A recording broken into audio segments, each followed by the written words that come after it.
Oh.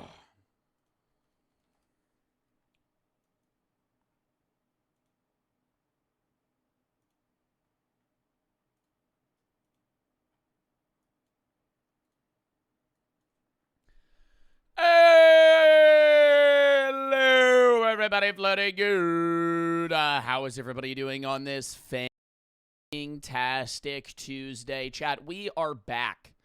We are back from a short, semi-long 6-day break.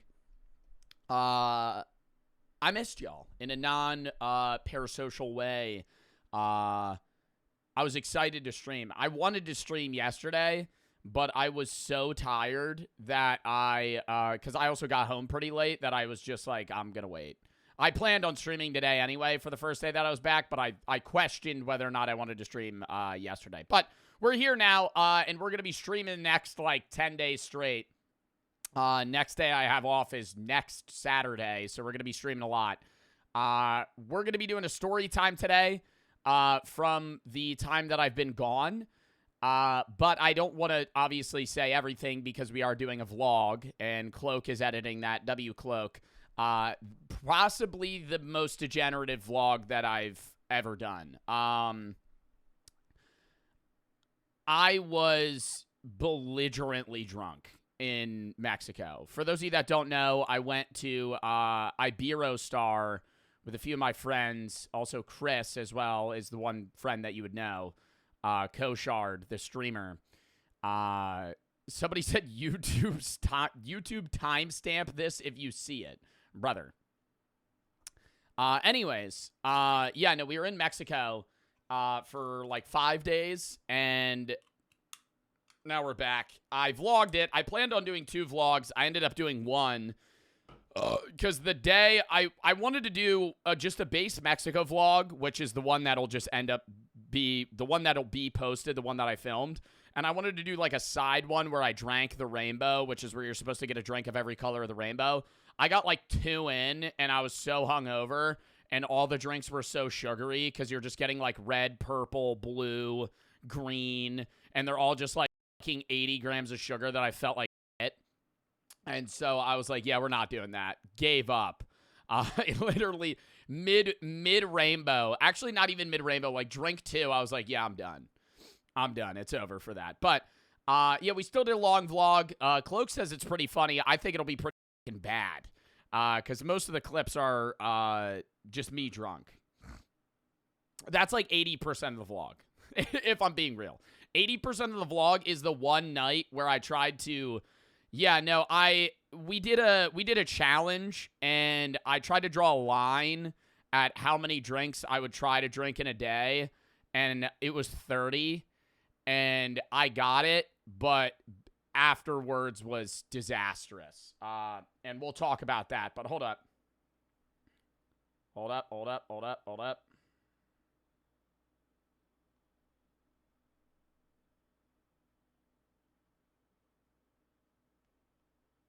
Un momento. Okay. Anyways, we're going to do a story time. I'm not going to tell everything, but I'll tell a lot, and then you'll see it in the vlog. Then we have a react day today. Tomorrow, we're going to be doing horror games. There's a lot of itch horror games that you guys recommended while I was gone that we're going to be playing. Shift at Midnight, Road of Fear, Brevsky's Library. We might do the Rotten Flesh horror survival game as well. Apparently, because Squid Game Season 3 dropped while I was gone, there's a new Roblox game of the new Squid Games games. I haven't seen it. I've heard it's terrible. Is it bad? When Slime Rancher? That'll be Thursday. We're going to be doing Slime Rancher, more random games Thursday. Today, Storytime Reacts. Tomorrow, horror games. Thursday, random game Slime Rancher. Friday's the 4th of July. I'm going to be live at 11 in the fucking morning. We're going to be live early at Friday. Next charity stream's July 11th, so next Friday is the next charity stream. We're going to be doing that for an animal charity. I'll be picking that probably today or tomorrow. Let me actually write a note for myself to do that. Next Friday, obviously Friday, we're going to be doing the 4th of July charity stream. Or not charity stream, 4th of July stream. Next charity stream, July 11th. We're probably going to be doing the Temu suggestions either this Friday or this Sunday. This Saturday is going to be the high gaming stream / high driving stream because the drunk driving stream did so well behind the wheel. Sunday reacts, Monday random games. Tuesday next week we're doing a gamer challenge. Next Wednesday we're going to be doing some horror other games that are dropping. There's a lot of new games coming out this month, especially on the back end of the month. Grounded 2, Ludo, Total Chaos, Doll Inc., Who's at the Door, a bunch of stuff. There's a bunch of games coming out. Anyways, that's the schedule. If you have any videos you have to watch, games you have to play, videos, games, we're basically streaming every day until next Saturday. And we're going to be grinding out stream. It'll be fun. ZMD for the 3. Season 3 is peak, in my opinion. Just really sad, especially the ending. I think you'll like it. Glad to have you back. Well, thank you for the 3. Yeah, no spoilers, chat. Don't tell me what happens, but I've been told that a lot of people don't like it, and I would assume that means, this is a guess. So don't tell me if I'm right or wrong. I would assume a lot of people die. I would guess that most people, for the ending to be bad, it's either a boring ending or like everyone dies. Like it's just I based off of it being a Korean show, I would assume that it's a really dark ending and it's just like no fun. Like it's a non-American. I mean, this is, you could say, don't tell me if I'm right or wrong. I would just guess that maybe I'm probably slightly off, but it's like a shitty ending. But I'm going to watch it. I don't think I'll think that's bad. I have openly said that I think American shows and movies too often end on a good note because they want it to be a happy ending. And not every story is a fucking happy ending. Cool Logan, imagine game trash gear. Hold up, let me crank these out. Cheer for the 1,000 buddies. Would you ever play Stranded Deep? I don't know. Chalk for the 4. What's up? MLB All-Star roster was just eating on YouTube. What's your MLB All-Star roster? I don't watch the MLB because I think baseball's boring. Kenny Unkin Hooded for the sub. Coup Game Gear. Trash Dreve. Sigma Candace. Adol. E-Town. 1 each for the sub. ZDM for the 3. I already read that. Jamie Zeno. Milky for the subs. Credit for the 4. What was your favorite Squid Game character in Season 2? Probably Thanos, or the guy that was like Thanos' like friend. TB Big, I'm kind of an ace for the sub. Trevor for the 5 gifted subs. Tori for the sub. Jack for the 1,050 bits. Was near Cancun, yeah. T'Chaka for the sub. Cameron Rainey, BBC. Brian, Humble, Undead for the sub. Wanye for the 1,000, but he's got to change your name to Mexico Joe, greatest drunk lucha to ever exist. Drips and Yor for the sub. Sticky for the 3. I saw Brick and OD. I was wondering if you were there. No. Dark, I love Stanky and Rainy for the sub. Reese, some White Cell, Huddy, Milos, Noan, Arsenal, Elite, Viettel for the sub. K for the 3, Kira Lich, not Uncle, Kira for the sub, Chris for the sub, Sketty for the 3, finally home. Do you want to watch the video? Me digging a hole not right now. Dap and Poopy for the sub. Rick Hyper, Adam and Questley for the sub. Ham for the sub. Wanye, thank you for the fucking 5 gifted subs. Josie, Panda Ham. Meatball, Ree, Mies, BB for the sub, Trevor for the 3. What's your plans for the 4th? Probably gonna be doing like a, what everybody else does, like family hangout with friends, maybe. That one and Rock for the sub, Luke for the sub, but I'll still be streaming the 4th. We're gonna do like a 4-hour stream the 4th. Maz, probably like 11 to 3.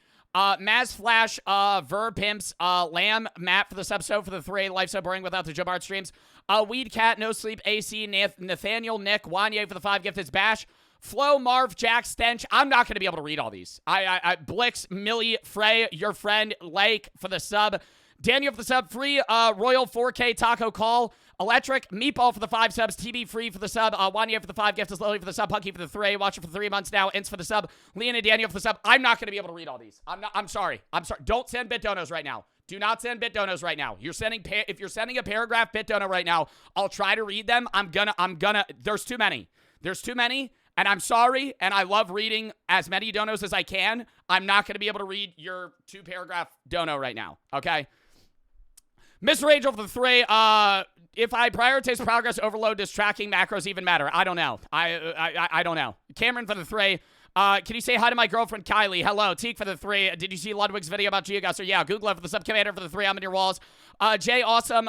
Goody Hoodied. The Unk and Kenny for the sub. Jared for the 1,000 buddies. Captain Window Door. Cole for the sub. Reese for the 3. Thanks for the TikTok views. Here's all the revenue I made. Torque for the sub.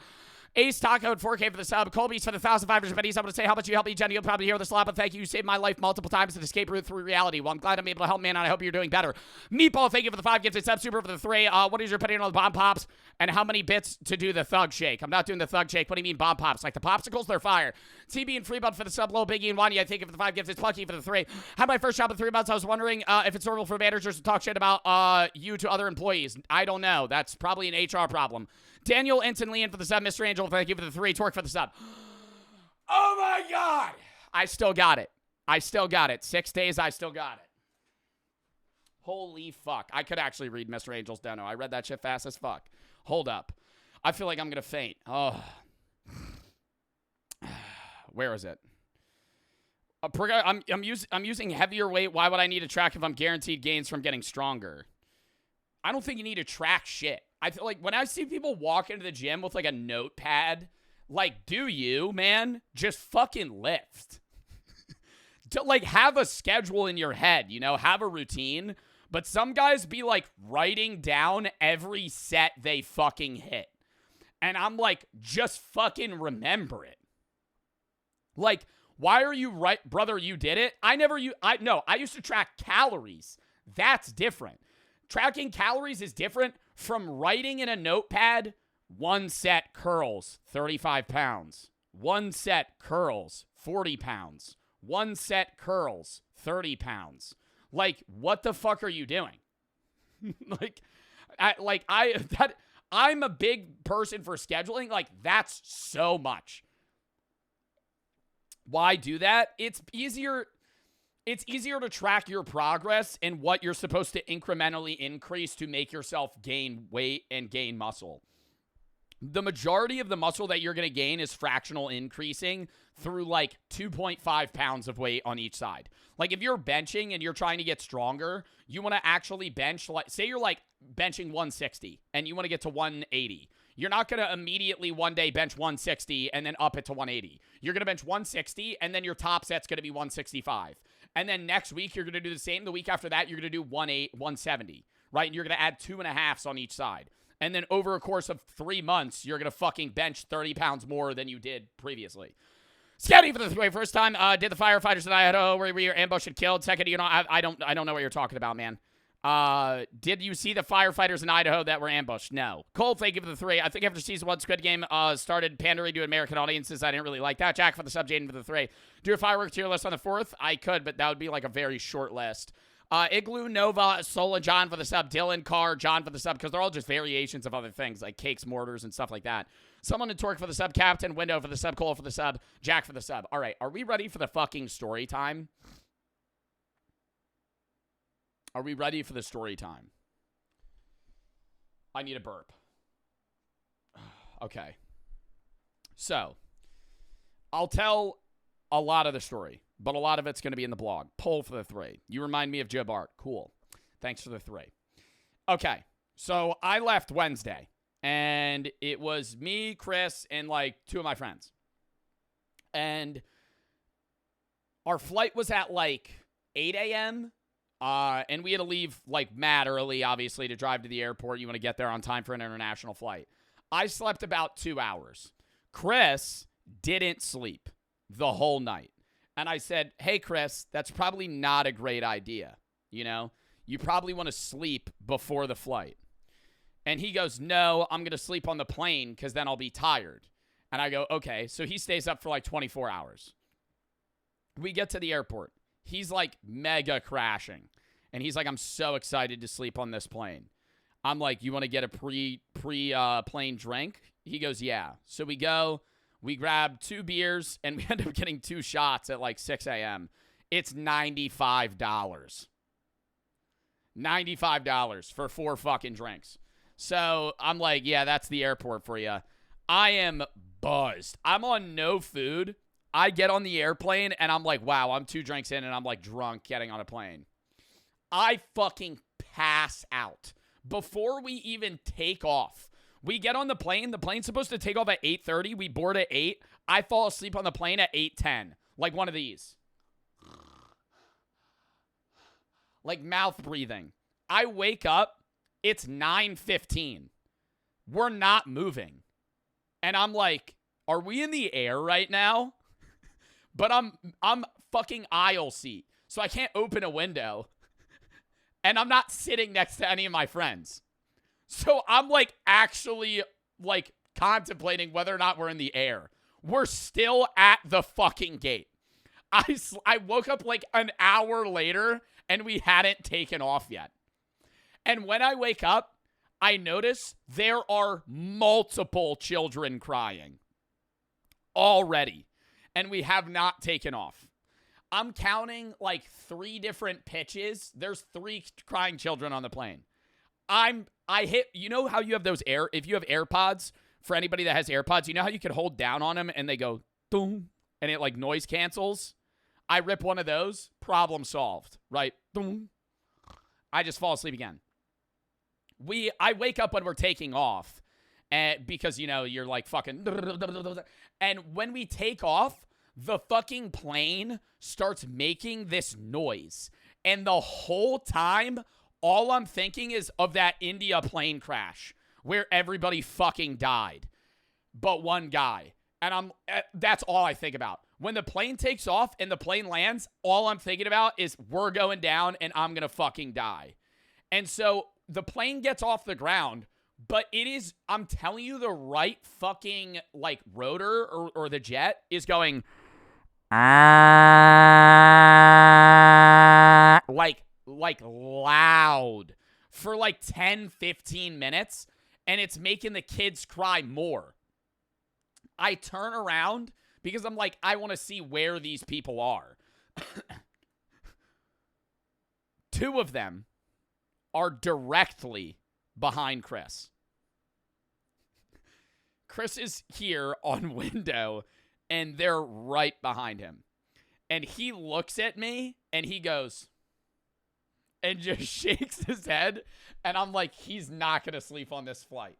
One of them is an infant with no teeth, and they're licking the seat in front of them. And I understand, like, it's really hard to make a kid not cry on an airplane.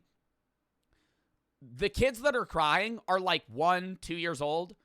The infant's not crying. The infant's licking the middle seat in front of it and going, like making a weird noise. Like it's just screaming. The kid's just screaming the whole time. And it doesn't stop. And the parents are like laughing. They're like, this is funny. I'm like, that's annoying as fuck. Like, that's annoying as shit. I'm eventually, probably 3 hours into the flight, like, I pass out again. Also, I get fucking sleep paralysis on airplanes. I don't know what it is, but it's every time I'm in the position that I'm in on an airplane, because it's like an awkward, like, curl, or if my head's back, I wake up and I can't move. And I panic. And it didn't happen when I was, like, sitting like this and I had a neck pillow. I'm laying on, like, the tray in front of me. And my neck's, like, curled because, obviously, I'm trying to, like, fit to where I could lay down. And I wake up and I go like this. And I try to move, but I can't move. And my eyes are open, but it's black because my head's in my hands. And I'm like, I can't fucking move. And I start, like, hyperventilating. Like, I feel my heart rate go. And I just close my eyes and I'm like, breathe, bro. 10 seconds go by and I just go like, it's like I'm fighting. I'm like fighting for my life. I go, and I sit up and the lady next to me goes like, and looks at me. And I just turn away because I make like an audible gasp, like something was wrong. And I go to the bathroom and there's like 2 bathrooms on this whole plane. It was so weird. They had one that was in, like, first class, and I never go into the first class bathroom because I'm always afraid there's going to be, like, a flight attendant that's going to stop me and go, because, like, I don't have a fucking first class ticket. And, hold up.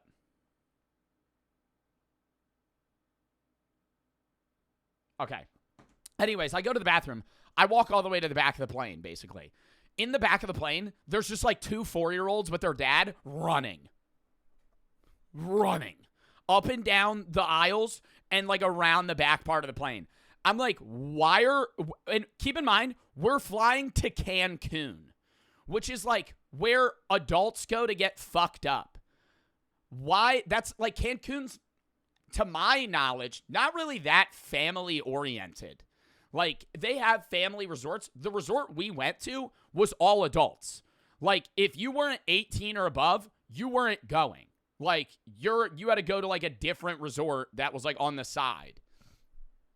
So we went, and I'm like, where are these kids? Like, where are you bringing your toddler? Anyways, we get off the plane, and I finally talked to Chris, and he was like, I wanted to fucking freak out. He didn't sleep at all, and he has trouble sleeping too. We get to the resort, and his eyes are so bloodshot, and he just looks pissed. Oh my God, I forgot. They lost their bags. Which makes it even worse. The plane lost all of my friends' bags but mine. We're standing there.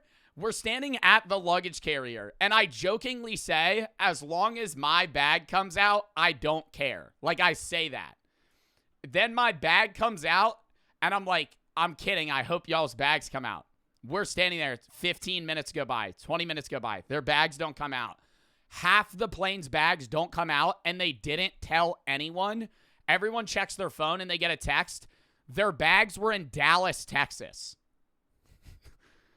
And so we have to queue everybody. Like, I'm not going to leave my friends. We all have to go together. So we all stand in line with one customer service representative at American Airlines for like an hour. We finally get to them, and they're like, we'll deliver your bags. They'll be in by like 1 a.m. And one of my friend goes, 1 a.m.? 1 a.m.? He's like, I don't have clothes. And we had like dinner that night. We wanted to go to the pool. It's like, what are we going to do? Right? So we get to the resort, and we end up getting food. And I let Chris borrow like a bathing suit. We go to the pool, and he's just crashing. He gets like 2 espresso martinis and a Long Island iced tea. And then we're both just drunk. First night, we have dinner at this French restaurant. And keep in mind, it's all inclusive. So everything is free. All the alcohol's free. All the fucking food is free. So we go to this restaurant. And they're like, does anybody want wine? And I'm like, yeah, I'll have wine. You know, so we get a bottle of Riesling. I have 2 glasses. Bottle's done. Because a bunch of people have glasses. I'm like, yeah, let's get another bottle. And I tell the guy, I think his name was like Emilio. I'm like, let me get another bottle. But like, surprise me. And he goes, okay. And he goes, the finest for you. And he shows me it. It's a bottle of Sauvignon Blanc. And I'm like, oh God, I'm going to get drunk. And he brings me another bottle of Riesling. So I have 2 more glasses of Sauvignon and another glass of Riesling. And he's like, is it good? And I'm like, yeah. And before I even say anything else, he goes, I'll get you another one. And runs away. And I'm like, no. He brings out a bottle of Pinot Grigio. So now it's like night 1. I have like no food in my stomach. I've had like 7 glasses of wine and an espresso martini and drinks at the pool. And I'm hammered. And this isn't even like the drinking day. This is just me getting drinks, like at dinner. I was like, the next day was the day I was going to film all the drinks for the vlog. So we go to the lobby bar after, and one of my friends is like, let's do mini beers. I'm like, yeah, sure. There's 5 of us. He goes, 15 mini beers. And I hit him with like that Rizzler turn, right? I'm like, what do you mean? 15. Dude lines him up, and I'm like, okay, yeah, it's first night. Shoot him. Stumble back drunk, throw up. Fucking yak in the toilet, fall asleep. I'm so, just fucking hammered the first night. I'm way too drunk. I wake up like 10 a.m. next day.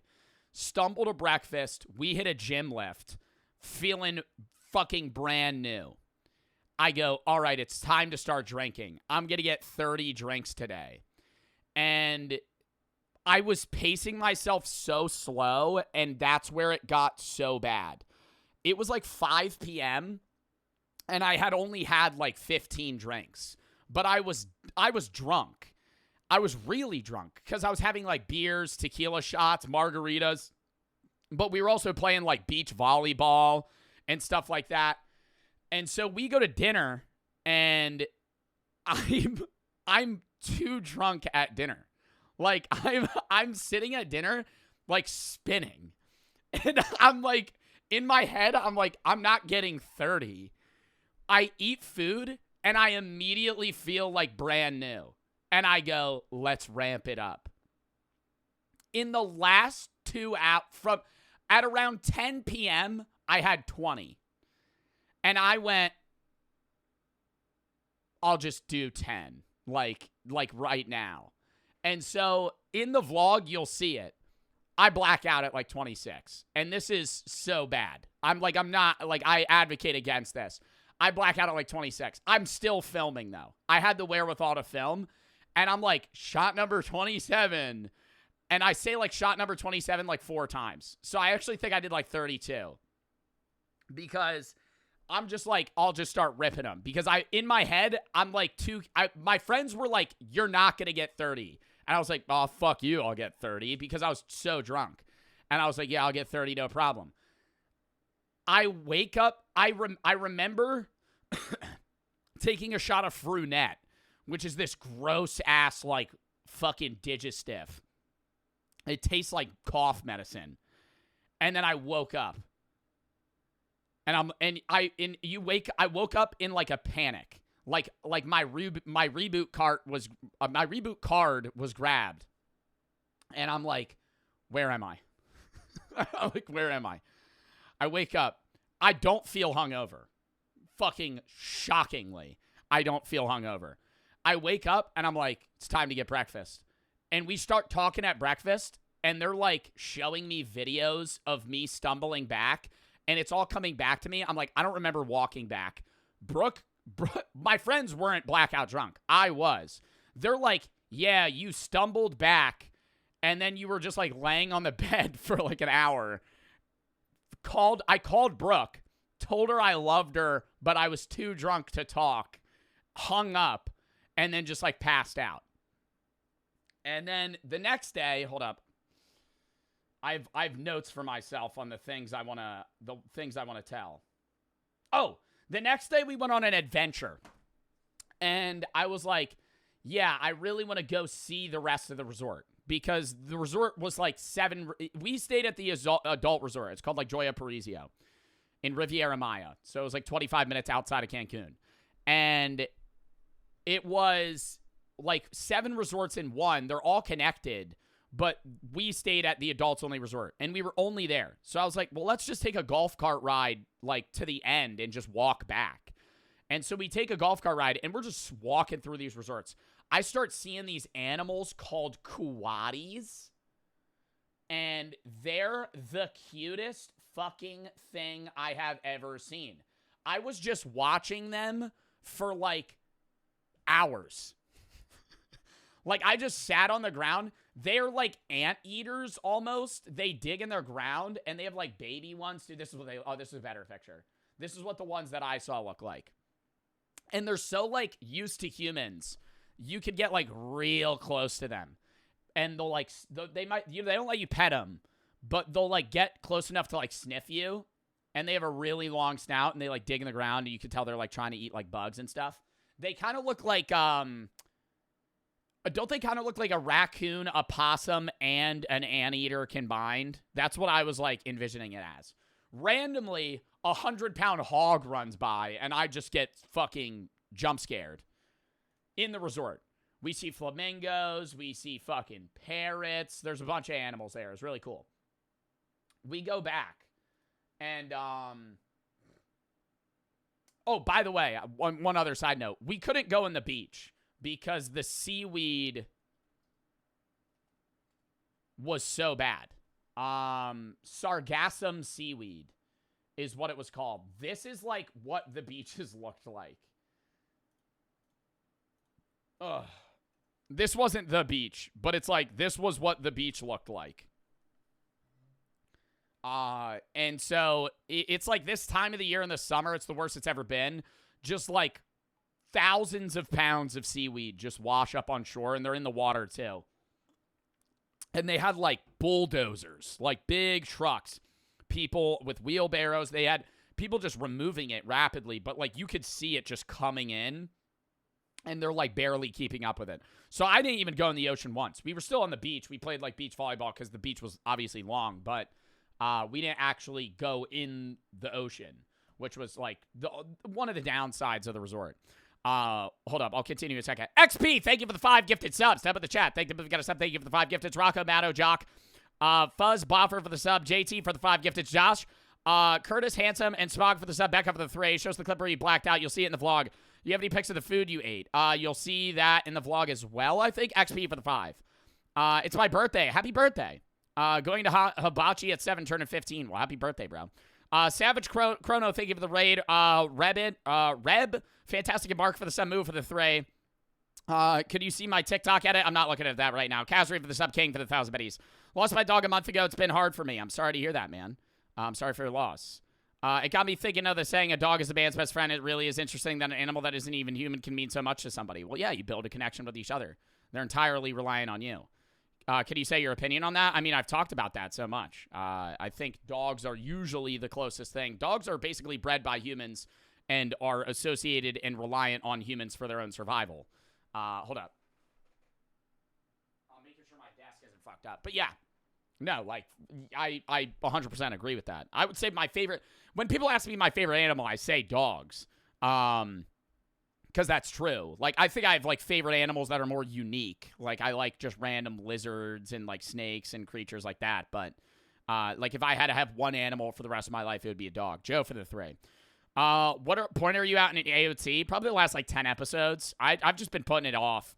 I've been watching a lot of Dexter. Squatch Trippy 04, Logan XP for the subcourse for the 3. Hope you had a blast break. I wanted to say my girlfriend, I got my girlfriend to watch you. We treat for the bong while watching. Well, thank you for the fucking support, man. Icy and Bistro for the sub. I keep for the 3.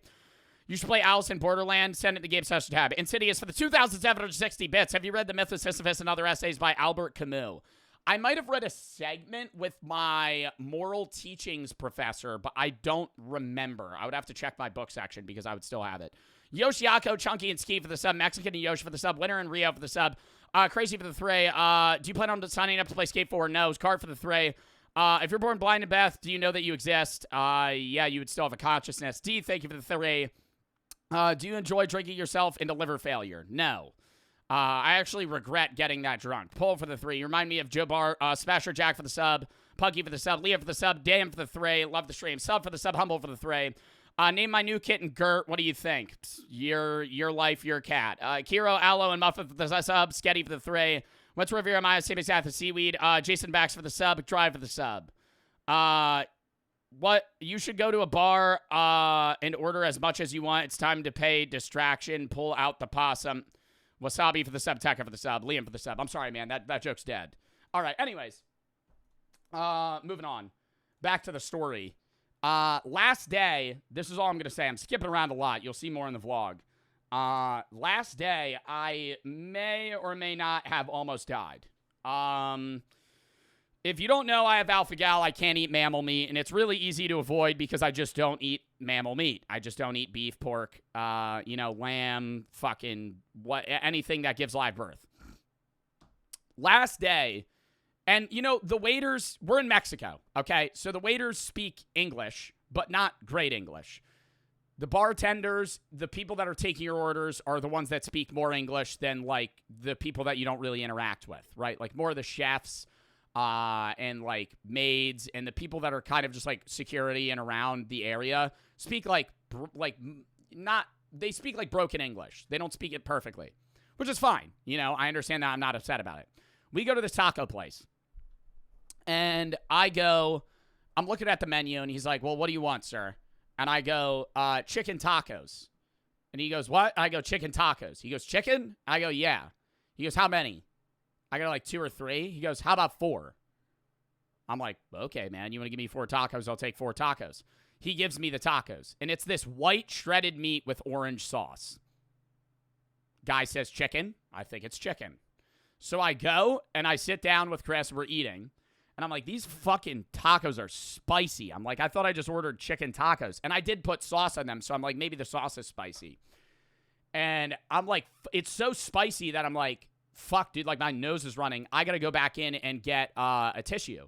And I walk back in. When I walk back in, I see they have like adobe or like al pastor pork with like a bunch of chili spices on the menu. Like I'm reading it. And I'm seeing that the chicken that I ordered has like no spices. And so I like go up to the guy and I'm like, what did you give me? And he goes, what? I'm like, the tacos I got, were they chicken or pork? And he goes, oh, pork. And smiles. And I'm like, and I just walk out. And now I'm like, I need to go fucking throw up because I'm going to break out like bad in like 4 hours if I digest this. So, and I'm so lucky that this was the last day we were there, because when you get drunk with alpha gal, or you get drunk in general with any allergy, your allergy will break out worse because your immune system gets all fucked up and you're more prone to anaphylaxis, hives, and other problems. So I wasn't drunk. Like the last day I had one drink the whole day, and it was like 6 hours prior to eating the tacos. So I'm starting to panic. I'm like, I need to get Benadryl because I'm going to break out in hives and I need to go throw up. So I fucking get back to the room 20 minutes later. I'm trying to throw up. I'm talking like I'm forcing almost my whole fist down my fucking throat. Can't throw up. I'm gagging. It's just water. So I'm like, fuck. Now I literally tell Brooke and I call my friend that's there with me. I'm like, this might be a problem later. I'm like, I'm not trying to panic now, but I am panicking. I'm like, I might need to go to the hospital. Like, because I ate 4 fucking pork tacos, and blood-wise, my antibodies were the highest for pork.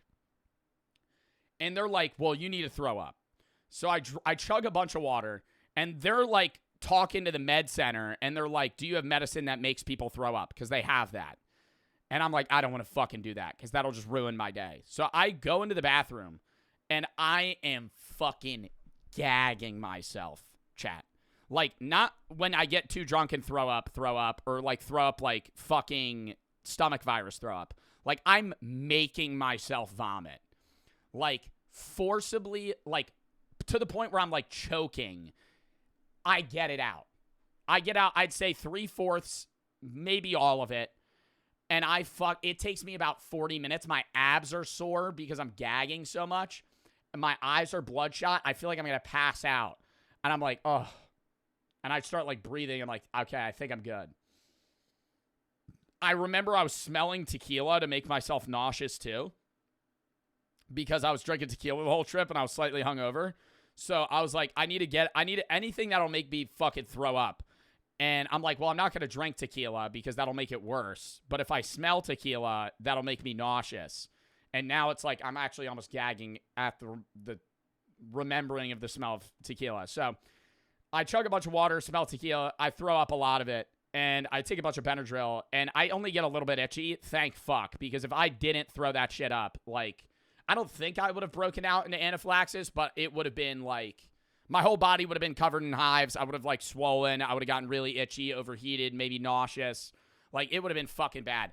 The lady that's, like, the head of it or whatever, whatever resort we're at, comes to talk to me. And they're playing fucking, back roll now. They're backstepping. They're like, I'm so sorry, sir, blah, blah, blah. What can we do for you? Fill this out. You'll be able to hand this to every waiter. And I'm like, yeah, it would have been nice to be able to hand to a fucking waiter at the start of the resort. I'm like, I already fucking ate the pork. The guy told me chicken. And she's like, oh, well, did you explain your allergy? And she's trying to understand my allergy. She's like, what are you allergic to? And I'm like, mammals. Doesn't know what a mammal is. And I had learned in that moment that most people don't know what a mammal is.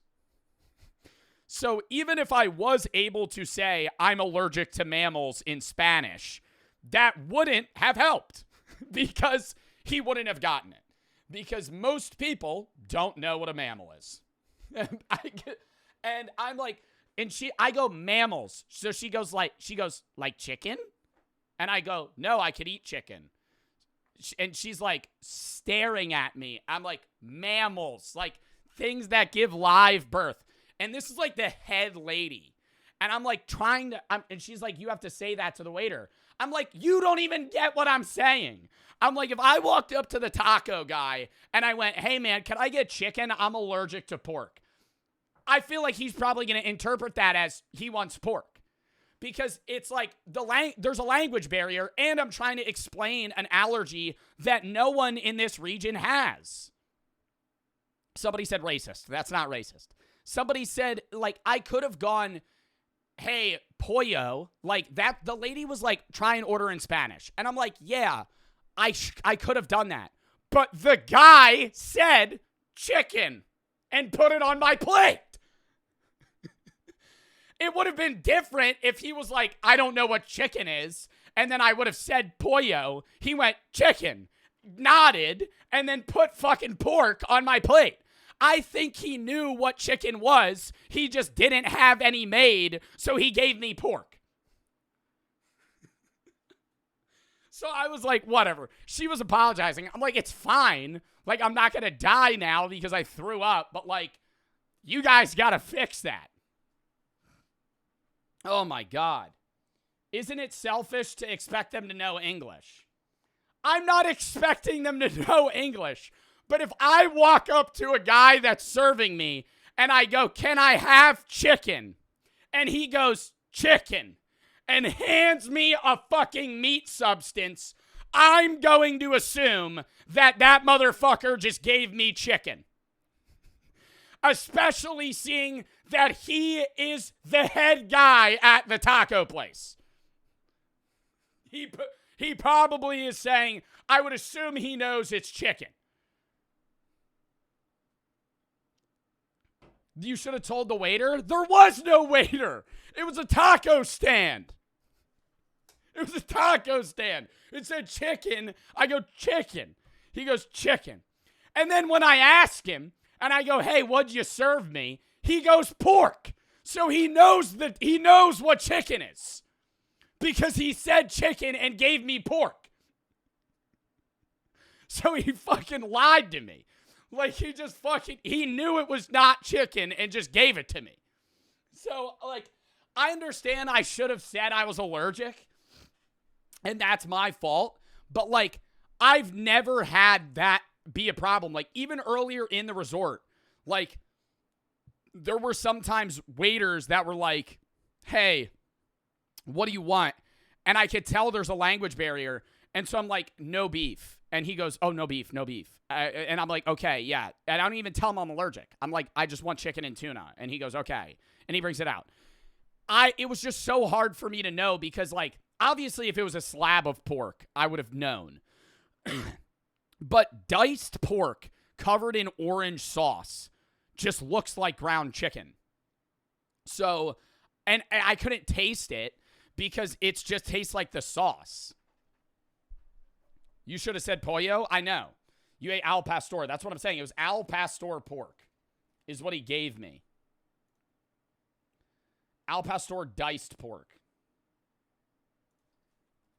I want to look up a photo and see if I could, like, find something. This is what it looked like. Oh my God, like word for word.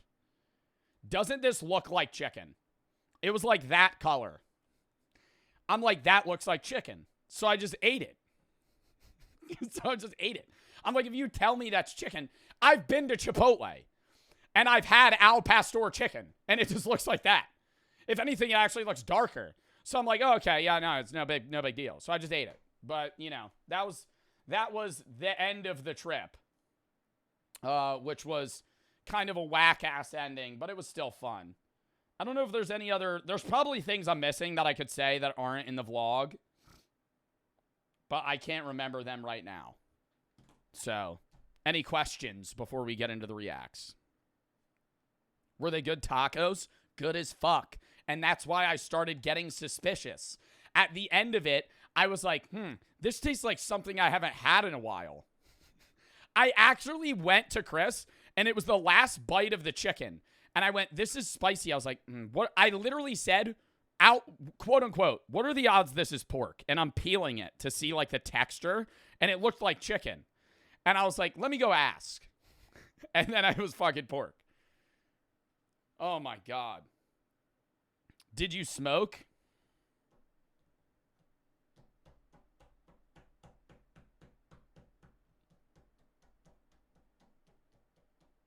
I had one cigarette outside of the nightclub. I didn't want to talk about it. Don't smoke. It was bad. I had one. It was one on the day of the nightclub. I'm sorry. I know that's bad. You could say L. The day after, too, I was like, I regret that. That was bad. A cigarette? Yeah, weed's illegal in Mexico. Is weed illegal in Mexico? I don't know. I was not going to bring bud to Mexico. That would be, and I'm not trying to buy weed off of a fucking random guy in Mexico either. That sounds a little scary.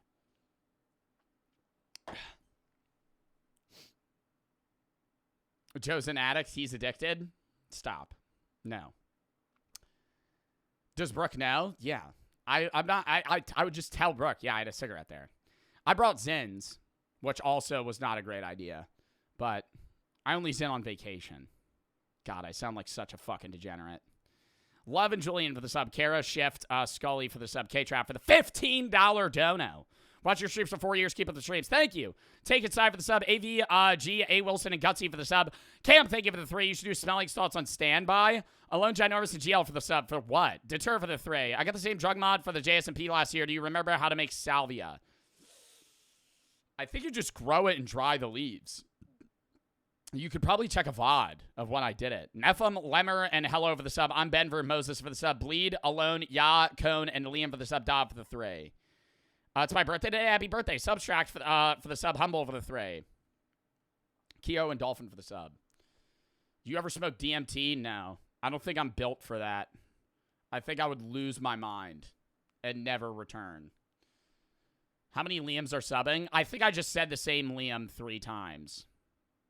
Or Liam gave multiple subs. I don't know. It was only one. That's an addict's mindset. When is Mafia 2? I actually have Mafia 2 scheduled. July 21st and the 22nd. We're going to beat it in 2 days. Mark your calendar. Mafia 2, we got to beat it before Mafia 4 technically drops. We're not playing Mafia 3. I'm saying that right now. We'll play Mafia 2, and then we're going to play the new Mafia that's a prequel to Mafia 1. I'm not playing Mafia 3. Mafia, why? It has terrible reviews. Mafia 1 and Mafia 2 have really good reviews. Mafia 2 Definitive Edition is actually just like a remaster. It's not a remake, so the graphics are like low quality, but it's supposed to be a pretty fun and funny game, so we'll play it. But then we'll do the new Mafia in August. That comes out. But Mafia 3, when you look at the reviews of Mafia 3, they're all bad. It looks just like a shitty GTA. It's like modern day Mafia. Trent over the 3. When's the smoke stream? Well, Saturday the 5th, we're doing a high gaming / high driving wheel stream. I don't think I'm going to smoke a joint. I don't know for sure. I was going to probably do like weed drinks, like THC drinks. I think that's better, and I could pace it.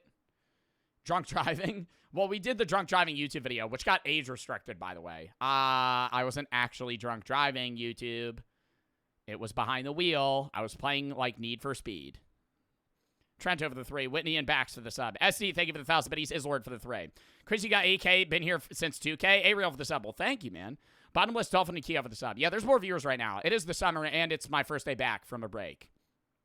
So, there's more people today. It's mid-July as well. Or not mid-July, early July. Isn't it crazy it's already July?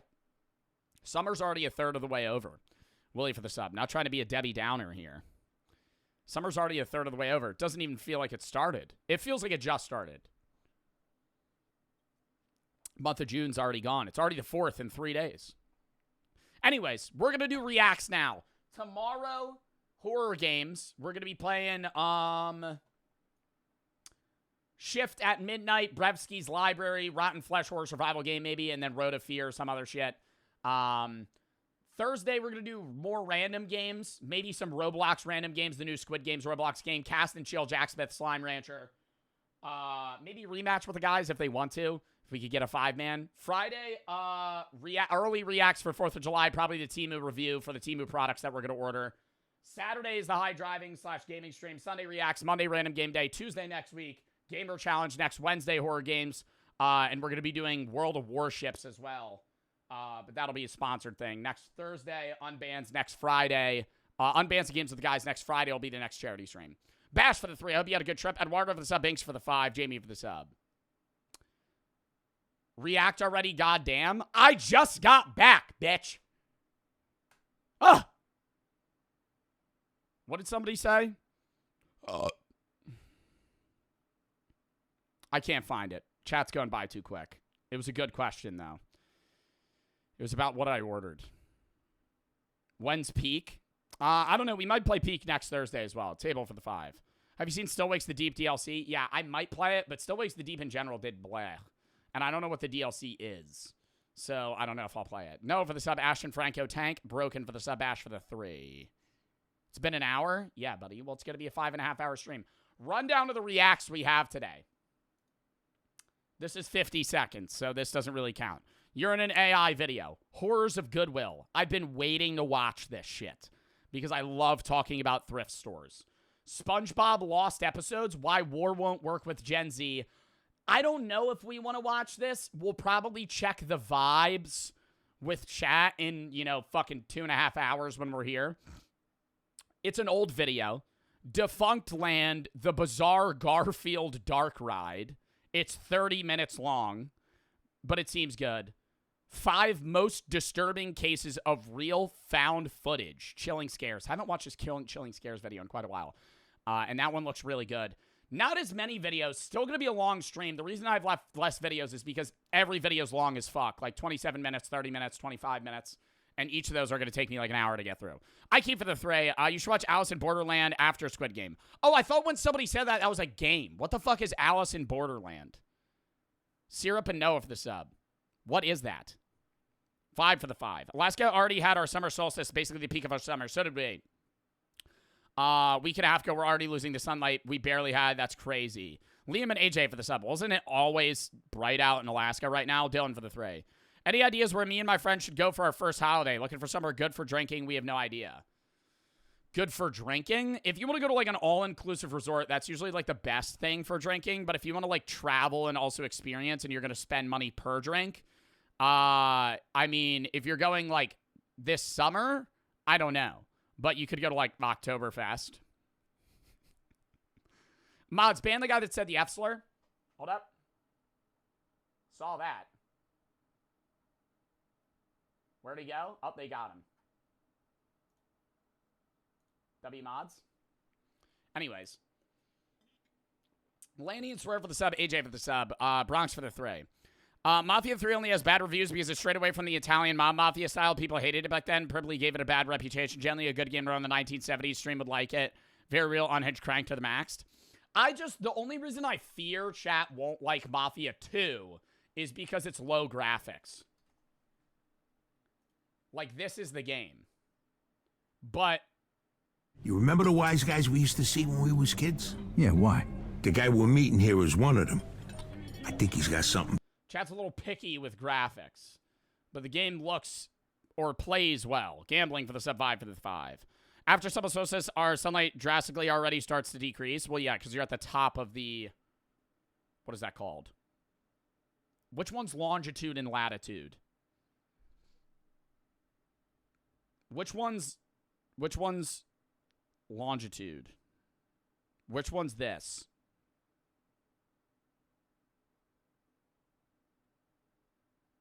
Latitude. Long is vertical. Longitude. You're at a high latitude.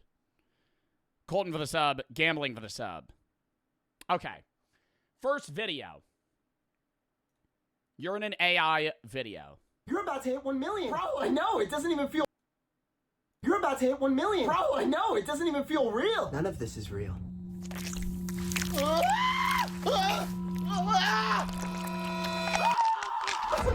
Here, son. This is what I'm confused about in this video, because I actually watched a clip of this. I actually watched a clip of this because I wanted to know what it was about. Because I was like, this is only 50 seconds. Should I even watch it? Is this part still AI? Like, is this guy not real? Like, obviously it's edited right here, but is this guy... No, this guy's That's real. an AI movie. None of that's real. Everyone in the entertainment industry is gonna lose their job. No. And before you know it, you won't be real. No. Goodbye, J-Daddy.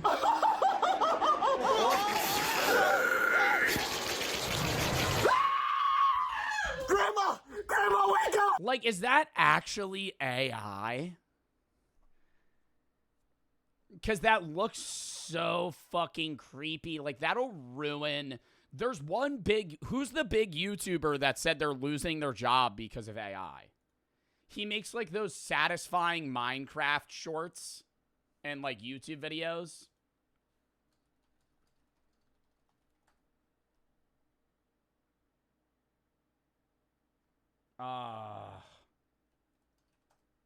What's his name? Not Quebble Cop. The guy he lost his job to AI. Quebble Cop made his job AI. Jake Fellman. This guy is saying, like, his career's over because AI can just effectively do what he does. Like this. Like, he made this. But AI just... Have you ever seen the AI cutting videos? Like, you could just make that... Not with, like, ChatGPT, but you could just make that with, like, AI video software now. Grandma, wake up! Everyone's turning into AI monsters. Oh, hey there, honey. AI's taking over. You want a cookie? Oh, no!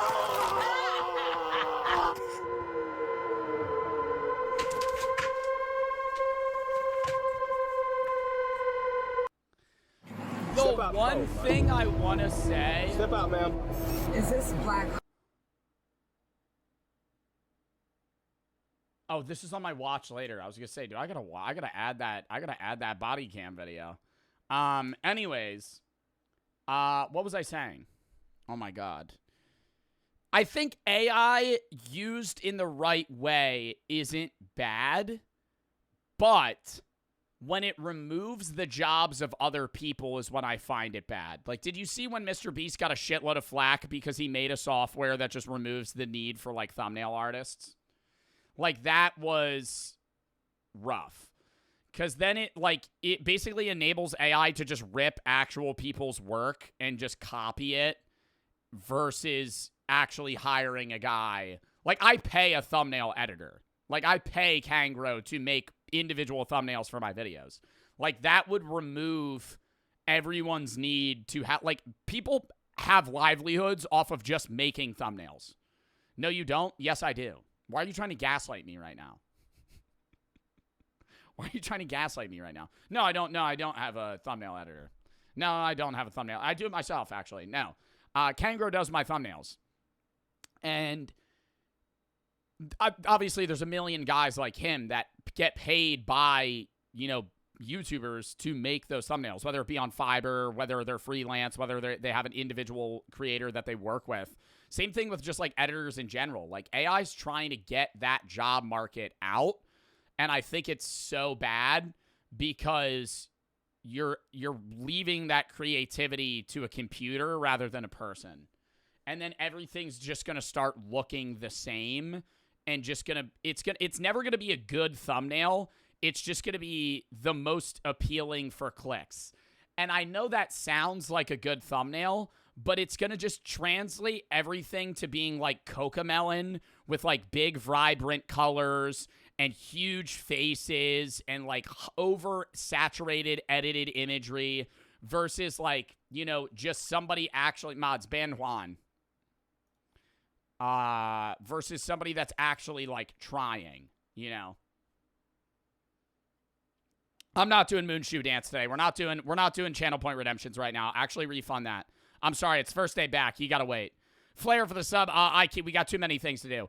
I keep for the 3. It's an Asian show similar to Squid Game. Difference in they play games solely for survival. It's peak. Sim Goat and Creeper for the sub. Bronx for the 3. It has good graphics, literally the same as Mafia Definitive Edition. UV for the sub. Gravy for the 5. My dad passed away after a long battle with leukemia on June 24th. Rip in the chat. On top of that, my boyfriend broke up with me 8 days later. I'm sorry to hear that. You couldn't even give me a reason why your videos have always helped me through hard times, especially now. Well, I'm sorry that you're going through a breakup, and I'm extremely sorry for the loss of your father. That is terrible. I have cancer in the chat. Thank you for what you do. Well, I'm glad I'm able to help, but I hope you're okay, and I hope the mourning process goes well with you and your family.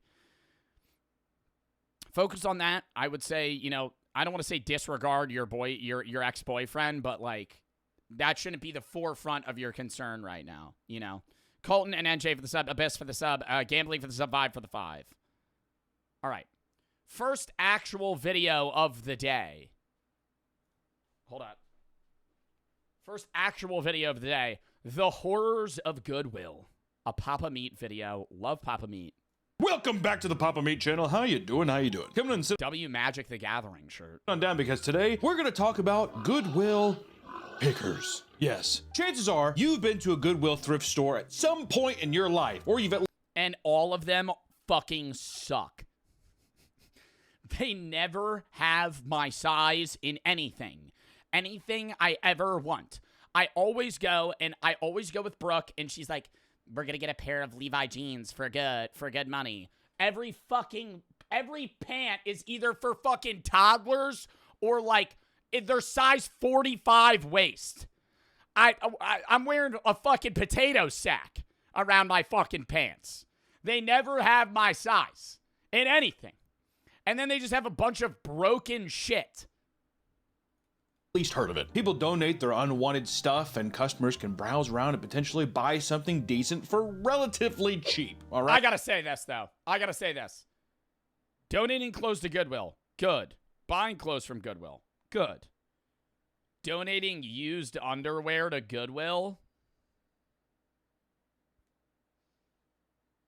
They have lingerie at Goodwill.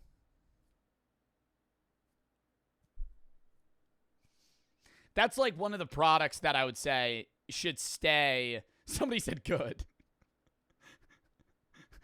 Donating lingerie to Goodwill? Good. No, I think that you I don't know. You know, to each their own. But the idea of wearing like used panties.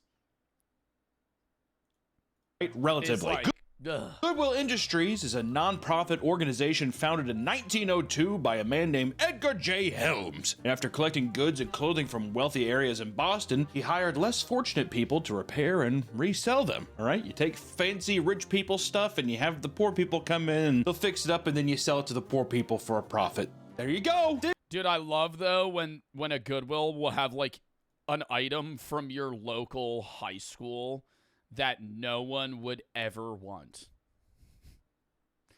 I know they deny certain things. Like, they don't just take anything. Like, if you go to them with, like, a fucking broken blender, they're not going to take it. But there will be, like, random paintings, and it'll be, like, class of 2015.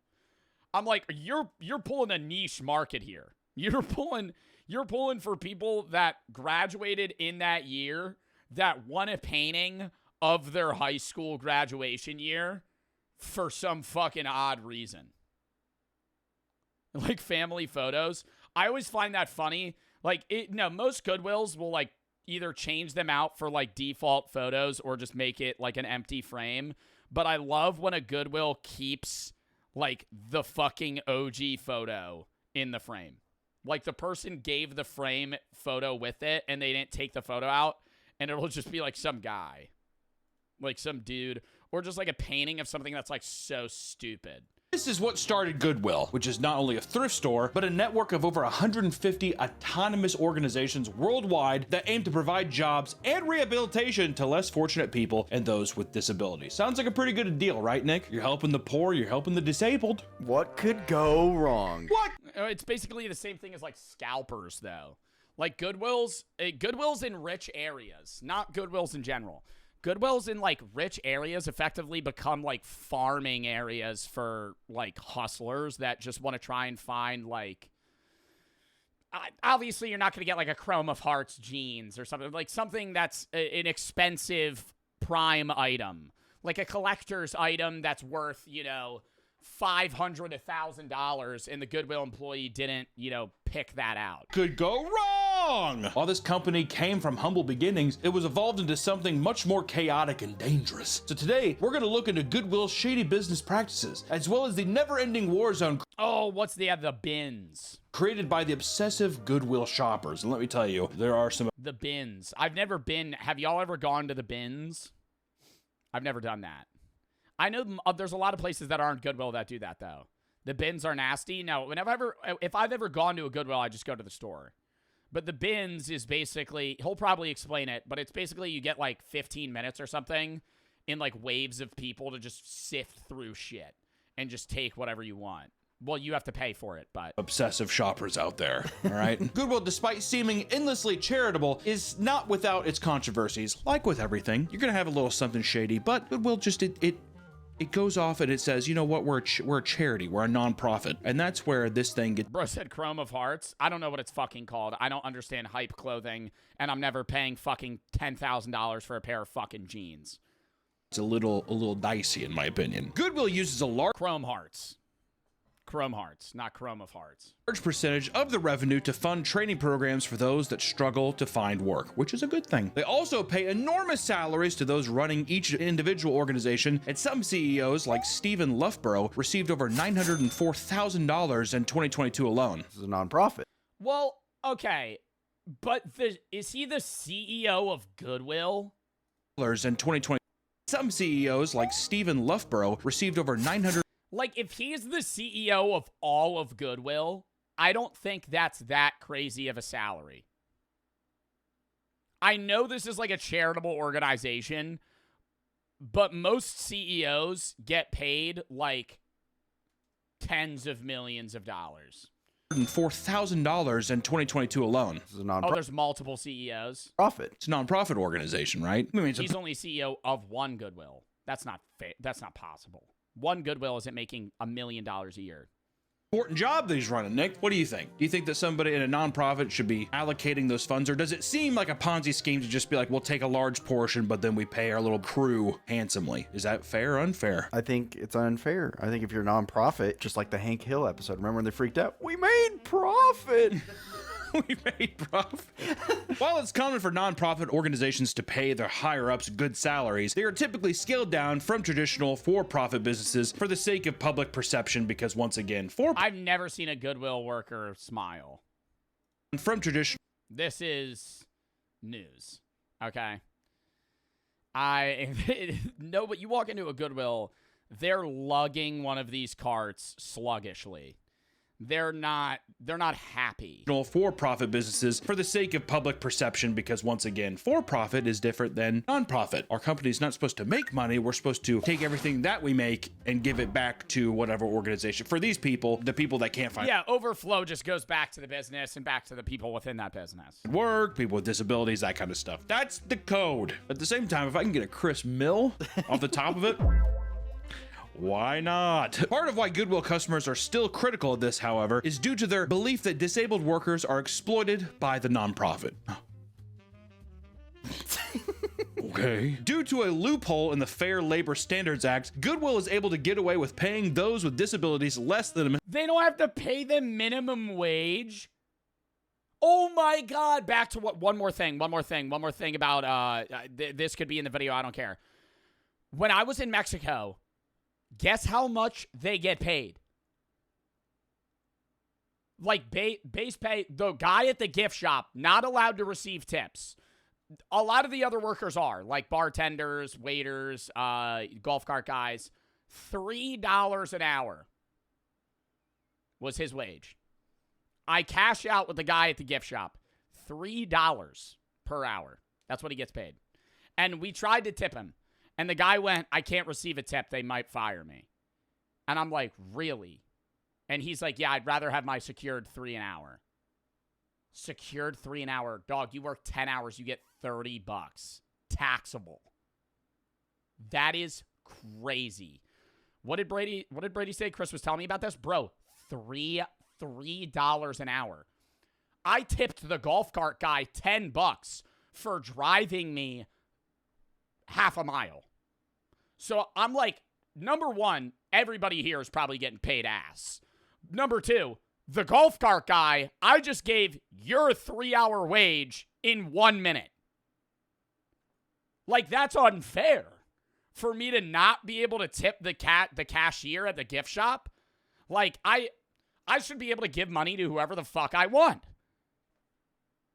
Now, I would understand him not being allowed to pester me for tips, but how is he not allowed to take my money? I should be able to give you money. If I want to give you money, what's you to fucking say I can't give you money? I'm allowed to give money to whoever I want to fucking give money to. Wait. Anyways, that's crazy. If they're allowed to pay them less than minimum wage, because in some states, minimum wage is still federal, which is like $7.50. That you're getting paid less than that? That's fucking terrible. At least they got a job. You found work, but at what cost? This has been reoccurring issues with Goodwill for several years, with reports even in 2011 showing that some were being paid as little as 22 cents? Why is he working? 22 cents an hour? Oh my God. Bro, you're gonna have to work for fucking like a month to get anything. 22 cents an hour. Not even a quarter. some were being paid as little as 22 cents an hour. Is this China? Is this China? What are we supposed to pay him? Look at him. It's like a regular employee, like just like putting stuff on a shelf.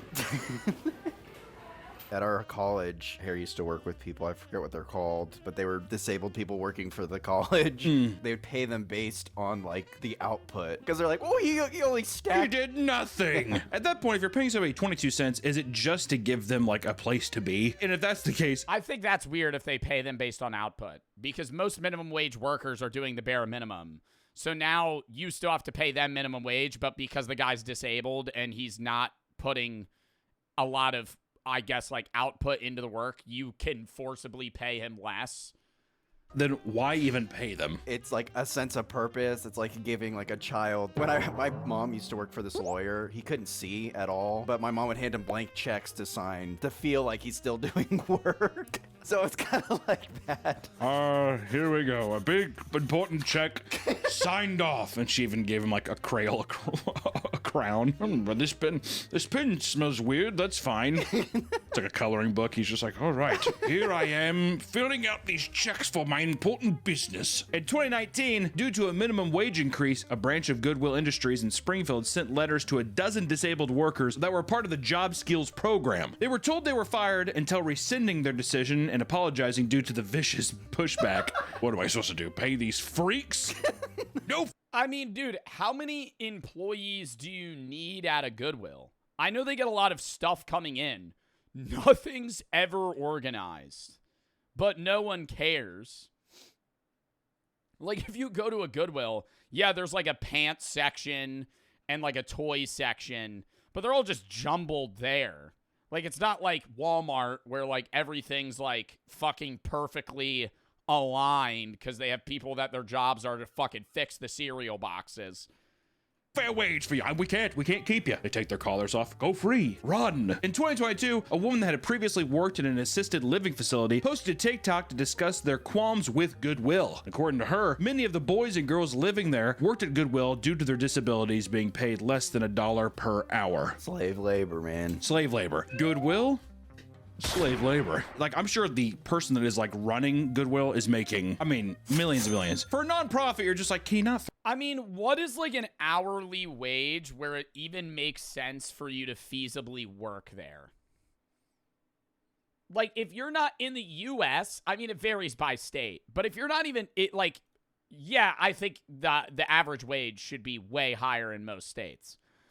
But if you're not making like, I would say if you're making like $6 an hour, you could like reasonably go, this could somehow support me, because you make, 10 hours, you make $60 a day. But even then, like, that's not, if you have a family or you live anywhere that it costs like any amount of money to live, you're not able to fucking support that, because you're also going to be getting taxed. 16 an hour? Well, no, I think that depends on the state. I understand why certain states have lesser minimum wage, because in New Jersey, it's like $15.30. And if you had that in like Idaho, where nobody lives and the cost of living's lower, that wouldn't make sense. But still. Throw them off $7.25 an hour. During the job, one woman had soiled herself. Instead of sending her home, they gave her a choice: either keep working or swap to a used pair of underwear sold. They said you shit yourself, you can pick out a pair of underwear. In the store. She ended up keeping her own pair on and finishing the rest of her shift in her own filth. They told her she could keep working with poop in her pants. That should be like a health violation. I would be like, go home. Like, go home. They made her keep working. I personally, as a shift lead, would have been like, why don't you go home? Isn't that like, that's disgusting. Imagine having to like stand in your own poop for like 5 hours. How many more hours you have left? It's just mushing. It's just mushing. You're getting a poop rash. Just all over your butt and your thighs. Starts dripping down your leg. Your shift, we'll pay you the 66 cents. You know what I mean? How gross is it too? Go take one of the used panties. Also, let me tell you something else. If you buy something from Goodwill or any thrift store, you don't go home and wash it before you wear it. What's wrong with that? I don't trust that those people are actually washing the clothes before they put them out. I think they wash them, but I'm thinking they say that they wash them. I think washing the clothes. Why is somebody... Nah, the bigger problem is a motherfucker giving that to Goodwill. Why are you... Yo, no one wants your shit-stained jeans, dog. No, that's crazy. Like, I would get you turning that into a facility that's going to reuse the material and, like, get rid of it. No one wants to buy your poop pants. Before they put them out. I think they wash. Oh, my God. Goodwill trying to sell poop-stained jeans for $7... Well, that's a steal. $7.99 for jeans? Are those leave? Another page. Them, but I'm thinking... They say that... Oh, Lucky Brand. Yo, those are like multiple sharts. That's not one shitted pants. They wash them. I think that's like they fucking shitted them, washed them, reused them, pooped in them again, and went, might as well get rid of them. Store, you don't go home and wash it before you wear it. What's wrong with that? I don't trust that those people are actually washing the clothes before they put them out. I think they wash them, but I'm thinking... They say that they wash. I know they have to. They have to. I will say I get worried about, like, I wouldn't try on a hat in Goodwill. Like, there could be lice. Not even if it's, like, not washed when they got it, but somebody could go to Goodwill with lice, wear a hat, and then you put on that hat and get lice. Like, that's just... Wash them. I think I saw, like, a blood stain on a shirt one time, and I was like, huh? I think that's when you toss in the trash. Oh, that'll come out. Also, it was like a little kid shirt. I was like, Jesus Christ. Today's episode... Okay. You remember how earlier I was like they would never sell a broken blender at Goodwill? They sell broken food items. Like a crock pot. Like, do you think they check to see if they're working? Because if you ever, like, next time you're near a Goodwill, just walk in, skip the clothing aisle, go to, like, the utilities. And some of those items look like it's like a toaster from 1982. And I know, like, those were built to last in that era, but... Like, why am I paying $12 for a toaster at Goodwill when I could get a brand new one for $20, $30, from fucking Amazon? Yeah, it's like a shitty one that might break 5 years later, but at least it has different settings. Sponsored by GamerStop! Oh. Right? Watching this. Go drink! Go drink! Treatment in the workplace, their efforts to unionize were met with aggressive and overwhelming union-busting efforts. In 2024, 3 notorious union-busting firms were hired, pressuring people into one-on-one meetings and having their work heavily surveilled. It's funny to think that they brought in union-busting for, like, mentally disabled, physically disabled people, and they're just like, your job's not that hard. What the fuck are you talking about? And this is far from the only controversy that they've had. In 2017, in Sacramento, Goodwill was fined over $100,000 from safety violations that led to A worker's gruesome death. How did they die in a Goodwill? In the back? a 26-year-old dock worker being crushed to death by heavy machinery. Oh A my truck God. driver accidentally released a cable holding a trash bin, which had fallen on a worker named Abraham Garza. His skull was pinned between the bin and the trash compactor, killing him soon after. David Goody, who witnessed the tragic accident, was blamed for his death due to supposed negligence, despite warning them on multiple occasions about the company's inadequate training and potential safety hazards. He's like, I don't know how to operate this. What am I supposed to do? Regardless, they denied that the fatal accident was their doing and terminated Goody a week later, banning him from that location entirely, as if he's like, what, I can't get my shorts here anymore? Well, aren't there people that like actively try to find businesses that don't follow health violations and get injured? That's like a type of person. There's like a name for that. Like a guy that tries to get hired at places so they could slip and fall and like get injured and then sue for like 50 grand and then job hop, call OSHA, say they're fucking job violating. No, they're not an auditor. Like they're just a guy. Like he doesn't work for a company. He just it's not insurance fraud either. It's like he'll just openly work at a place that he knows will fucking get him hurt and then, you know, maybe lean into it a little bit. Do you think he kept coming back? Yeah, he's like, the deals are too good. Goody, you gotta get out of here. Get out of here, Goody. It seemed that Goodwill had a track record of A snitch? Well, if you break your arm because your company didn't have right safety violations, I don't think you're a snitch for wanting them to pay for your medical bill and give you some financial compensation. Like, imagine you're at Home Depot and somebody fucking whacks your arm off with an axe. And you're like, yeah, dude, I'm not going to say anything because I'm a bitch. injuries due to improper training. And in 2014 and 2017, 2 people were killed in forklift accidents, and apparently the test to obtain the forklift license was impossible to fail and took less than half an hour, which I want to say I worked at FedEx for a little bit. It took, I think it was like, I'm not even joking, like 4 weeks of training. It wasn't half an hour, let me tell you that. One of the most fascinating things about Goodwill is the chaos surrounding Goodwill outlets. I did not know about this phenomenon, which is different from the stores. Like a Goodwill store is going to be different than the Goodwill outlets itself, and there's a whole culture behind Goodwill outlet shoppers. One of Let's go thrifting at Goodwill. Today, we're going to Sacramento, California to go see how the new Goodwill bins are. I had to get there at 9 a.m. bright and early to see that there would be some good options for me. We're hunting for a few things today, including number 1, Chrome Hearts pants.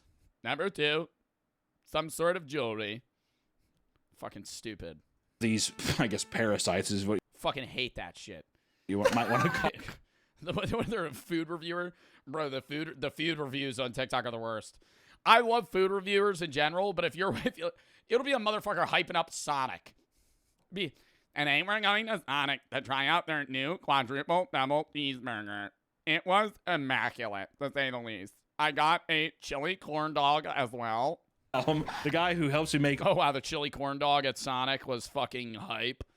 all the puppets on this channel, these, I guess, parasites is what you might want to call them. The guy who helps you make all the puppets on this channel, Adam or Creature Kid, is, I mean, a fiend. He's addicted. And I think it really does build addiction. Like, I think that the people who Well, it's like gambling almost. You're able to like just go and try and find. It's like, you know, it's the same thing as like a dad at a beach metal detecting.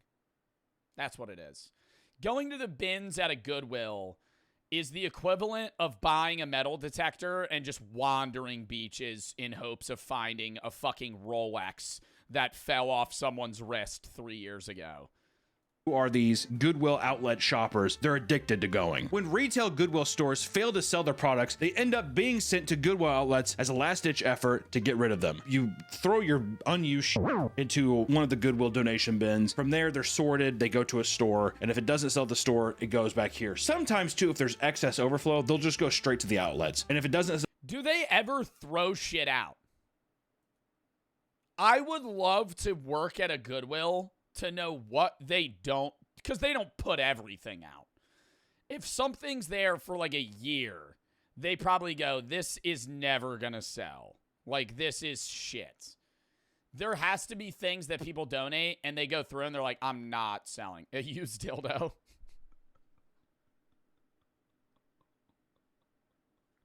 Yeah, probably, yeah, I would assume, yeah, they're probably not trying to resell sex toys. I would say that would probably be, it's probably part of the rule set there. I don't know if anybody's really donating that.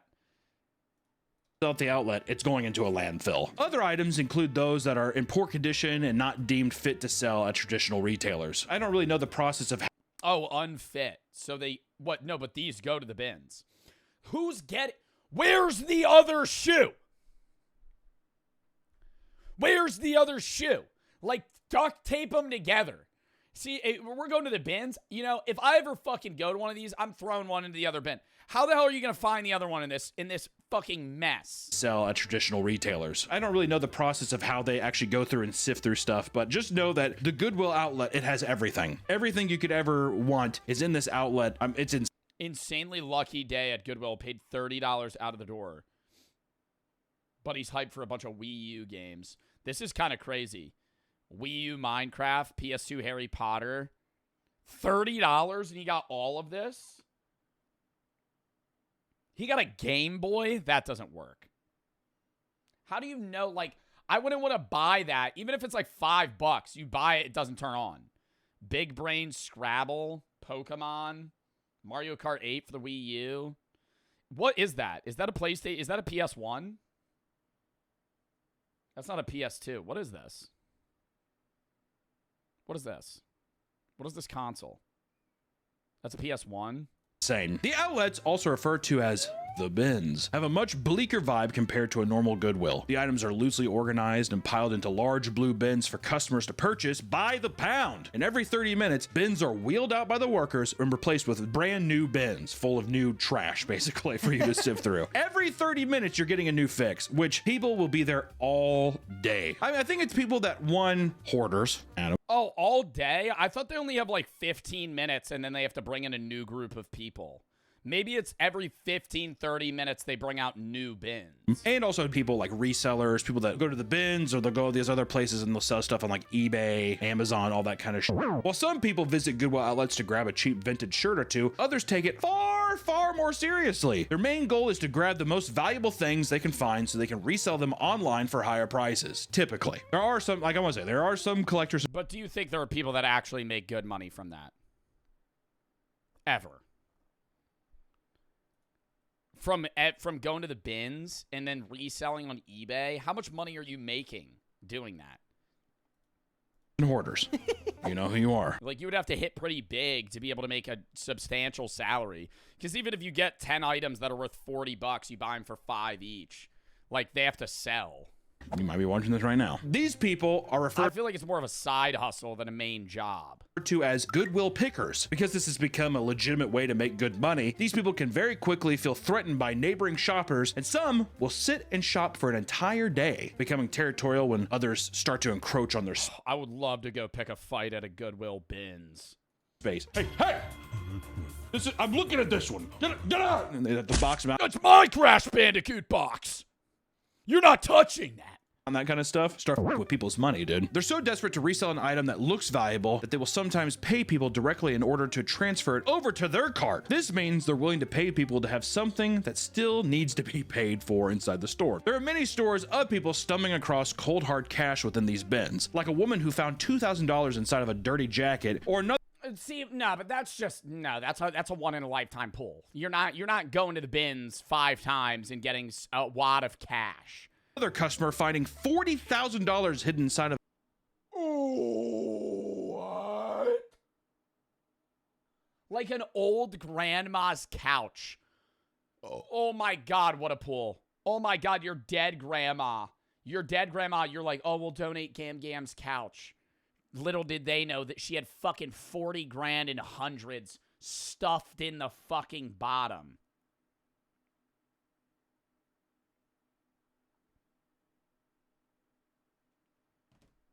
a used couch. That's grandma's little nest egg. I mean, how crazy is that? But you hear these stories, and of course, people, they'll look through everything. I mean, spend meticulous hours digging through stuff in hopes of finding that. I mean, I would buy a couch, stab it open, and be like, at what point? You think they would... okay, how stained would a mattress have to be for Goodwill not to take it? Like, what if I, like, soak a couch in piss? And I'm like, I'm donating this. And it reeks. Just smells like piss. You think they're going to try and, like, refurbish it? Or they're just like, no, sir, this smells like piss. Or, like, cigarettes. What if, like, your grandma's a smoker and her mattress just reeks of cigarettes? You know how hard it is to get, like, a cigarette smell out of, you know, like, furniture? It's worth it. Many bin shoppers advise people to check all the pockets of certain garments, as there's good chance that you might find hidden treasures, because there's an unlimited potential for big... I can't wait to just... Dude, there's probably fucking TikTokers that fake this shit. They just bring a wad of cash, jam it into a jacket and just film it. And they'll be like, oh, look, I found $500. Treasures. Because there's an unlimited potential for big finds like this, shoppers revert to their base instincts, doing whatever they can to survive in an environment reminiscent of the ruthless animal kingdom, right? We're basically calling them like gorillas. We're calling them cavemen, I think is what we're saying. Hordes of people wait behind the doors until the very second they open, descending onto the products like pigs to a bright blue trough. I'd go for, like, biological warfare here. I wouldn't shower for weeks prior to the bins run. Just give yourself a green aura. Run to whatever bin you want and just fucking, like, just waft. Nobody's getting near you. Some stores have shoppers that are so... That's where you bring out the dead possum. No. You bring out the dead possum. It's not funny anymore. I've overused the dead possum joke. Feral that the staff has to scream, push, and shove in order to get them behind the designated line as they begin the next rotation of bins and items. Okay, but that would be... Imagine... Okay. Okay, Chad. Imagine, though. I go to the bins. I shove a dead possum under the clothes. And somebody finds it. You know, and they're... like, fucking just panics. Back! I'm like, crawling over. I want to look at that purse. I want to look at that purse. I like to think that the Goodwill, like, staff too has like batons and.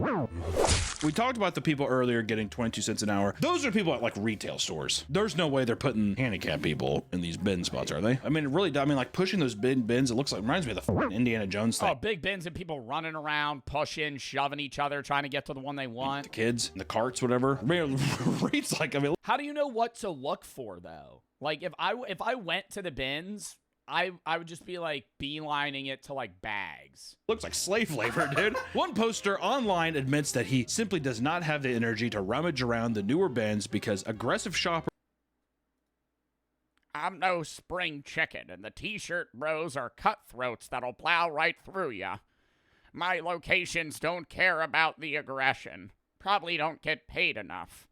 Now I wait till the vultures clear and rummage after like the weakest injured animal in line, picking at the leftovers.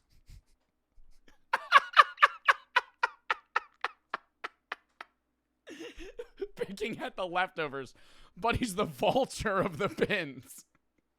He's just fucking getting the scraps that everybody leaves behind. He's getting the shit-stained jeans. Around the newer bins because aggressive shoppers will easily plow through you to get to them. He compares the experience to being a weak, injured animal forced to feast on the scraps left behind by a pack of vultures. He's like, God, dude, get over here. So I can't look through the Chicago Bulls jackets anymore. I'm like a little bird. He also vents about t-shirt bros, referring to vintage shirt-loving people between 18 to 30. Yeah, you would have to have, if you have really good, like, fashion knowledge, you could probably make a lot of money at the bins. Seem to travel in packs. But you would have to go to cities where they have rich people. Like, if you're in just, like, a regular-ass city where people are just donating, like, Walmart clothes that are now just getting marked down, like, you're not going to make money. Yo, Zeusy, thank you for the raid. People are saying Zeusy raid. Did Zeusy raid? Ruby for the sub, Ryan for the three. You remind me of 6'7", Diddy Blood, Mango, Imposter, Mustard, Tung, Toon, Sahur. Cody Cross, TPT, Salsa, 22 for the sub, Joe Bar for the three. I want to say today's not my birthday, so as a Halloween present, can you and Max Taylor do more collabs? Oh, yeah, if Max fucking starts streaming again. Hobster Death, TD, Mr. Lee for the subs, Oz for the 3. But watch this is 2020, not a lot happening. Also, would you ever masturbate with chatters? Maybe. Divorce RDG, Con for the sub, Yaz, Fab, Bossy Mass, Lum for the sub, Boy for the 3. If you have any ideas you want me to watch, games I need to play, videos, stab, games, stab. Boy for the 5. Aspiring videographers, wondering how you found your editors. I hired them through, like, email application initially. And then... why are people saying, what did he say? Would you ever mass debate chatters?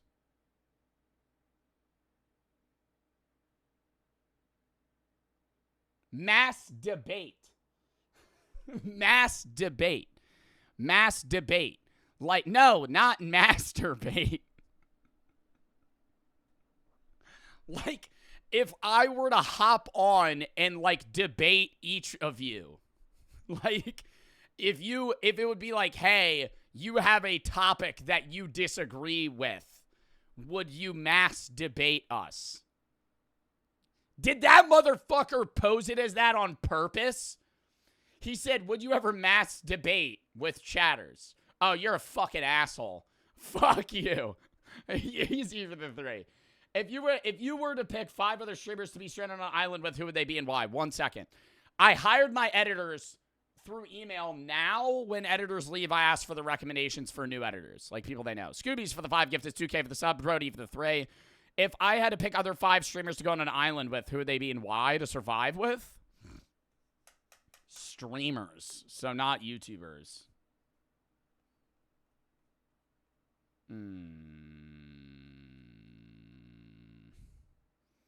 What streamers have survival knowledge? Because YouTubers, I'm just going, like, Outer Boys. I'd probably go... No, I'm not going Queso. I think Kai Cenat, because he's really short, needs a low caloric intake.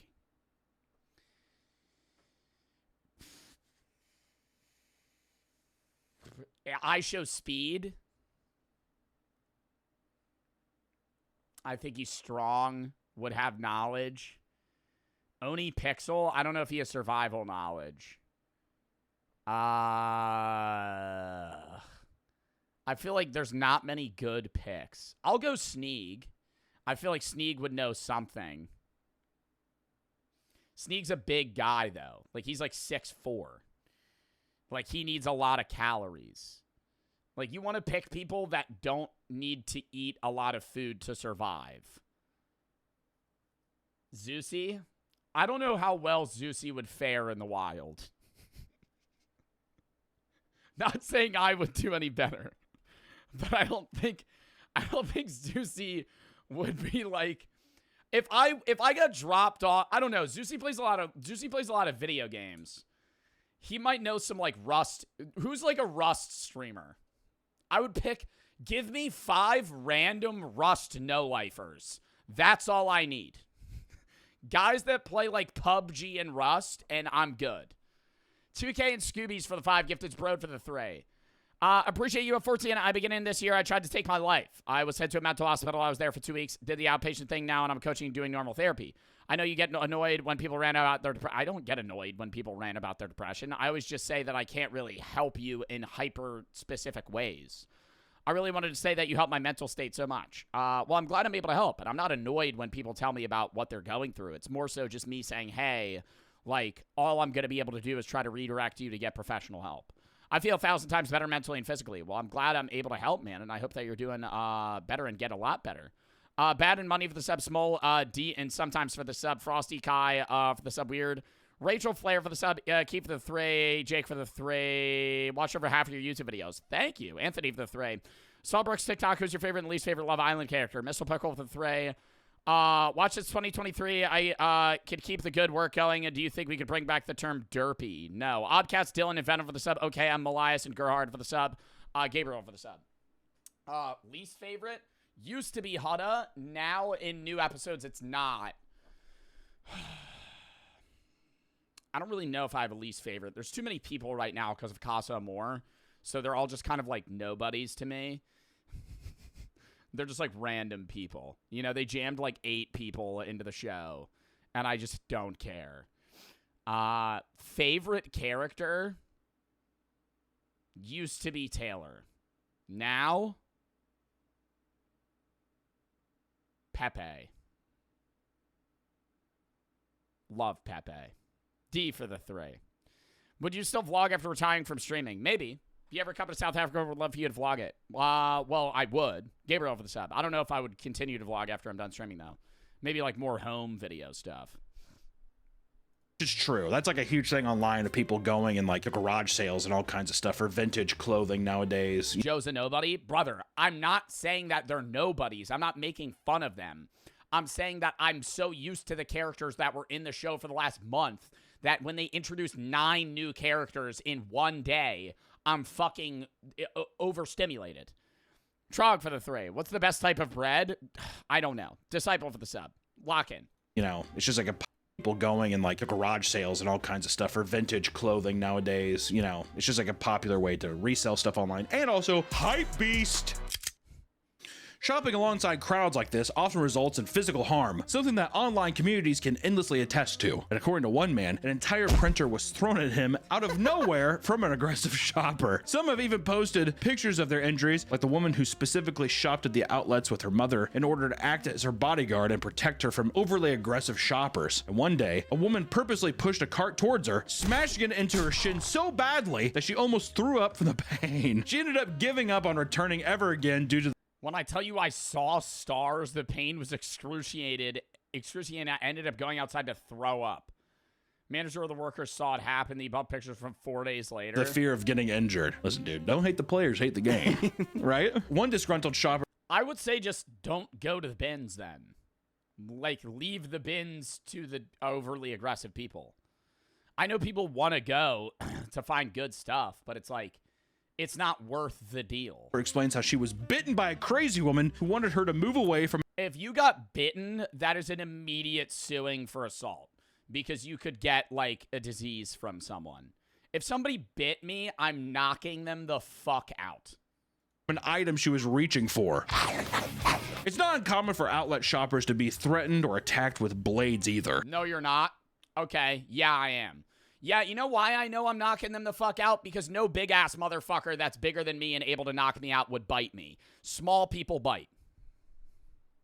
That's my logic. If they're biting me, I could knock them the fuck out. If they're big enough to knock me out, they're not going to bite me. They're just going to punch me in the fucking face. In one instance, a man witnessed a shopper slash their own friend's neck over an item they both wanted. What? Another shopper saw a man sprinting around the store, swinging a machete at people. He had to be tackled by guards or removed from the store. In one story, a man I'm not tackling a motherfucker with a machete. I'm a Goodwill minimum wage fucking security guard. Some guy's wielding a machete. Fucking pull out the taser, dog. I'm not running at them. found a mug with the words "F you" on it. The man put it in his cart, only to be nearly stabbed outside by a meth head who was furious over him, taking all the good loot. Getting into pirate territory now. On many occasions, there have been full street fights outside the store due to disputes from competitive shoppers. Even young kids will get into aggressive confrontations over minor disputes, and one shopper was shoved by a Gen Z kid who wanted to grab an item, only for an older man to retaliate by flipping him like a quarter and knocking the wind out of him. People that are experienced Goodwill pickers know that it's important to bring a large blanket or other type of material to cover the items in the cart when they step away to dig into the bins. Otherwise, you can run the risk of a shopper seeing your haul and steal them from your cart when your back is turned. I bet you there's shoppers that bring baby diapers. They're wearing diapers. Some people will even shamelessly engage in a tug of war with a complete stranger for a garment if it is potentially worth anything. I am not losing in a tug of war to that old ass woman. In a tug of war with a complete If I want that, I mean, that looks like it's about to rip. stranger for a garment if it has potential. I am taking that. I'm jumping over. potentially worth Jumping over the anything, bin. either to them or monetarily. Stealing is a rampant issue to the point where some people will crowd around the exits just to swipe things out of your hands. Like how the people are like, the Goodwill staff are like, whoa, what can we do? They're here to stay. Things can escalate even further when shoppers encounter organized groups of people that show up with the goal of dominating the entire store. This is detailed in a wild story by an outlet shopper. They were delighted to find a selection of designer products in the bins right for the taking. Oh, out of nowhere, 5 or 6 overweight women entered the store. Uh-oh, overweight women. 5 or 6 overweight women enter the store alongside a man that supposedly, this is what they're reporting, he reeked of. They started targeting random groups of people and Smelled like shit. Oh my God, they're like mob bullying people out of the store. harassing them. The shopper even overheard the smelly ringleader directing the large woman to shove older people out of the way. Ew, shove him. Falls over. Their goal was to intimidate the more reserved people so nobody would come for their items they wanted. When someone tried to approach them, they seemingly pretended to be Nah, this is pissing me off. This is actually making me mad. I want to go to the bins now and just fucking press these guys. Like, if I would go to the bins, just wait there for somebody to come press me and then just be a problem. deaf and started acting confused about what was going on around them. Huh? What? Are you talking to me?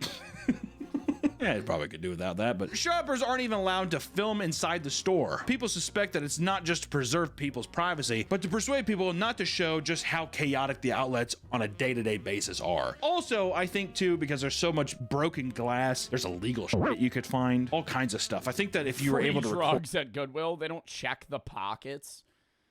Oh my God, dextroamphetamines? What is this? Shit you could find, all kinds of stuff. I think that if you were able to record stuff and you were able to do that, I think that there's more legal cases that could show up as well. You could cut your hand on glass, or you could find drugs. I know one of, I think That was an Adderall. Adam, or Never see Mariah, Adderall. I feel like that's not Adderall. he found a gun. Some people will sneak in cameras to make videos showcasing the life of a Goodwill reseller. But not all the people at a Goodwill outlet are aggressive. And in fact, some are just straight up odd. There are people that would enter the store specifically to pick up and smell the dirty underwear, having Oh my God, no. No, that's the freak factor. That's how those guys get the good deals, though. They walk up to the bins and just start sniffing the underwear. Yo, you're walking away. You're walking away, dude.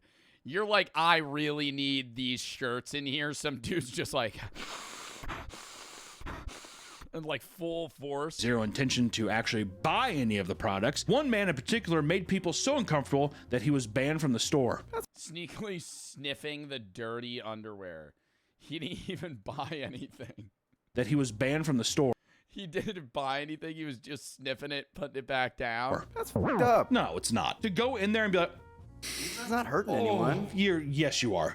He's what? Like, in a way, he's hard, for sure. There's no way he's like, oh, I mean, like, come on. He's probably like, oh, of course you'd be like, oh, come on. You can't smell some used panties? He's like, uh-oh, period panties. Puts it over his head.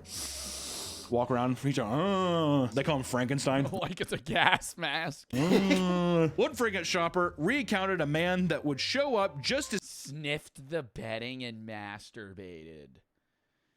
I think he must have gone there nightly, burning his face in the hanging sheets and comforters and furiously wanking. They chased him out once. I think he usually just finished. How did they not ban him from the store? sniff the used bedding and furiously masturbate on them almost every night. How about that one, Nick? Well, How about that one? That's different. If you weren't masturbating, that's different. What do you think? The guy's going, he is hard. Does it not make you uncomfortable that a guy is hard, actively hard? If I told you right now when I was recording, I'm like, I record only when I'm hard. That That's would be, fine. that'd be If a workplace. If that's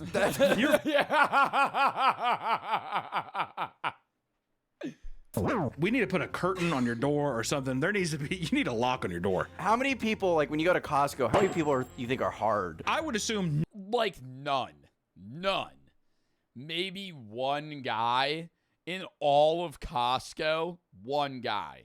Maybe a random dude one time for 5 minutes. Push-ups, not doing channel point redemptions the day I get back. I'm sorry.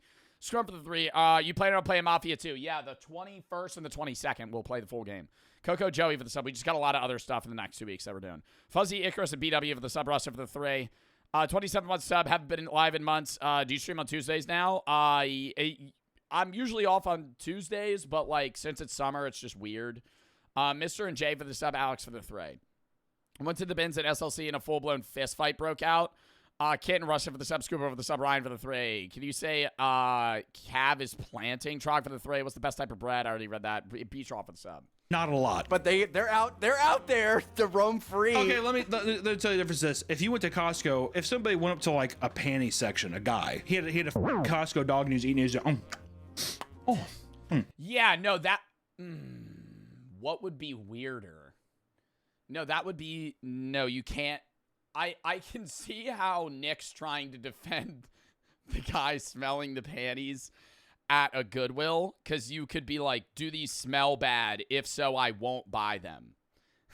But if you're out just like a regular store smelling the fucking underwear, Is that something where you're like, well, that guy should probably not be doing that? Now. Well, okay. Well, now the puzzle's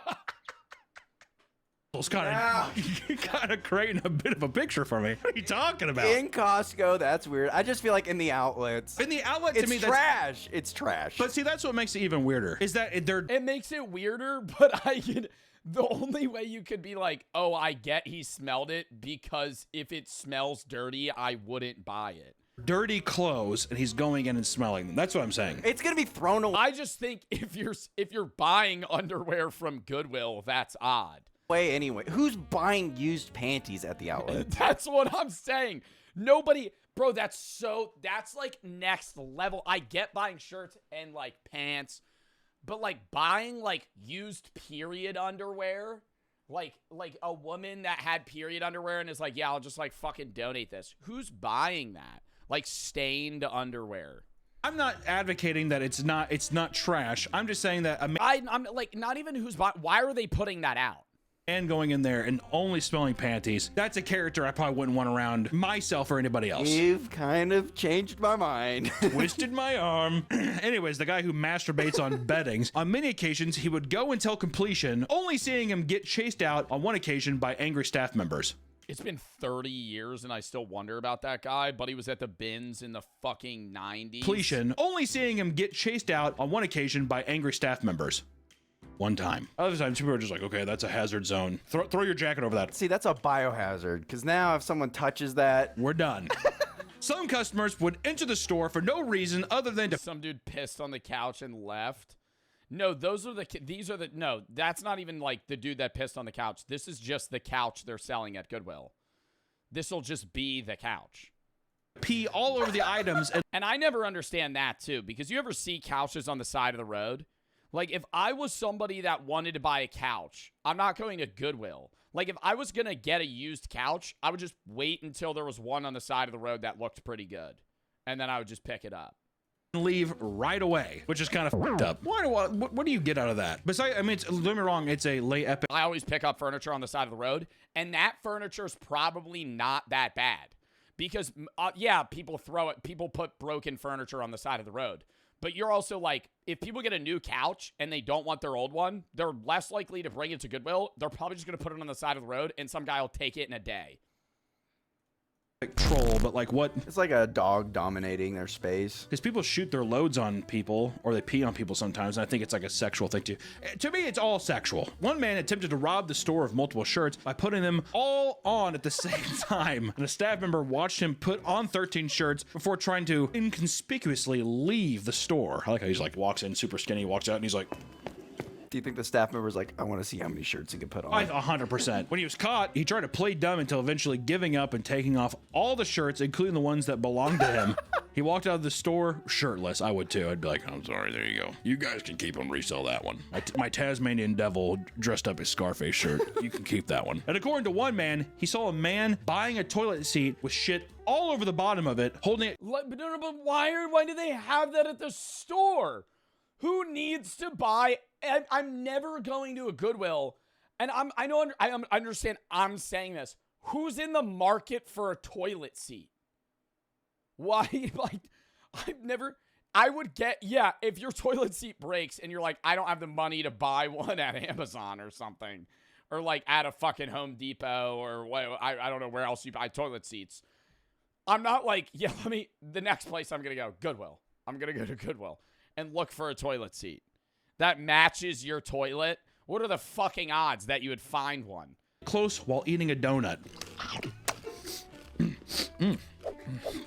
Even without the insane shoppers wreaking havoc, the outlet is plenty dangerous on its own. People often wear sturdy gloves due to the potential to touch drugs, broken glass, or other disgusting substances. Pee, piss, whatever.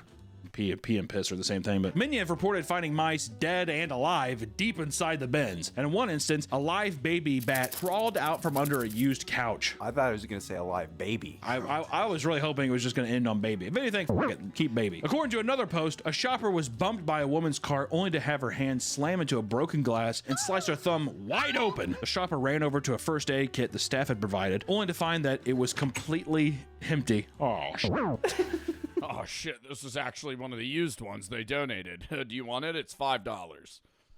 Oh wait, hold up. Let me go get the used Band-Aids in the back. because the items that We should have some loose Band-Aids around here. So everybody start checking the jean pockets with the poop in them. bins are not thoroughly checked, it can lead to some insane finds that can be extremely dangerous. One man opened a pocket knife that was covered in some sort of illicit substance that caused him to be high for several hours. Oh, is it a coke knife? Could be maybe LSD. Something like that. If you open it, he's like, what is that? That would be genuinely terrifying. Doesn't even matter if the high's good. Going to a Goodwill and picking up a product, it like cutting you, and you just starting to immediately get high would be like the scariest experience. Super Soapy, thank you for the 20 fucking gifted subs. Thank you if you got a sub. Thank you for the 20 gifted. Ryan for the 3. The last one, could you say, no, I'm not saying that. BXL for the sub. Smelly for the 3. Diamond 2 and Marvel. Wish me luck on my road to GM. Well, good luck, Smelly. Thank you for the 10. And Super Soapy 7. Thank you for the 20 subs. Joey for the 3. B-Straw, Acorn and BW for the sub. Joey, Coco for the sub. Scrum for the 3. Yeah, and Coke makes sense. Yeah, he sits there, he opens up, he's like, whoa. Yeah, he didn't complain. On various other occasions, people have found loaded weapons. And in Miami, a shopper found a gun that he assumed was a toy. He started playing around with it, only to end up shooting someone for real. How do you think a gun's a toy? Any of you ever held a gun? Like a gun loaded or not is obviously not a BB gun. Like they're heavy. Like a gun if you pick up a pistol, that shit weighs like 5 pounds. Feels like it weighs 5 pounds. Like maybe a little mini like pocket one, like they sell like women's pistols or something that are supposed to be like concealed in a purse. Like something like that. Maybe I'd be like, oh, this is like a pop gun. But if it's solid metal, I'm not thinking that's a fake gun. But Saki for the subscribe for the 3. You're getting too popular. I miss you being a 2 to 3K. Andy, Mimi for the sub. It's just because it's the summer. I think I have growing YouTube views, which translates over, but I've also just been consistently growing, so summer views are more inflated than normal. But that is like a reoccurring thing where people are complaining that I'm no longer niche and now I'm mainstream. I don't think that's the case. I think I've not really grown that much view-wise. I think there's just been like a few people that talk about me more and realize, oh, wow, other people watch Joe Bart. I haven't really gotten that much larger. There's just people that are like, I watch Joe Bart. And they're saying that for the first time. And now somebody goes, oh, I watch Joe Bart too. And then you go, nah, this motherfucker's mainstream.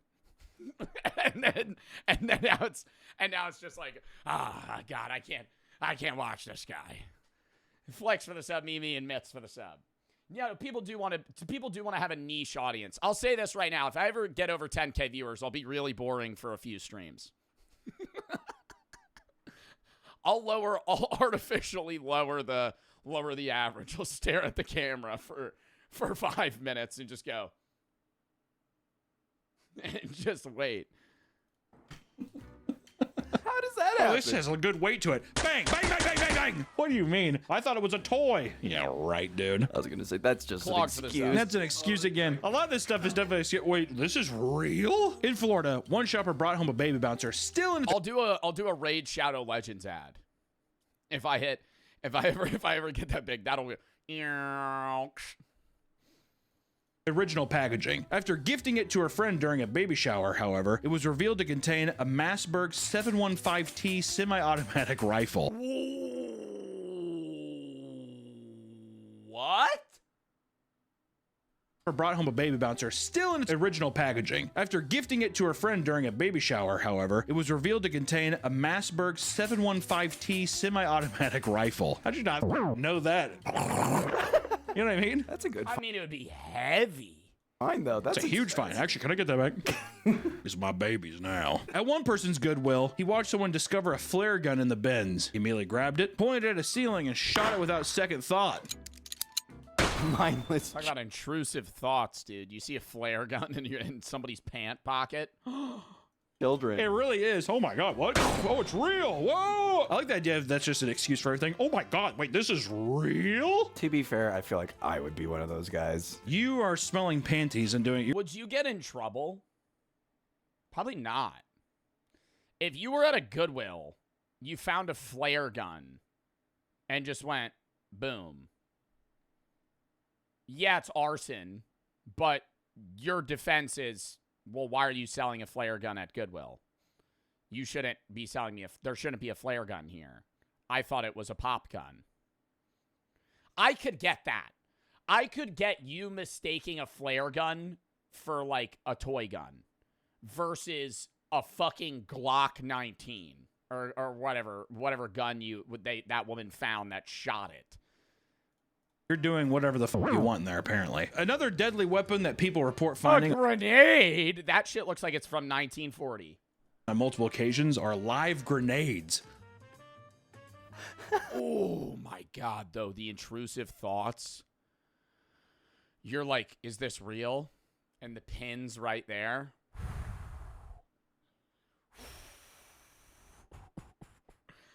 I'd be staring that down, just like, oh my God, what do I do? You'd pull the pin? You'd pull the pin? No. I feel like I would panic.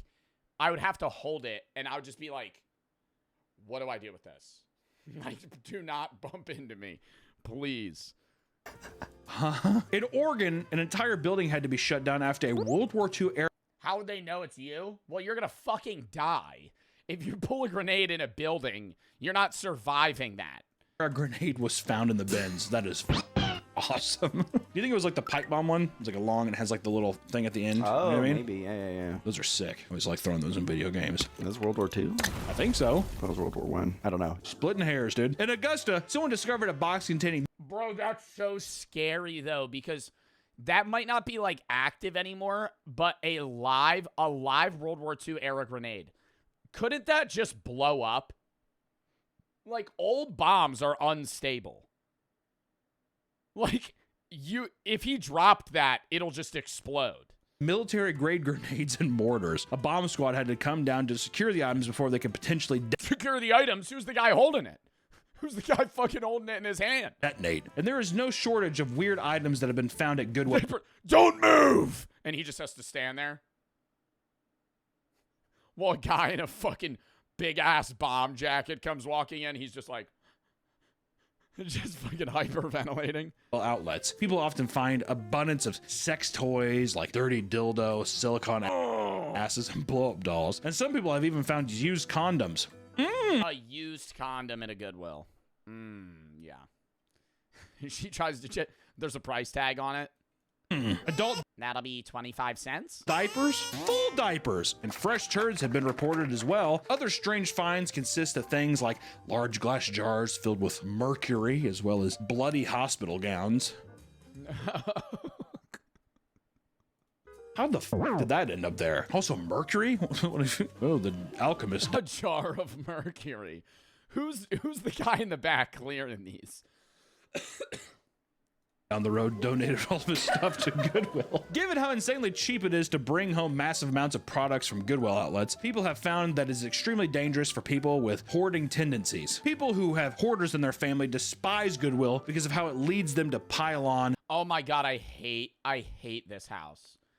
I hate this house. how do people... I understand the idea of hoarding and, like, being obsessive with, like, the products you own and not wanting to get rid of anything. I love throwing shit out. I love throwing shit in the trash. I love getting rid of stuff. Even if I'm like, I used to be like, oh, I might use this in a year or two. Trash. If I have to say in my head, I might use this within 5 years, it's gone. Unless it's something that's genuinely valuable or like a tool or something. If I have like a fucking, like I'll keep like my stream costumes if I ever want to reuse them. We'll take an example though. I'm trying to think of something that's like I had, like I just random shit I have from stream. It'll be like a mic arm that my OG, I actually did use that. So that was one product that I was like, I might ever use this again, and I did. But it'll be like my old mic equipment. Like I'll just have something from that I had from like 2021. I'm like, oh, I might use this webcam one day. Trash. The Miku outfit, well, that ripped, so I threw it out. I had to duct tape it. Hold up, I gotta pull my toes. Ow. Ow. Sorry. I stepped on my foot wrong when I was playing volleyball. Ow. Okay. More and more needless junk, but to be fair, you're gonna find that junk anywhere. If it isn't a Goodwill, it's a trash can. It can be wherever. Yeah, they're gonna jump in a trash bin and get So it. it's a hoarder's paradise, but still. Can you crack your nose? Yeah, sure thing. If you ever see me doing this, by the way, oh no, because then you guys are gonna focus on it. If you ever see me doing this, I'm cracking my nose. I gotta turn up my gain. This is gonna be gross. It's really bad. I cracked the cartilage in my nose. How do I turn on my gain filter? Okay.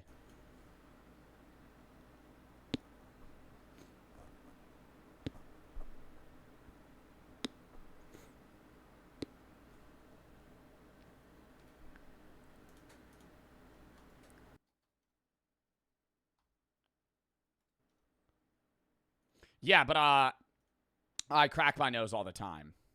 How? I don't know. I definitely have a deviated septum because I only can breathe out of one nostril. I only breathe out of this one. Or it'll switch some days, but it's usually this one. Like I could breathe like it's hard to breathe out of that one. But I've always cracked my nose. There's just like a weird hanging cartilage part. MSD and Spudster for the sub. Tiny Nolan for the sub. Chunkles for the 3. If I find a grenade in a Goodwill, I'm going to go find the lady who bit me and show her my cool find. Money Dead, Ramen, White for the sub. Grizzly for the 3. Thank you so much for getting me through hard times. You're absolutely my favorite streamer. Thank you. Clogged, it's Alo Dilly for the sub. Flex Mimi and Mitz for the sub. Oh, you can't point the finger there.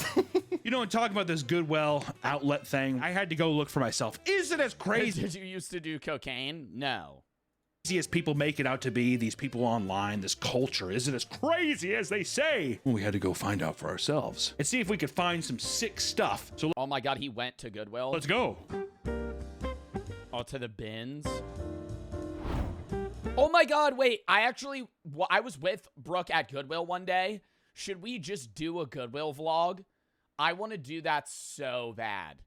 Just a random, I'd go to like 5 Goodwills and we would just vlog it. And I'd just show the stupid, creepy shit they have there. They do have some good stuff. Like, I would try, it would be like a challenge. I'd be like, I have to spend $100. I have to find this, this, and this. Like, when I was there with Brooke, this was probably like a month ago. I was like, I really want to do a vlog. And I was like, one of the challenges should be I have to buy every snow globe they have. Because every Goodwill has like 15 snow globes. I could rack up an army of snow globes if I went to like 4 Goodwills. I could get like 100. We should leave $100 for them to fight. Oh yeah, see, no, that's Jason mask. These are one of the McDonald's buckets I didn't get. Are you serious? It's a boo bucket. Oh, really? There we go. What do you think was in the boot? Mousetrap. No. Look, it fits. Throw it on, dude. Throw it Put on. it on. It's too small. It won't work. Sure, man. We got some nice flooring here for Nick's office. Yeah, so I can play on the ground. So you have tummy time in your room. Hey, sir, there can't be any recording. Oh, no? Okay. It must be just the bins, because people record at regular Goodwill all the time. You know those guys that always do dances at Goodwill? They'll do like full-on plays. They'll put on all the clothes and just like reenact certain things. Hey everyone, this is Adam at Creature Kid, and today we're talking about the Goodwill bins. My favorite place to shop that I try to get everyone to go shop at. Hunter and Nick like to make fun of me about the Goodwill bins, but my love and passion for it is more of salvaging things. Oh, he looks like a professional though. He's got that serious More face of- on. He's got the granny glasses in case they fall off, it catches them. Salvaging things that are moments away from being thrown away. Some of the things we found over the past couple days, this is a tiny, beautiful, silver-plated piece here. What the fuck are you using that for? Is that a cool pot? Yeah, I'd walk up to that and I'd be like, that's awesome. What am I using that for? This is probably 1920s. We're gonna use it for a movie Flowers? I don't grow flowers. prop, so it's exactly what we need. This tiny little violin here is about as tiny as it can get. This Oh is my God, you know what I got at Goodwill the other day? Hold up. Count me down 20 seconds.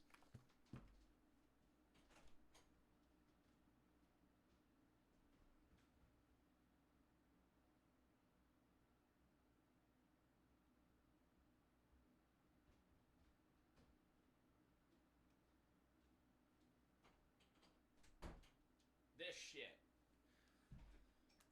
Well, I got a few other things, but this was cool. It's a little stained or cracked, but look.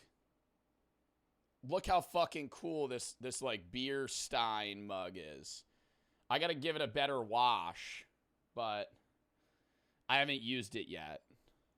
But it's like, bro's never going to use that. Yeah, the fuck I will. Yeah, the fuck I will. This is a sick-ass fucking mug.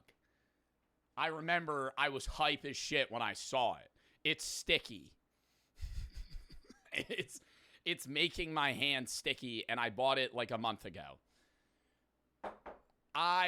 We'll do a Goodwill vlog soon. I just did the Mexico vlog, so I'll have Cloak edit that, but we'll do a Goodwill vlog soon. KDY for the 3, Spaceship for the sub, Chalk for the 3. When are we playing Fire Truck game? What? Him and Opiates for the sub. I gotta write that down. I gotta write a note to myself. I'll text Brooke. We gotta do a Goodwill vlog.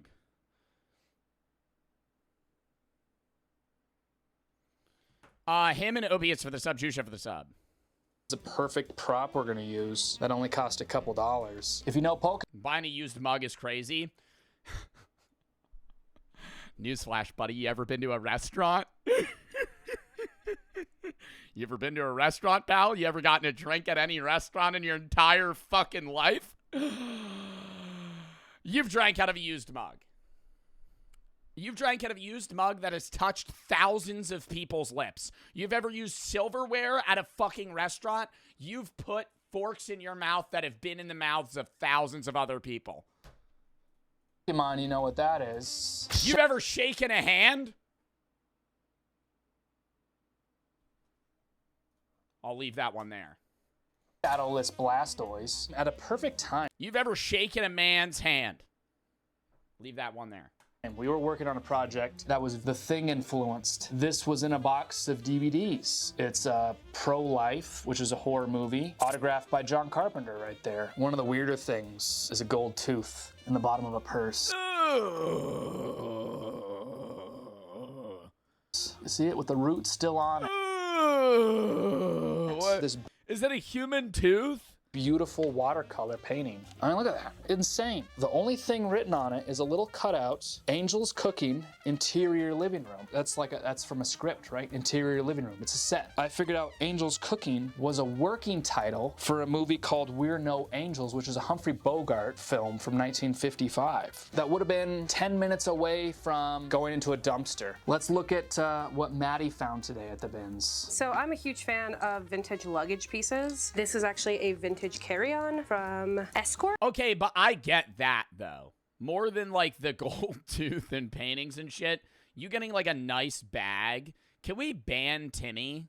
Yeah, get him out. Don't even time him out. Just ban him from my chat. Which is a pretty cool luggage company. This weird little cowboy purse. This purse, which is very tacky, but it is Loungefly, and that is a really sellable brand if you're trying to like make an income off of resales. I think this is maybe one She of found a $1,000 purse at Goodwill. my favorite pieces that I got today. It's a little Captain Caveman. Oh my god, I thought it was a hairy potato. Oh my god, I thought it was like a hairy figurine. And you can always find really good office supplies, usually still sealed. Painter's tape is so expensive, but at the bins, it's by weight. Adam actually picked this one out for me. 1978 full color calendar of Elvis, made in 78. I just finished a short film that takes place in the 70s, and a lot of that. Whenever I think of Elvis, I always just think of how he died on the toilet. I'm not trying to be like grim here, but he was like turbo constipated. Turbo constipated. And he died trying to poop. Stuff came from the bins that was authentically dated. Yeah, Joe, we know. I didn't know that until like 2 years ago. This is probably the best thing that we found today. This Blockbuster membership card. This is from 2007, so it's a real antique. This is a VHS tape. It contains the... But where am I putting that shit?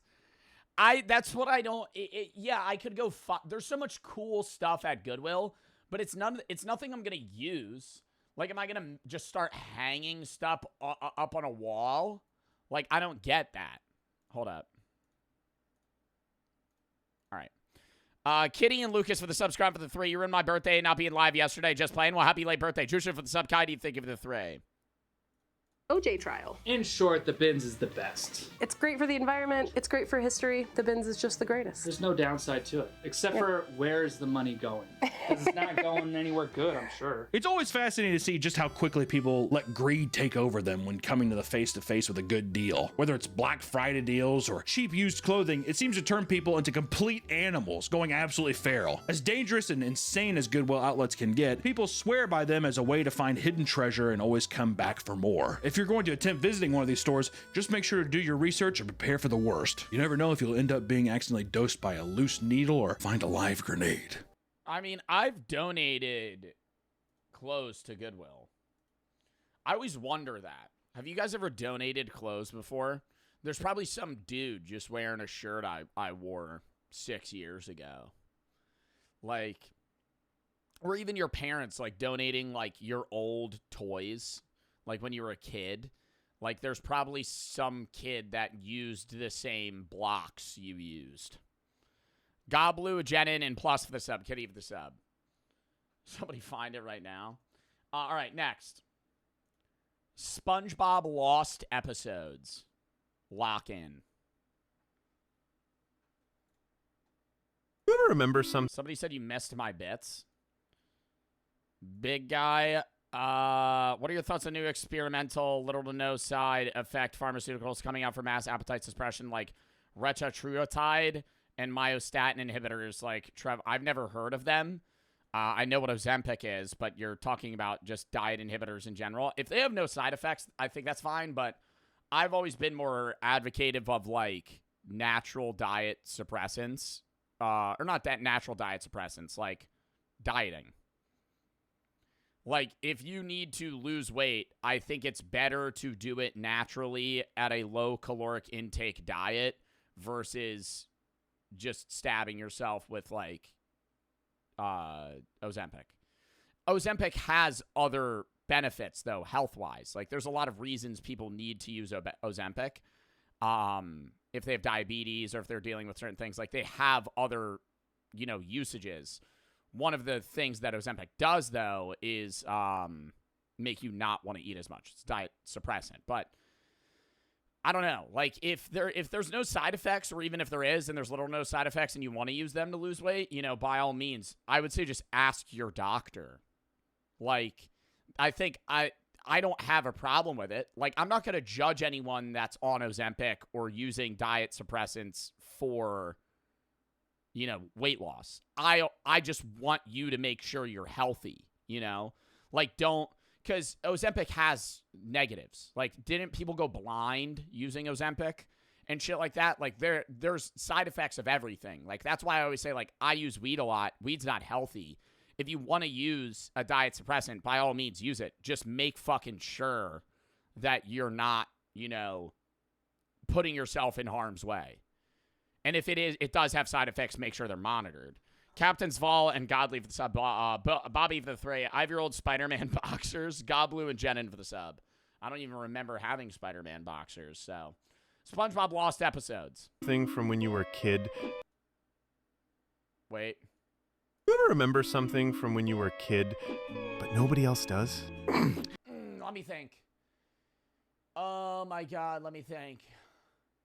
Not from SpongeBob, but all that's getting blocked in my mind right now is SpongeBob. What's something from when I was a kid that nobody else remembers?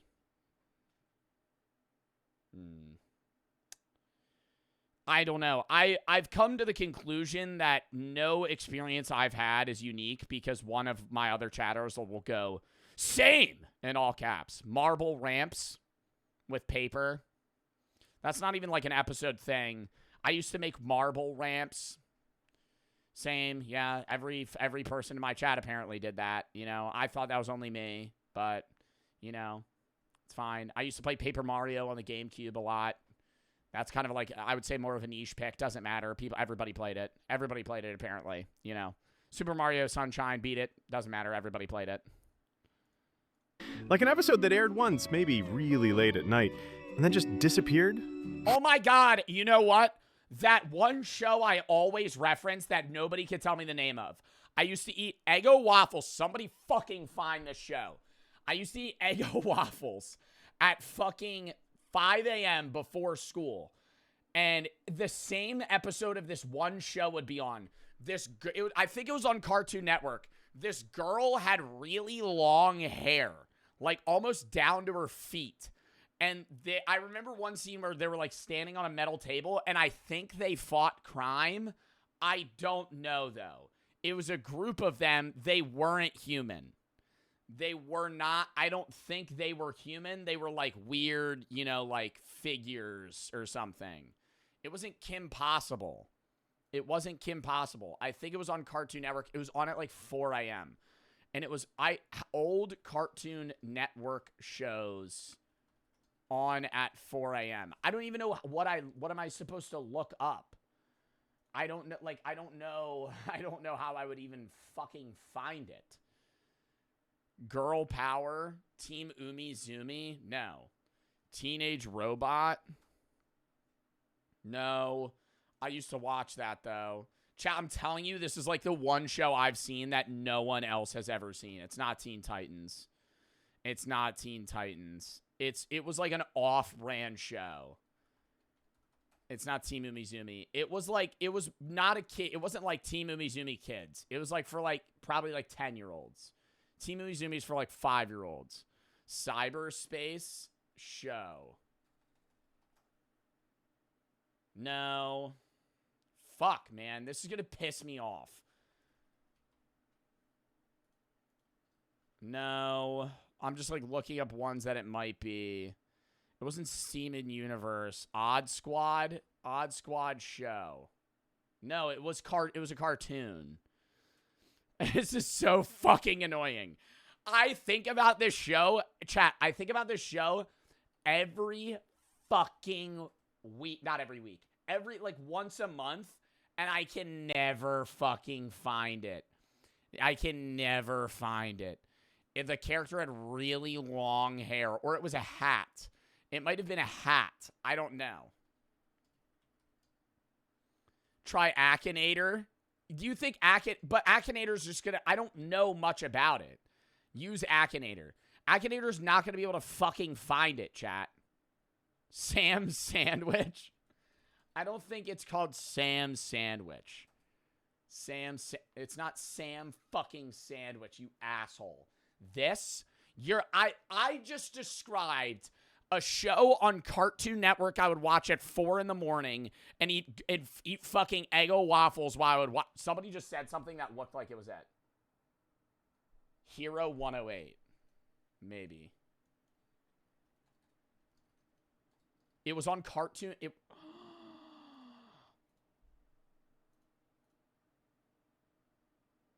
Oh my God. Oh my God, he fucking found it. Oh my God. Oh my God, this. This is a show. Has anyone seen this show? This is the person I was referencing. They would wear the hat.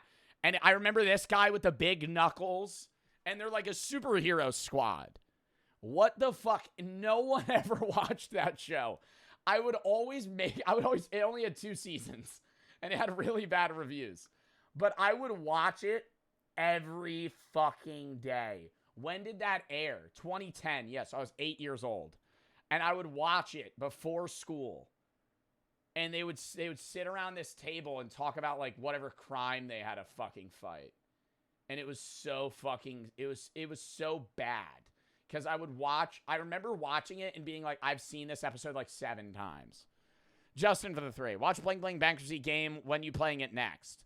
I don't know. Maybe Thursday for Random Game Day. Today's Reacts, tomorrow's Horror Games. Thursday, Random Games. Friday, Reacts. Early React for 4th of July. Maybe the Team Review. Saturday, High Gaming Day and High Driving Sim Games. Sunday, Reacts. Monday, Random Games. Tuesday, Gamer Challenge next week. Next Thursday, Horror Games and a Warships ad. Next Thursday, Unbanned Games with the Guys. Next Friday, the Charity Stream and Reacts. Oh, and the Chest Chop Slap Fight. OZM for the sub. Cool Carlos for the 3. Do a side gig for summer. I'm going to donate my rent money. I'm sure my family understand. No. Do not. Still, Signal for the sub. Spyro and Pick for the sub. Sketty for the 3. Can I get Ozempic so I can have a sweet treat? Godzilla for the sub. Or Godly for the sub. Sketty, Ozempic doesn't mean you could just eat whatever you want. It'll make you, like, not want to eat. All right, lock back in. W Chatter, whoever fucking found that. Aiden for the sub. Hero 108. Hero 108. Wow. I feel like I never even knew the name. You know when, like, you would just put on Cartoon Network or Nickelodeon when you were a kid? Because there was no streaming services, so you never specifically looked for a show. You would just put on... You would scroll through the 5 channels you liked. Every morning, I would go and watch either Animal Planet, Nickelodeon, Disney, Cartoon Network, or, like, fucking Disney XD. And I would go through those 5. And whatever show was on that looked most interesting in that exact moment was the show I would watch. I once stayed in Illinois for trap shooting. I'm going to Ohio for nationals later in July. Good luck, man. Aiden for the sub. This video is about those kinds of episodes. The lost ones. There's not a lost episodes. There's lost episodes of SpongeBob. Banned ones. The ones that were a little too weird, even for SpongeBob. Some of these are real, some are rumored, and some I honestly don't know, but they've stayed in my head ever since I saw them. Red Mist. Or did somebody get murdered? The only episode of SpongeBob that I found genuinely disturbing was the one where you remember when they went to like an alternate dimension and Squidward got trapped in that like blank world? It was like nothingness. That was creepy. And they went, it was like the future, and he would fucking like like that one was weird.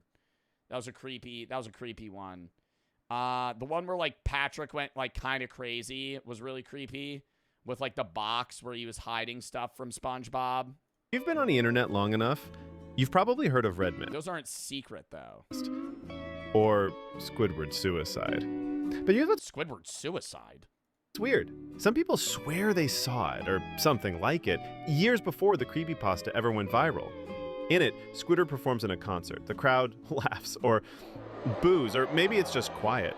He goes home and just stares at the camera. Then the screen flickers. I've seen this image. There's this awful, realistic crying sound. Not cartoon crying, human! Then his eyes turn red. Like, not cartoon red. Like, too real. What's so weird, though, is SpongeBob did that, like, bodily, like, horror. So that this doesn't seem too far-fetched for SpongeBob, but I doubt they would have an episode where Squidward literally kills himself in the episode. Like, there's no way. They did creepy body horror. Like, that's not real, though. Some say a Nickelodeon intern leaked it. Others say it's fake. But that audio, that scream, it's been floating around on 4chan since forever. And it's not something you forget. Oh my god, are we gonna hear the audio? Throughout the 2000s, Nickelodeon made SpongeBob appear in PSAs and educational shorts about things like recycling, brushing teeth, or fire safety. They aired randomly between shows. Never credited, never archived. Most weren't included on any home media. Nick didn't treat them like real content, just filler. I don't remember any of these. I don't remember that. I don't remember PSAs. I remember Disney used to have PSAs with, who's the girl from Shake It Up? Not Zendaya, the other one. And she would talk about, like, how she had dyslexia and she couldn't read. And then, or, like, she couldn't read well. And then she, like, learned how to read. Bella Thorne. I remember vividly watching that commercial. Bella Thorne dyslexia. She'd be like, I mix B and D and something W. This is it. Is Bella Thorne, and this is the story of the time I... Yeah, she said, like, the big man walked a brown dog, and she might read it as, like, the Dig Wan Malkib Adram Bog. And then she said that she would, like, read every sign that she came across. I remember seeing that one, like, 500 times. That, there would be Disney stars talking about, like, bullying and just other random shit. And then they would do the, you know, the fucking, like, the fucking Mickey ears.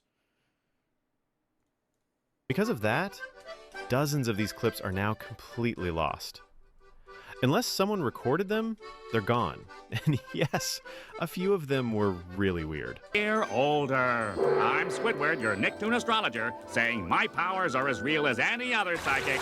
In the episode SpongeBob... I don't fucking remember that. This is the one that I saw. No, this is the one that I was just referencing.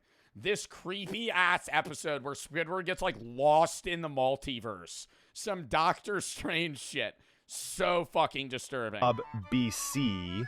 There's a prehistoric version of Bikini Bottom.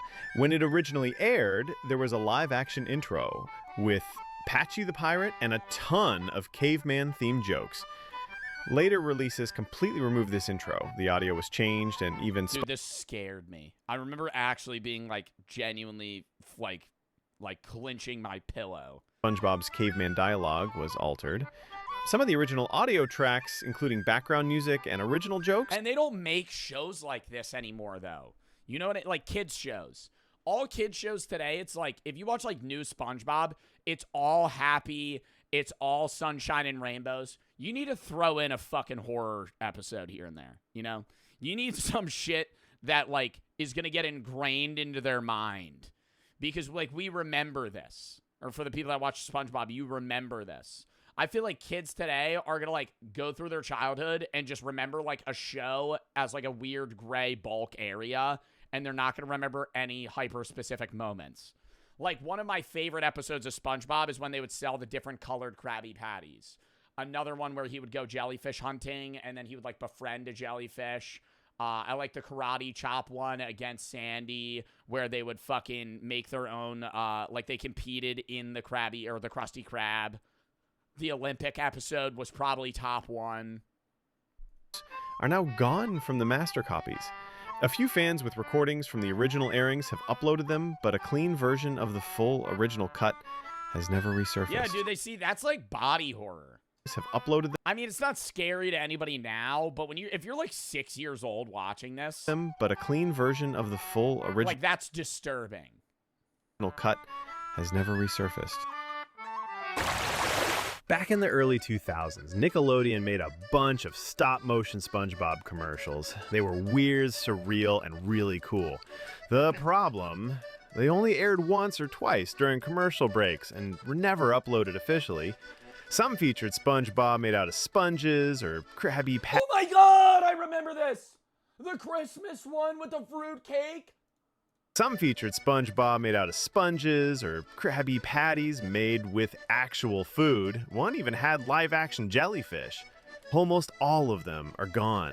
A few were recovered by fans who recorded them on VHS, but most still missing. Unless someone digs through old TV tapes, they might be lost forever.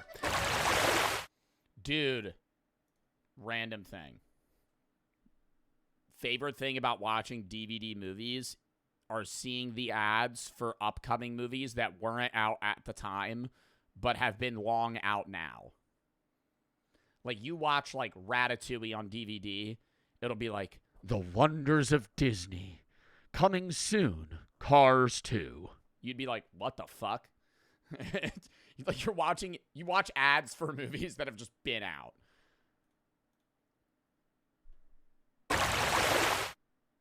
In 2009, Nickelodeon aired a huge special called Truth or Square for SpongeBob's 10th anniversary.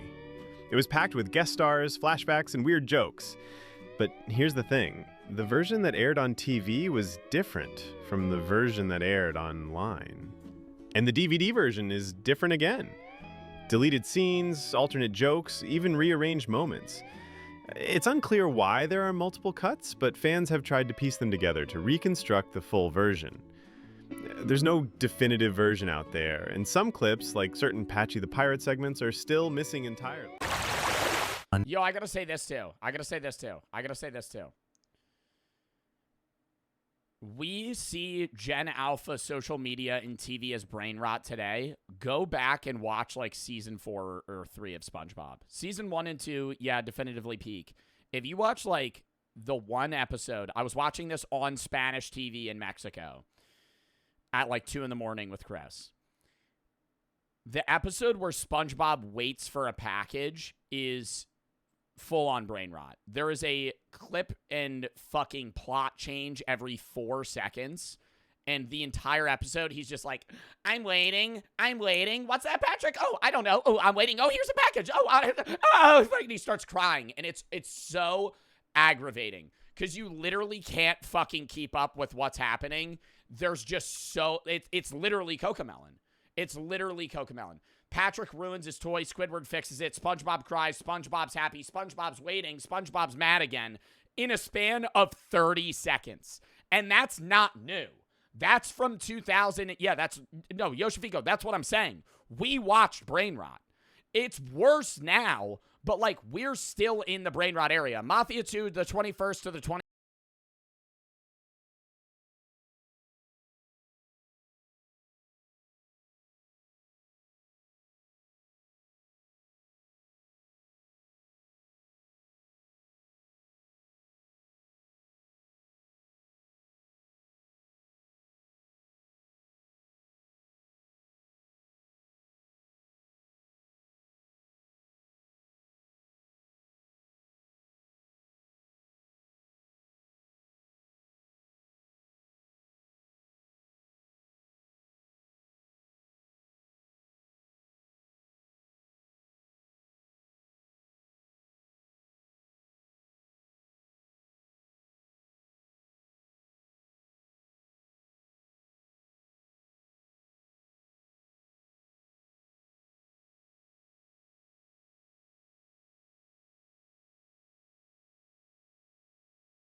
So know people want similar things each week. So they want like their horror game fix for the week. They want random games and reacts for the week. Then they want a special stream here or there.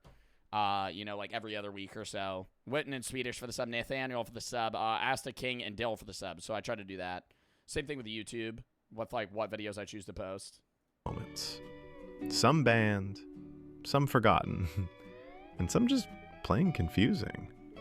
Honestly, it's kind of fun knowing this happy little sponge has such a weird history behind him. Well, weird history, but it's like, isn't SpongeBob in general also like subliminal messaging for adult humor? Not subliminal messaging. It's supposed to hint at adult humor. Like, you remember the episode where they're like, F is for friends who do stuff together. U is for you and me. They're talking about having sex. Like, they're talking about, like, fucking. Like, that's the... But, like, kids are watching that, and it still has its usage as that episode. That's what I thought they were talking about. When I grew up, I was like, F is for friends who do stuff together. U is for you and me. N is for anywhere and anytime at all. An adult is seeing that and going, that's about sex. You can say that's dirty-minded. I would say that's just, if you're not a kid, that's how you're seeing the fun song. Where they fucking ran about that. Bro, come on. Come on, dude.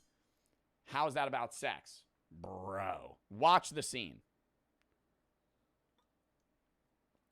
An adult wrote that. Like, that's why you could say I'm dirty-minded. A 40-year-old man wrote that song. A 40-year-old man wrote that song. And you think he play the song? Yeah, I'm banning this dumbass. Hold up.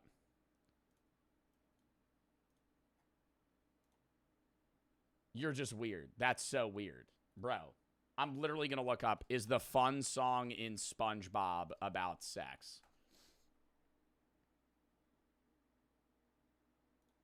The fun song is about friendship that SpongeBob sings to Plankton in an attempt to teach him the meaning of friendship.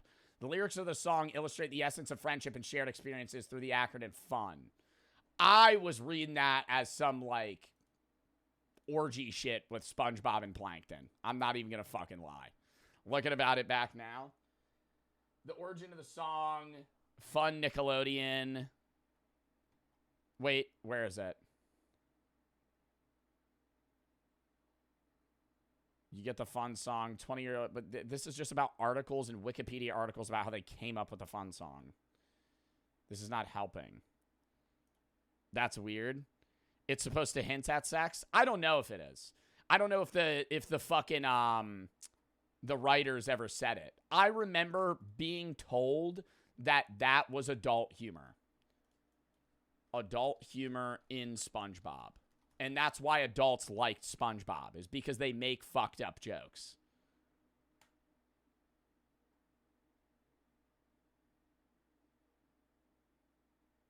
Patrick, your genius is showing where.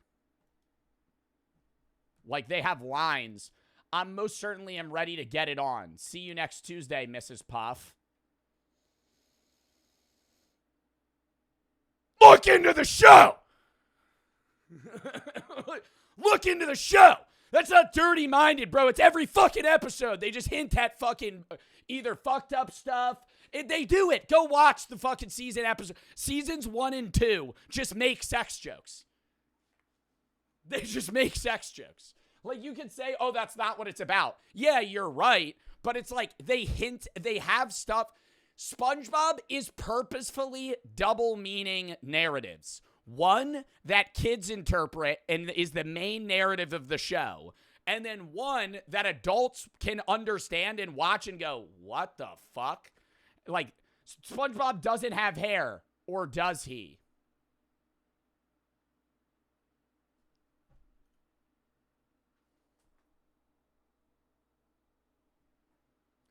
This is on a Reddit thread of people just talking. In quotations, I got it. Let's get naked. No, let's save that for when we're selling real estate. Like, bro, come on. Who wants to lick my cheeks? I see I have some takers. Brother. Oh, you've got a dirty mind. Brother, that's an actual quote from the fucking show. That is Freak Bob. That is for, what do you think the fucking Freak Bob meme comes from? Oh my God. I know that's like a fucking joke. I'm almost sure Freak Bob probably exists from the fact that he says sus shit the entire fucking show. When SpongeBob's buried in front of the Krusty Krab and Mr. Krabs says something along the lines of, I hope that's your nose.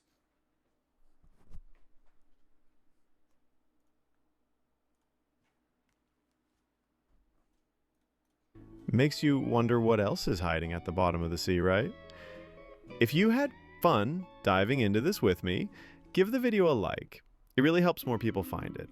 And hey, if you remember an episode no one else seems to, tell me in the... That's like literally just in the base show. What you described it sounds like creepypasta I've known about this episode. Can't unsee Squidward dancing. Never knew the lore behind SpongeBob. I remember growing up and when I stopped watching SpongeBob, literally having conversations and people going, yeah, they had adult humor in SpongeBob. And me looking back at it in high school and being like, oh yeah, no, those were like sex jokes. 15 jokes in SpongeBob made for adults. I'm ugly and proud, assertive, not insertive. The French tickler speaks for itself. Getting naked for selling real estate. SpongeBob underwear on his head. The entire Sailor Mouth episode. See you next Tuesday, Mrs. Puff. SpongeBob doesn't have hair, or does he? Squidward being a donkey. Patrick, your genius is showing. SpongeBob's drunken stupor, a live seahorse, and a coin slot. Fuck! SpongeBob watching the sea anemone and then turning it off is him watching porn. Get the fuck out of here. You remember that episode? I'm getting mad now. When SpongeBob is watching the sea anemone and he turns it off and goes, oh, he's watching porn. And he's into it. And that's literally sex jokes in SpongeBob. Every episode. Don't drop the soap in season 2, episode 33. Oh my God. The panty raid one, that one's just obvious. But like, bro. Come on. And he had tissues too next to him. Oh my God. Crossword RB, Gorilla Thor, Killer Cam, Yuck for the sub, Mr. Carrot, Grass, Money, Fat for the sub, Zap for the 5. Kitty Flex for the camera, you have to redeem that. King for the sub, Looper for the 3.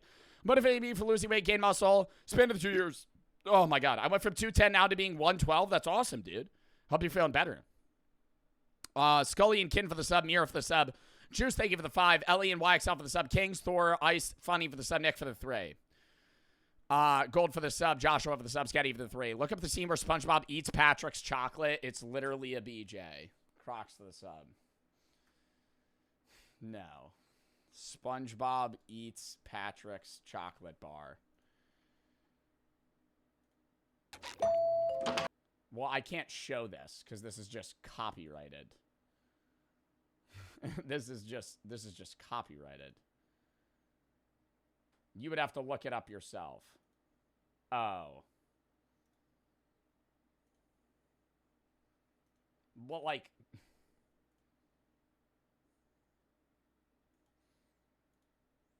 Like, you could say dirty mind, bro. There's too many instances where it's so obvious the fucking, the writers in the show are purposefully doing that. Crocs for the sub, Joshua of the sub. All right. Count me down 30 seconds. I gotta piss real quick. And then we're gonna hop into the next video. Ugh.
All right.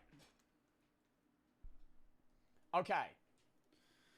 Oh, not for the sub, grab for the 3. Don't usually tune into the stream and watch it VOD since 2023. I want to say I love the streams. Glad to have you back. Finn for the sub. Joshua and Crocs for the sub. Okay. W song. What was the song? Gangstas and Sippas by Shoreline Mafia. Hold up.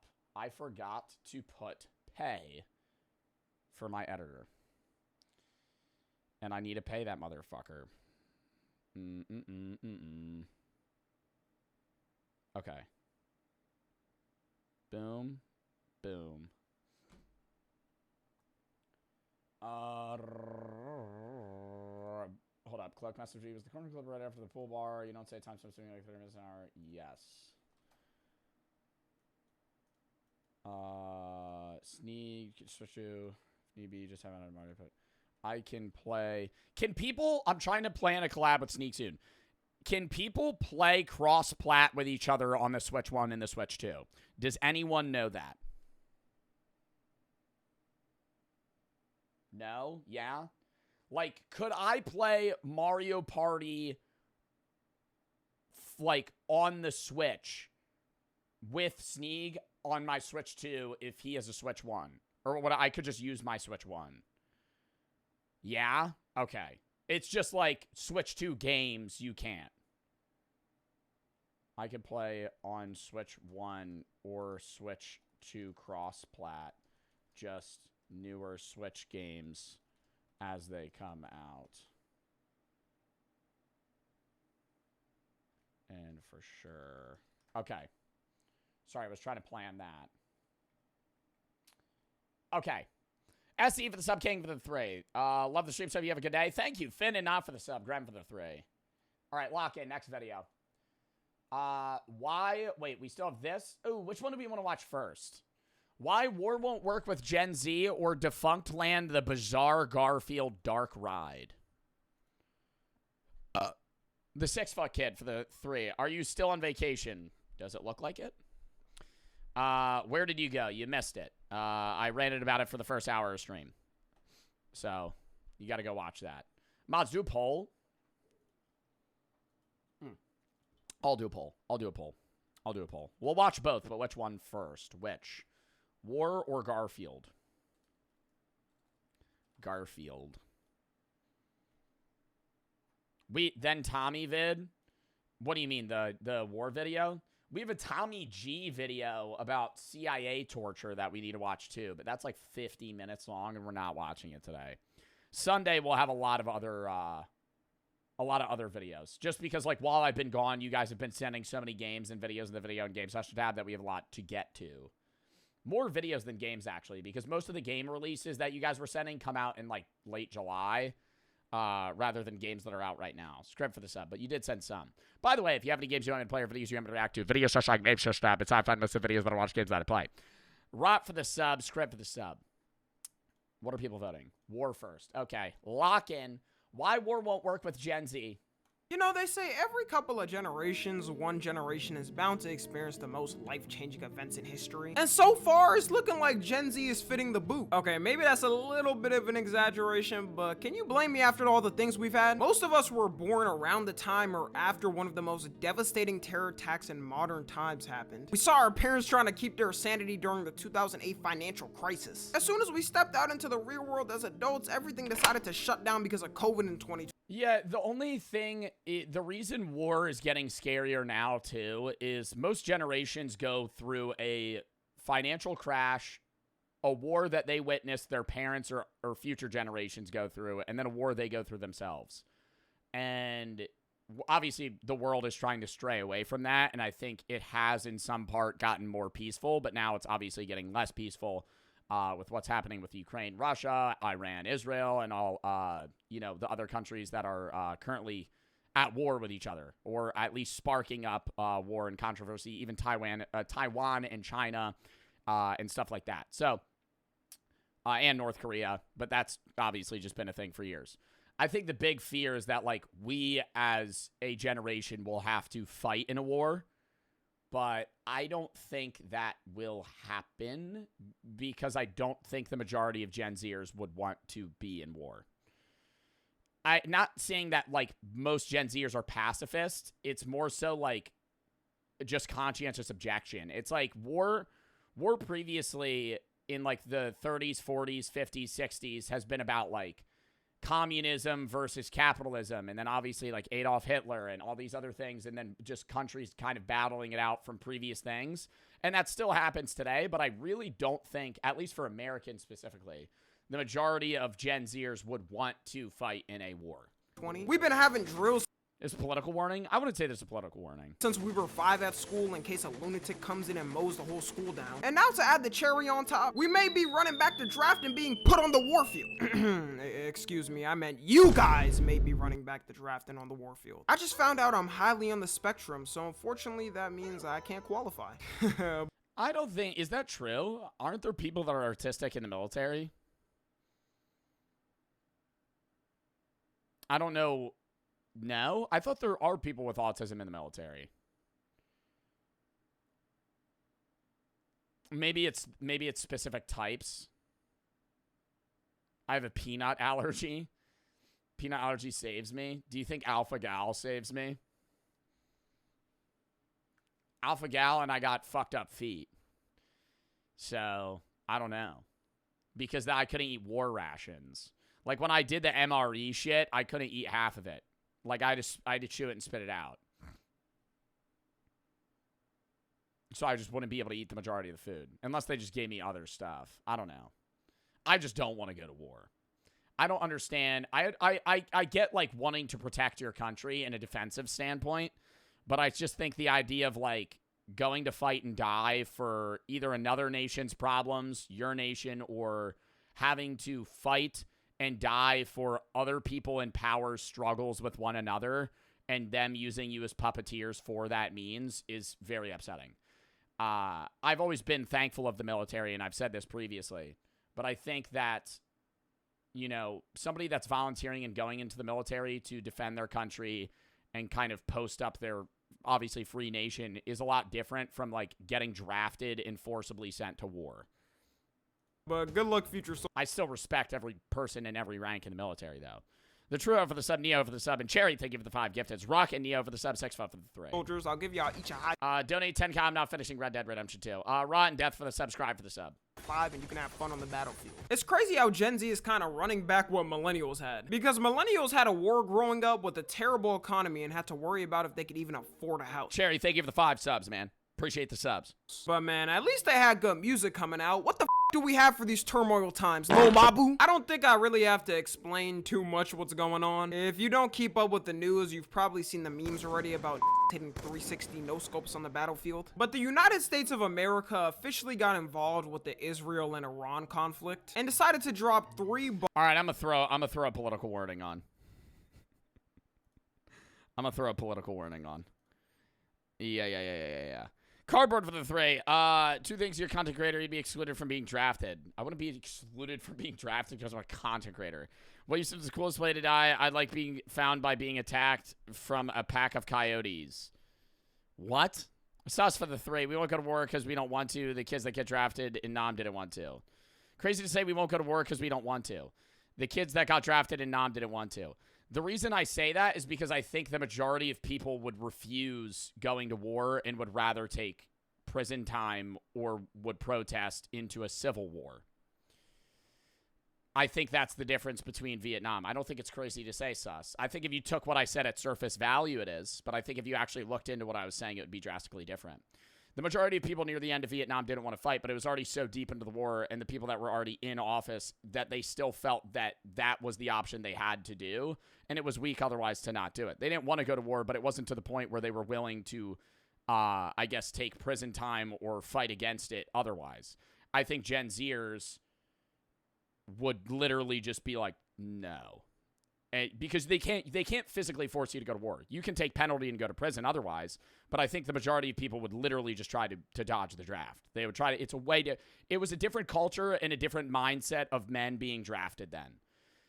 In the fucking Vietnam era, like nobody, it was open that the families of the kids didn't want to go, the kids didn't want to go, but if you were drafted, you had to go. Now I think it's, if you get drafted, it's not weak to say no. It's just like it's fighting against the idea of war versus not being a man, right? I think that was the difference. If you didn't go then, you weren't being manly, right? Now it's just like you don't support war. Like if somebody was like, you're not being a man because you don't want to go to war, I don't give a fuck, right? Like I don't support war. I don't think you should kill people over problems.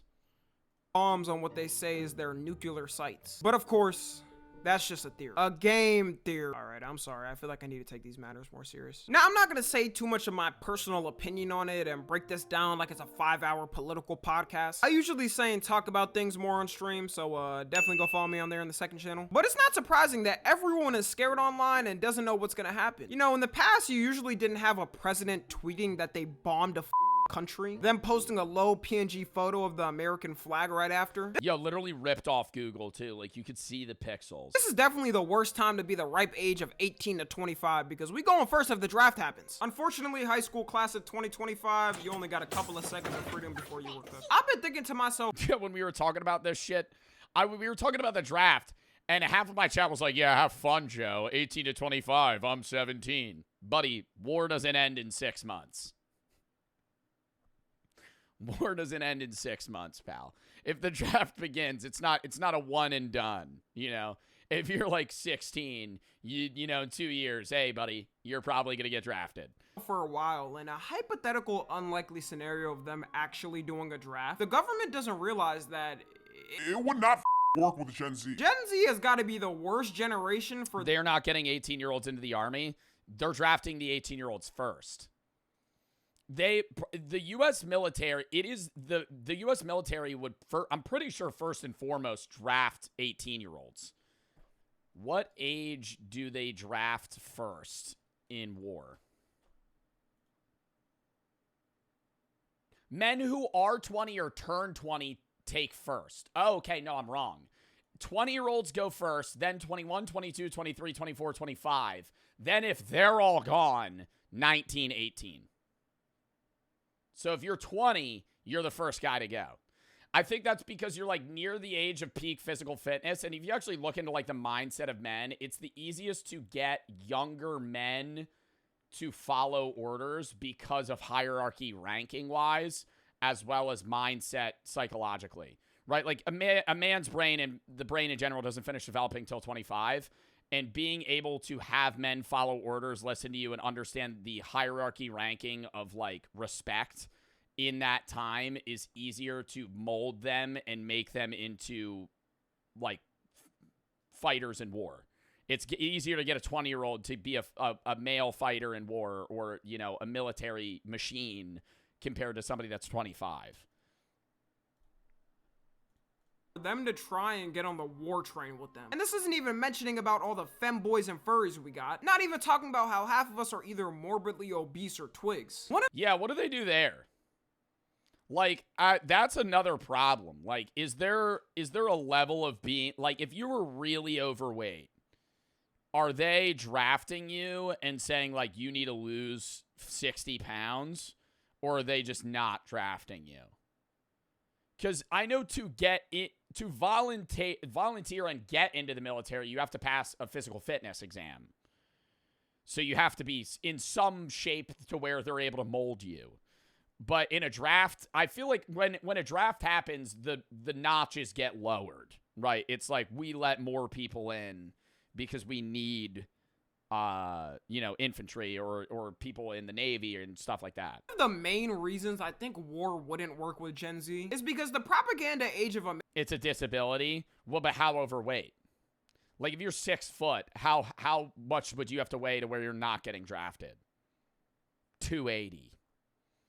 If you're 260 and 6 foot, you're getting drafted.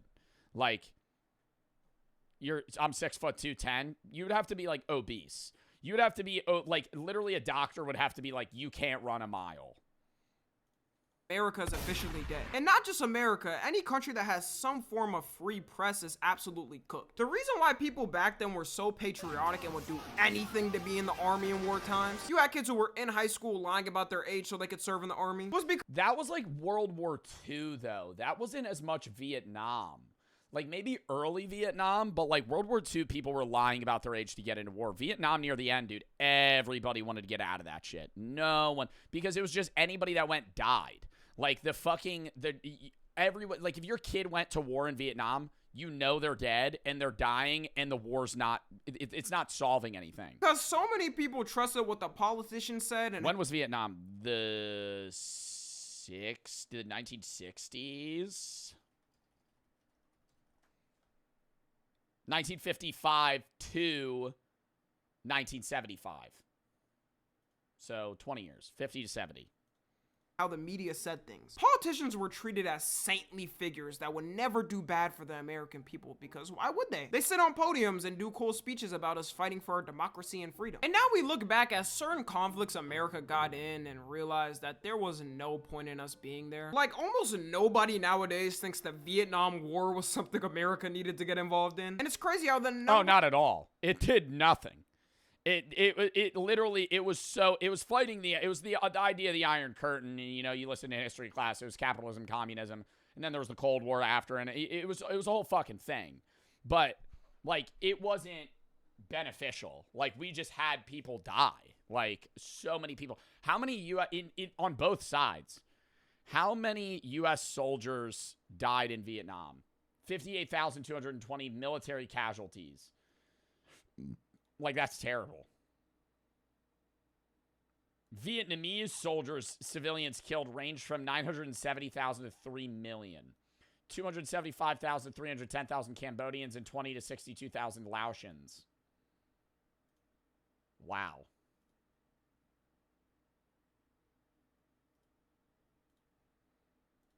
#1 superpower for military in all things. Lost to that were setting up Looney Tune ad traps in the ground.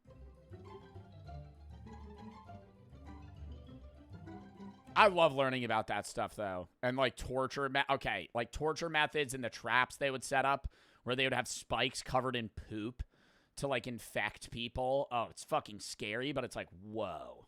Like, the crazy stuff they'd come up with to make sure, like, you're either dying or you're physically unable to fight. Yeah, what did that say? The Chong Truck Quay rolling trap.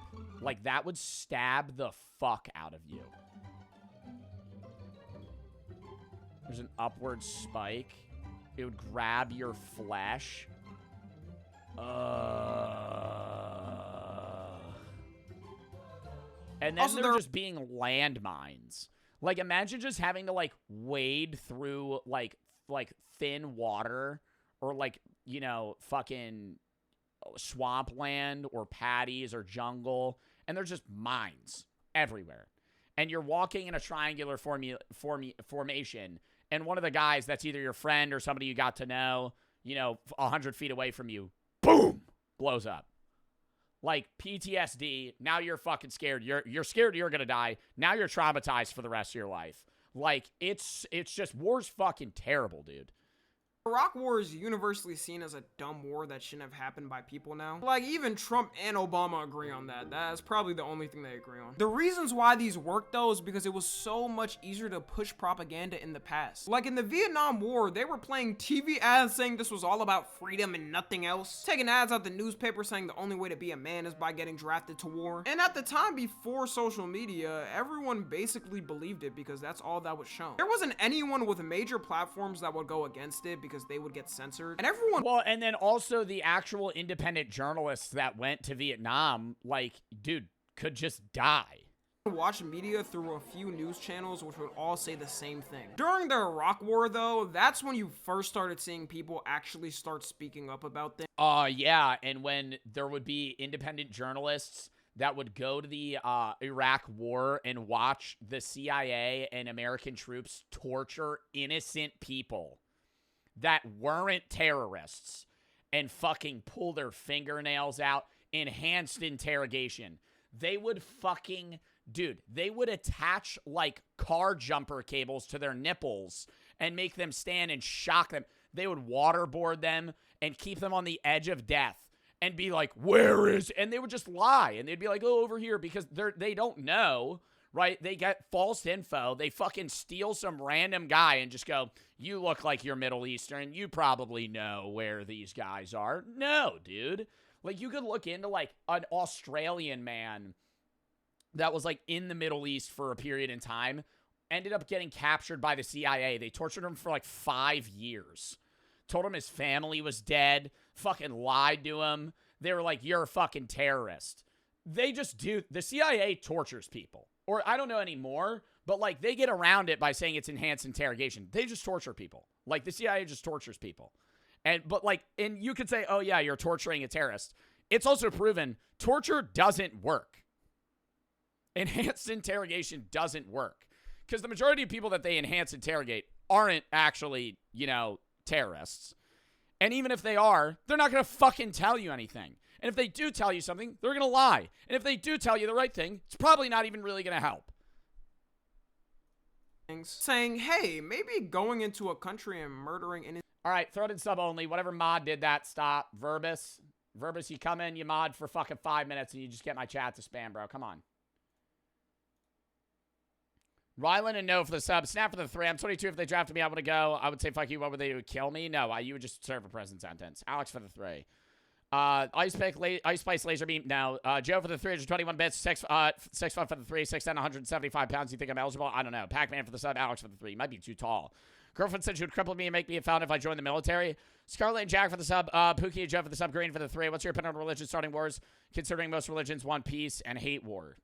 TB for the sub. Well, the majority of wars that have historically happened weren't religion-based, but a lot of wars are religion-involved or somewhat intertwining.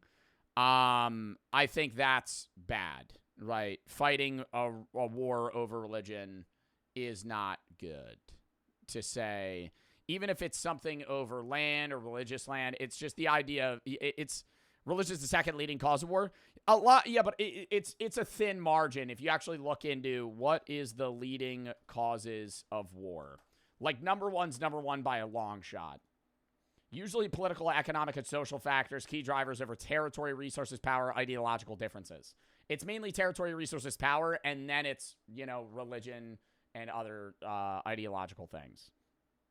Like communism, capitalism, or, Judaism versus another religion or Christianity, the Crusades, right? There's other religious wars that occur, but TB and Shane for the sub. That's usually internal stuff. Cardboard for the 3. Harper for the sub. Rylan is off for the sub. Innocent civilians and committing war crimes isn't a good thing. Just maybe. But social media was still in its baby phases at the time it was going on, so there was still a lot of enthusiasm for it. But now with Gen Z, we grew up in the most free era of social. Watch the How to Survive CIA interrogation video. Yeah, that's the Tommy G video. We'll probably watch that Sunday. Cardboard for the 3. Are you still going to make the Florida Daytona Bass Live paragraph? Media. No one would go because everyone would know it would be another lie that the government is doing. And the military's numbers have already been dropping more than ever. People have been making fun of it because they be trying to recruit soldiers anywhere they can now. They've been seen at anime cons. They got a whole Twitch. The Marines go to track events. They go to everywhere, dude. They'll go to regular high schools. They do the pull-up bar challenge and they try to just like rope people in. Channels now. They even got them at NBA games now. Which I get, I don't think that's like wrong for them to try and like recruit people. It's just like be outward, I would never want to serve in the military, but I understand the military trying to get people to sign up for the military. Obviously you need people in the military. I just don't want to personally be in the military. I'm not gonna lie, if I'm watching my Glory's King LeBron putting up 40 points and a military sergeant comes up to me like, hey son, this game sure is great, right? Have you ever thought of the game of fighting for your country? Like, get the f out my face, bro, I'm watching LeBron. Even if there was a chance it was true and we were rightfully defending ourselves from evil, the US government has lost so much trust in the public, no one would believe them. I don't know a single man I've asked in Gen Z that said they would actually go if they got drafted. Most would rather. No, I think there's a lot of people that would. I think it's way less of a percentage. In Vietnam times, it was like the majority of people that got drafted are going. I think now it would be like 40%. I think like 4 in 10 people are probably going to go if they got drafted. Just take the prison time or fine, then go. And looking at it in the long run, it's not even that bad. It's 5 years in prison max if you don't go. So it's either you get 5 and a fine of up to $250,000.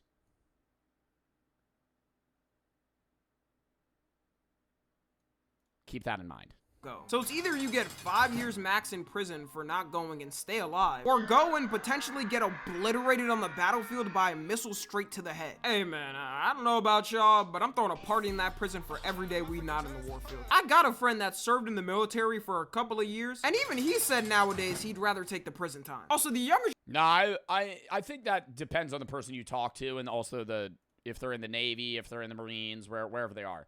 I have a friend that was in the Marines, and he was stationed in like South Korea watching Chinese boats, and he said he would just like literally just smoke cigarettes and get drunk because there was nothing to do, and then he would sit on the beach and just watch. Like during the day, he would just sit on the beach and watch boats to see if they invaded, and at night he would just drink and smoke cigarettes, and that was his life for like 4 years. Was just watching boats go by. And just waiting. How much do you get paid? Not a lot. You get benefits. That's the thing is usually you're gonna get a signing bonus. A lot of people do military marriages because they get bonuses for that too. Getting your first house and stuff.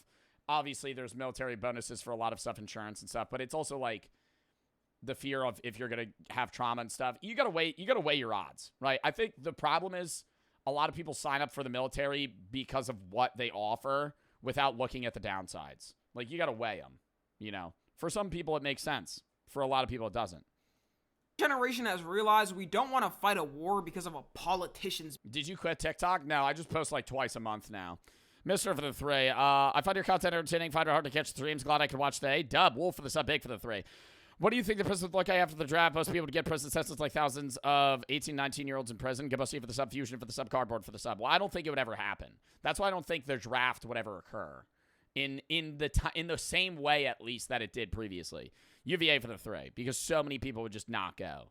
I currently lost my boyfriend and my friends last night, but you put BF, so I don't know if that means boyfriend or best friend. Only sort of comfort I've had, I wanted to ask if you're the same type of situation. What do you do to cope feeling better? What, you lost a lot of your friends? I mean, try and find new friends, you know, focus on yourself and your hobbies, and try and meet new people.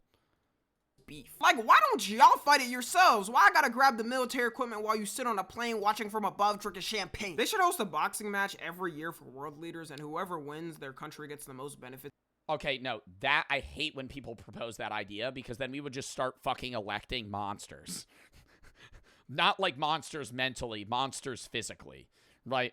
We wouldn't elect somebody based on how politically good they were. We would just be like, can you beat this guy up could you beat up the Russian leader in a fist fight? That's so bad. That's so bad. And then if you have war disputes through that, or like I've seen people say like, oh, they should do video games. They should do like video game simulations for war. No, because then it's like, well, now you lose, and then people are still just going to be like, well, fuck you, I'm going to nuke you now. It would make it worse. It's for that year. Looking at... Because the only way you could actually have... I don't like war, but in a genuine dispute where it gets scaled to the point where they want to have war, the only way it's going to get solved is until one caves. Better leader for now, though. Yeah, we might be losing for the next couple of years if that happens. Also, growing up in this age, we've gotten exposed to how badly these war injuries leave people. This right here might be the sole reason Gen Z would never join in. There's always a chance you could end up with one of those. People in war lose body parts I didn't even know was possible to lose. The day I'm at war and they try to obliterate my meat, the whole place is getting torn down. They should have tried to stop those images from coming out, because who the hell would want to potentially get involved in a war after seeing pictures like that? And it's crazy because it could happen at any moment to you on the warfield. One day you're chilling in the breezy weather of Iraq and... Yeah, and you get your face burned off.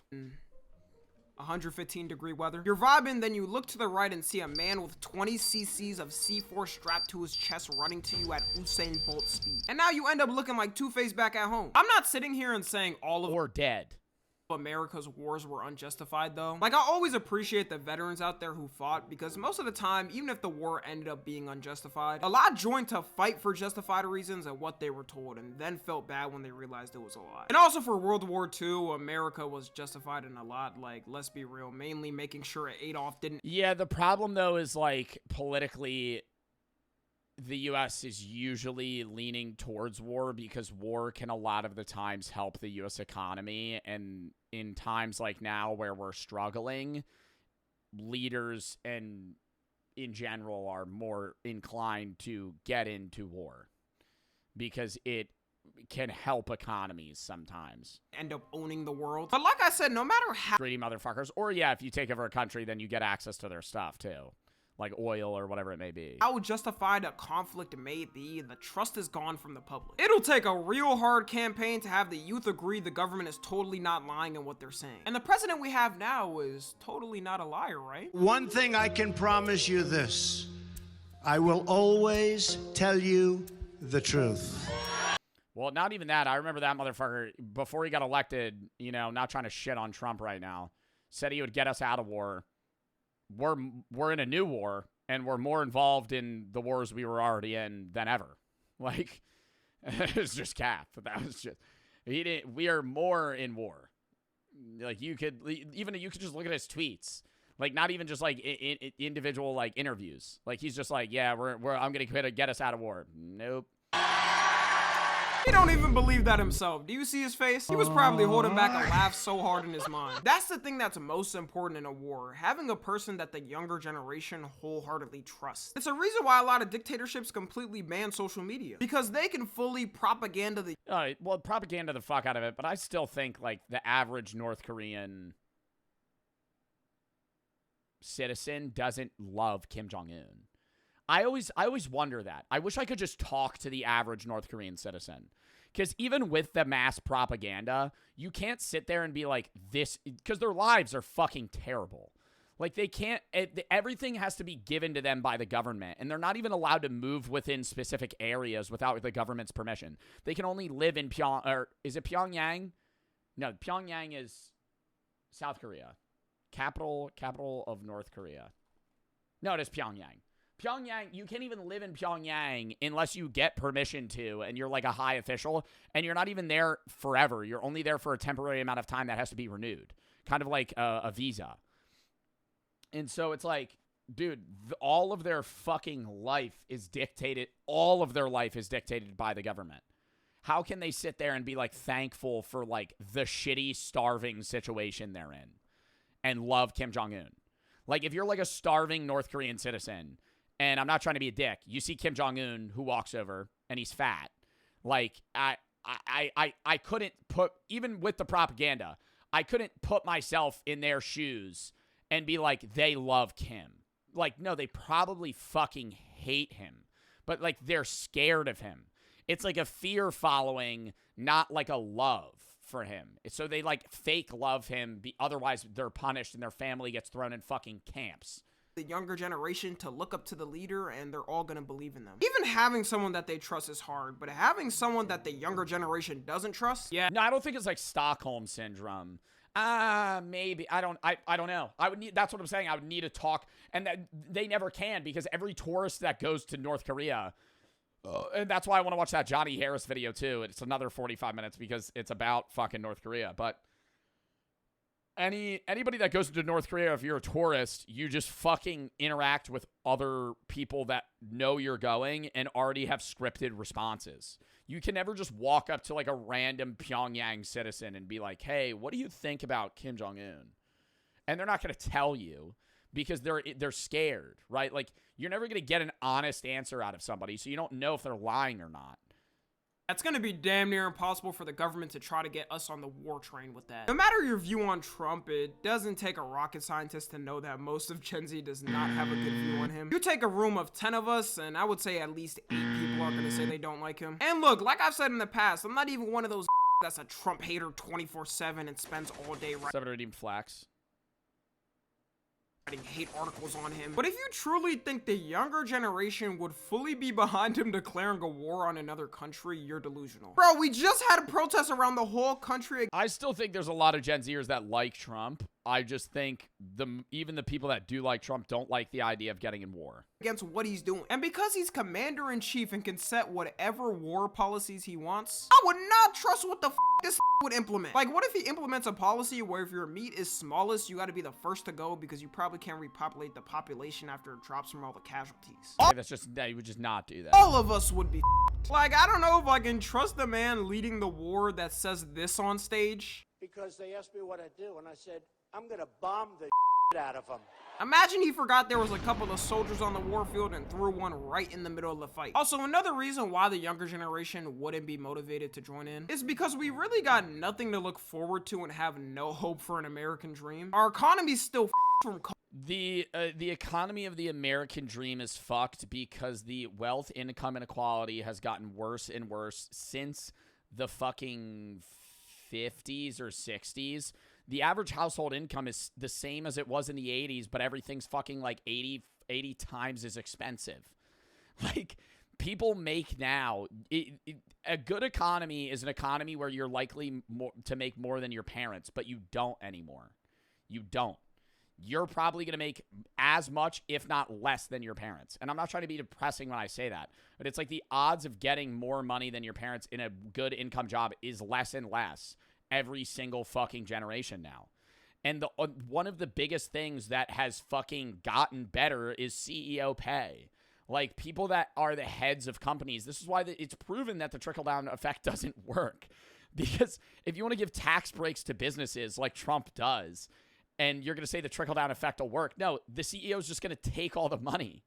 He's just going to take all the money, and you can see it statistically. CEOs now make like fucking 800 times what the average worker makes, up to like 2,000 times what the average worker in their company makes. It used to be like 50.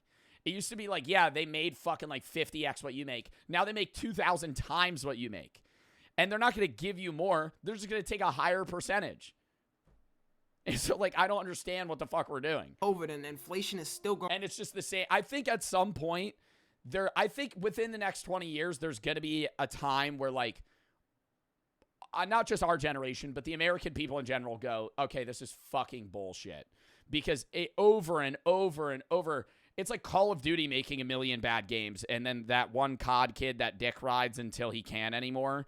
It's going to be the same thing, where it's like people drag it so long, and eventually they're going to go, okay, this isn't working. And we're going to have some sort of change going on. No one can get a job on the mainland already, and most of Gen Z ain't gonna get a house in their lifetime. At least back then, when you fought a war, you had those things to look forward to. You came back and could work a shift as a cashier and buy a house in 2 years. Nowadays, they used to be a factory. You used to be able to be a factory worker and buy a house with like 2 years income. Like a fucking factory worker. Like, obviously all those are overseas now, effectively. But, like, minimum wage jobs, like, you used to be able to just work 8 hours a day, 5 days a week, and buy a house, no problem, and just pay it off. Instead of that, you're going to come back and have no work available to you. That's exaggerated? No, it's not. What was the average income in the 1950s? $3,300. What was the average house price in 1950? That was the average income of an individual. The average house price was $7,354, which is a little more than double what the average family income was in the 1950s. And keep in mind, in the 1950s, a lot of the people working, a lot of households was one guy. The household income was one man, right? And then women obviously got into the workforce, so that changed things too. And then household incomes were even more supplemented, and now people were able to, make more money, and that, changed things for a while. But, dude, the average house price, $7,300. The average income, $3,300. Now, the average house price in the United States, $503,000 is the average price. Median price, meaning middle, is $416,000. And the average American makes what? Anywhere between 35 and 50?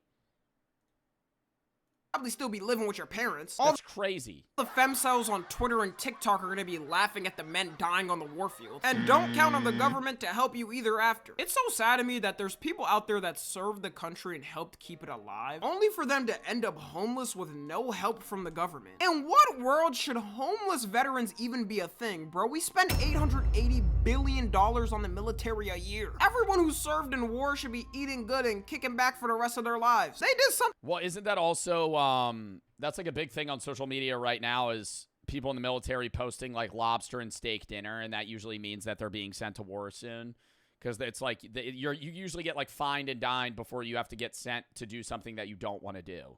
Something that none of us wanted to do, and the politicians, and then got the end of the stick. If I was them, I would take back all of my service and stay my ass on the mainland. The government has tried to right those wrongs and make better benefits for people, but you still end up with people who got left behind and have nothing after. The only reason why I would even join, to be honest, is the benefits. I just have to sit there and pray that a war doesn't actually happen. Because for real, I'd only want the free insurance and vacations. The Warfield is a different conversation. I'm gonna have to take my prison time for that game. Anyways, that's gonna be it. Free insurance, vacations, and 10% off at select stores.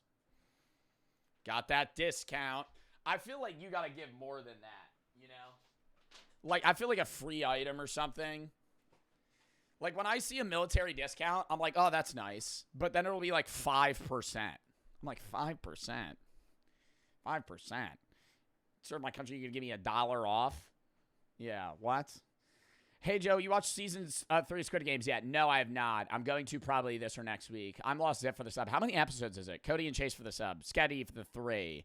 When I run for president, I'm going to fix this. Sketty 2028. Nate and Jay Hate for the sub. Harry for the 3. I'm Canadian. He also made enemies with many of the allies, which I don't agree with. What are your thoughts on the tariffs on Canada? Well, I mean, aren't those effectively trying to get shot down right now because he doesn't have, like, the actual presidential rights to implement them? Ciclo for the 3. Watching you mainly on YouTube. Wanted to catch a stream. You're an awesome creator. I wanted to ask, how should I start social media? I want to become a streamer. I've been streaming. Audience doesn't really increase. Any tips? Short form media, you got to kind of branch out to other platforms and bring those audiences over. And then outside of that, it's just trial and error. You kind of got to make, like, raw content on other apps, too, potentially. Not just streaming cut down stuff. JR for the sub. Sauce for the 3. Combat Jobs, just joined Deploy in Flight. Doesn't matter for what. Support Jobs join the benefits. 7NG for the sub. Great for the 3. When stream permits, can you show how the fuck to connect the XLR to the mic and computer? What do you mean, like this? You connect this to an audio interface, and the audio interface plugs into your computer. You download whatever the audio interface's software is, and then it'll work. And Mr. for the 3. Google, YouTube. There's a YouTube tutorial probably from 6 years ago that shows you how to do it.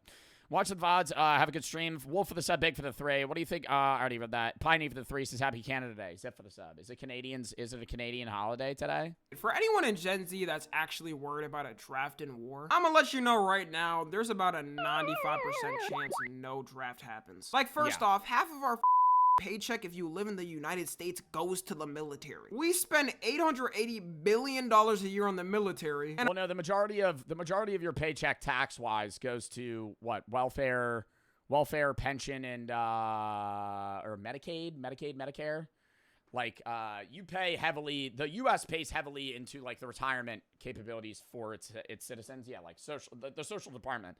But then, yeah, a lot of it's military. And then it's also like a big chunk of the debt we take on, and also the tax money we take on spending-wise, or government spending-wise, is to pay off debt for, you know, people that hold bonds, people that foreign debt that we hold, a bunch of stuff. Medicare, Social Security, that's what it is. Not pension. And Iran spends a whopping $10 billion. Their whole military operation would get wiped in like 2 nanoseconds if they actually tried to attack civilians. They would learn the true reason why we don't have free healthcare. The last thing they'd ever want to do is let all politicians put their political beliefs aside and let Congress come together and let Trump do whatever the he'd want to do in a war. It wouldn't matter if their allies got it. Yeah, that's like the only benefit that I can see from a, you know, steel man argument, is that Trump is insane and foreign countries don't want to fuck with him because he will be the guy that would bomb them.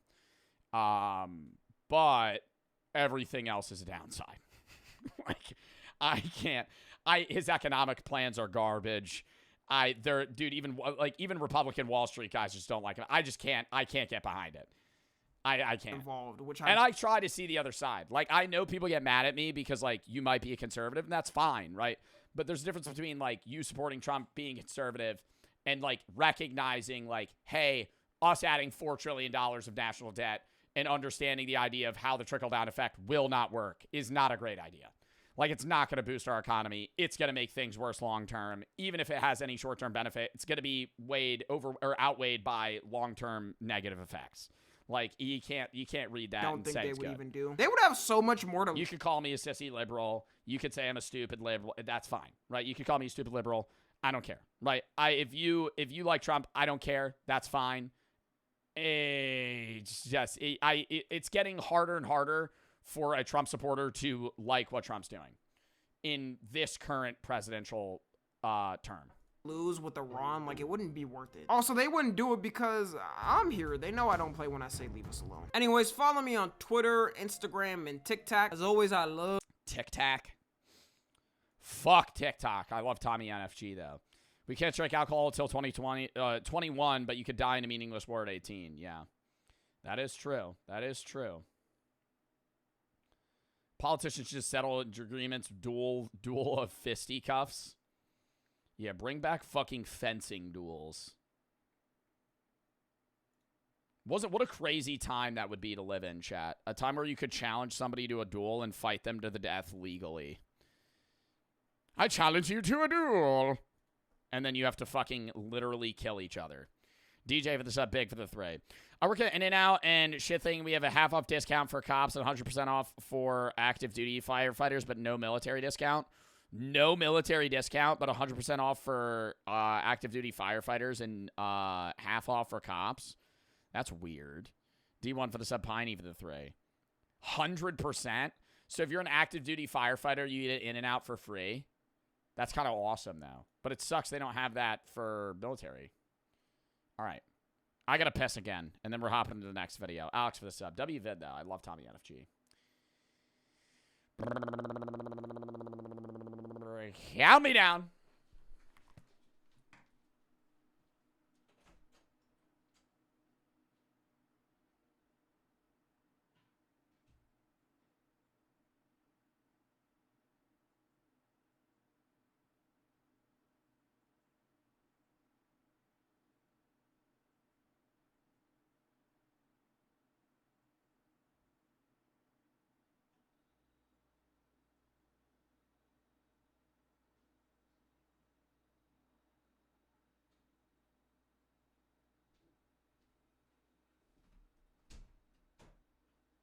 We back. Oh, hold on. Rough day of sitting. Rough day of sitting. Am I right, chat? Alex for the sub. DJ for the sub. Back's getting a little hurt. In my Herman. All right. Defunctland. The Bizarre Garfield Dark Ride. This is a older video, but I love Defunctland. It's a long video, but I kind of want to lock in for this. And then we have a Chilling Scares vid after this. Only 2 videos, but a half hour and 24 minutes. This is probably going to take us, I don't know, 3 hours to react to. Oh, the song name? Acting Up.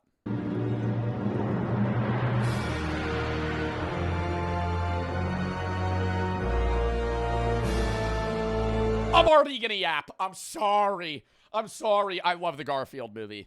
Not the new one. Fuck that movie. The OG creepy Garfield movie from 2004, where he was a fat cat that didn't take shit from anybody. And it was a good voice actor, good acting, and it was just a fun film. This is a good movie. A little creepy at times, and you know, I have the OG Garfield. Hold up.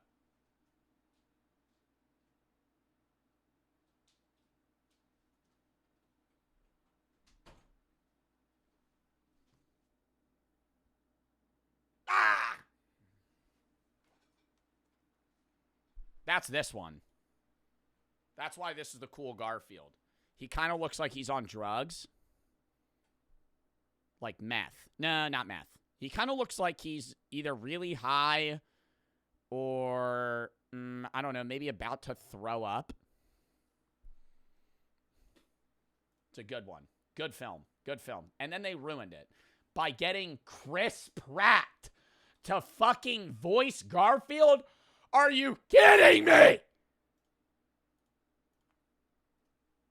Chris Pratt, Garfield is a grumpy cat. A grumpy cat, and he's obese, and he loves lasagna. And now you make him a little overweight. Maybe a little tubby, okay? So, let's get him a little fatter, all right? Let's get him a little fatter. I want Garfield a little bit bigger. I want him to look a little angry. And I want him a little angry, like he has hemorrhoids all the time. That's the vibe I want from Garfield, is that he can't poop well. It's like he's always uncomfortable. You know, he's always sitting weird. Always looks like he's about to attack you. Something like that. Like you, I don't have hemorrhoids anymore.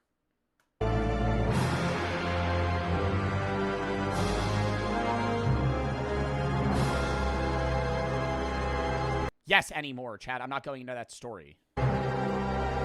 Took too much creatine senior year, and I had hemorrhoids. It was bad. I couldn't sit.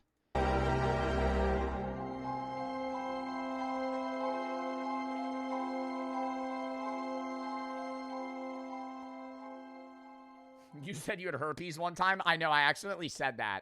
I was talking... I remember that. Yeah, no, I don't know what I was doing, but I remember I was talking to the guys. I was like, yeah, I had like herpes, my butt hurt. And they were like, what? And I was like, oh, I mean hemorrhoids.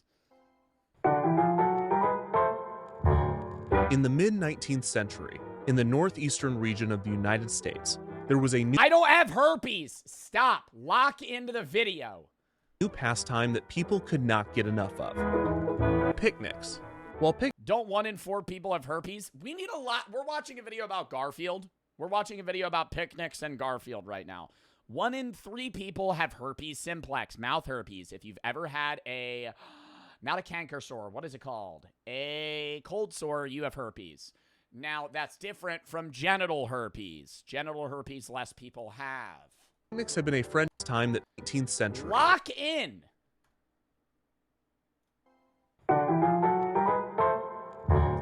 In the mid-19th century, in the northeastern region of the United States, there was a new pastime that people could not get enough of. Picnics.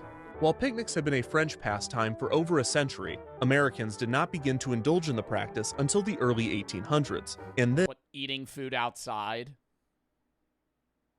Then, it was almost exclusively for the upper... Eating food outside? That's a picnic, okay? What defines a picnic? A blanket in a wooden basket with cheese selections and wine? ...for class. By the mid-19th century, though, people of all means were packing a basket, finding a picturesque location, and sitting on a blanket to enjoy a meal. Maybe somebody would bring a guitar and play some tunes. Maybe some couples would sneak off for some alone time. Maybe some guy in a boat would row by to watch. Everyone loves a picnic. And for those living near Pittsburgh, Pennsylvania, one of the most popular picnic locations was Kenny's Grove, a beautiful section of a farm owned by a man named Anthony Kenny. What the fuck does this have to do with Garfield? Oh my god. Located southeast of Pittsburgh. What the fuck does this have to do with what the fuck does this have to do with Garfield? Oh, the cat started fucking eating lasagna? In the Mifflin Township, Kenny's Grove was a popular picnic location with a beautiful view of the Monongahela River Valley. The area would become so popular in the latter half of the 19th century that in 1898, the Monongahela Street Railways Company sought to create a picnic park at the end of their Mifflin streetcar line. The company leased land from the Kenny family and renamed the picnic area to Kennywood Park. This type of trolley park was common throughout the United States, and they were... Bro, I hate that old-fashioned, dude. It's probably 90 degrees outside in this fucking photo, and these motherfuckers are in full garb, dude. Full garb. I would die of heat stroke. I would be that guy that passes out at an amusement park. You're going to an amusement park, have a nice picnic to sit in the fucking beating sun. Were typically created to increase railway profits, especially on the weekends. As with many trolley parks, Kennywood Park would not remain a picnic park forever. In 1898, just a year after leasing the land, Monongahela added a dance pavilion, the casino building restaurant, and Kennywood's first ride, a carousel. The following year, a bandstand was constructed, and the year after that, in 1901, Kennywood built another new ride, named the Old Mill. The Old Mill was not a unique ride to Kennywood, but rather an entire category of amusement park ride. Old mills are slow-moving boat rides, with no steep inclines or declines. The water in many of these rides are moved, as the name suggests, by a mill. Old mills were best known for their significant indoor stretches that were most often in pitch-black darkness. This led many couples to take advantage of the dark portions for romance. Oh, they just start fucking in the lazy river? Ugh. The Old Mill? The old hookup? The old mill? There's somebody 2 feet behind you? Oh, God. No. Pitch black. What is that? That's not romantic. That's related not activity. romantic. Oh, you're just, oh, it's dark. Yeah, it's fucking hot as shit. Leading to the old mill getting its more recognizable name, the Tunnel of Love. The Tunnel of Love. Dad, where was I conceived? The Tunnel of Love. Well, why would you ever ask your dad that question? That would be a weird question. These seem to where was I conceived? Yeah, never ask a parent that one. Sprout up all over the place in the late 19th and early 20th. In a Denny's bathroom. Now shut up.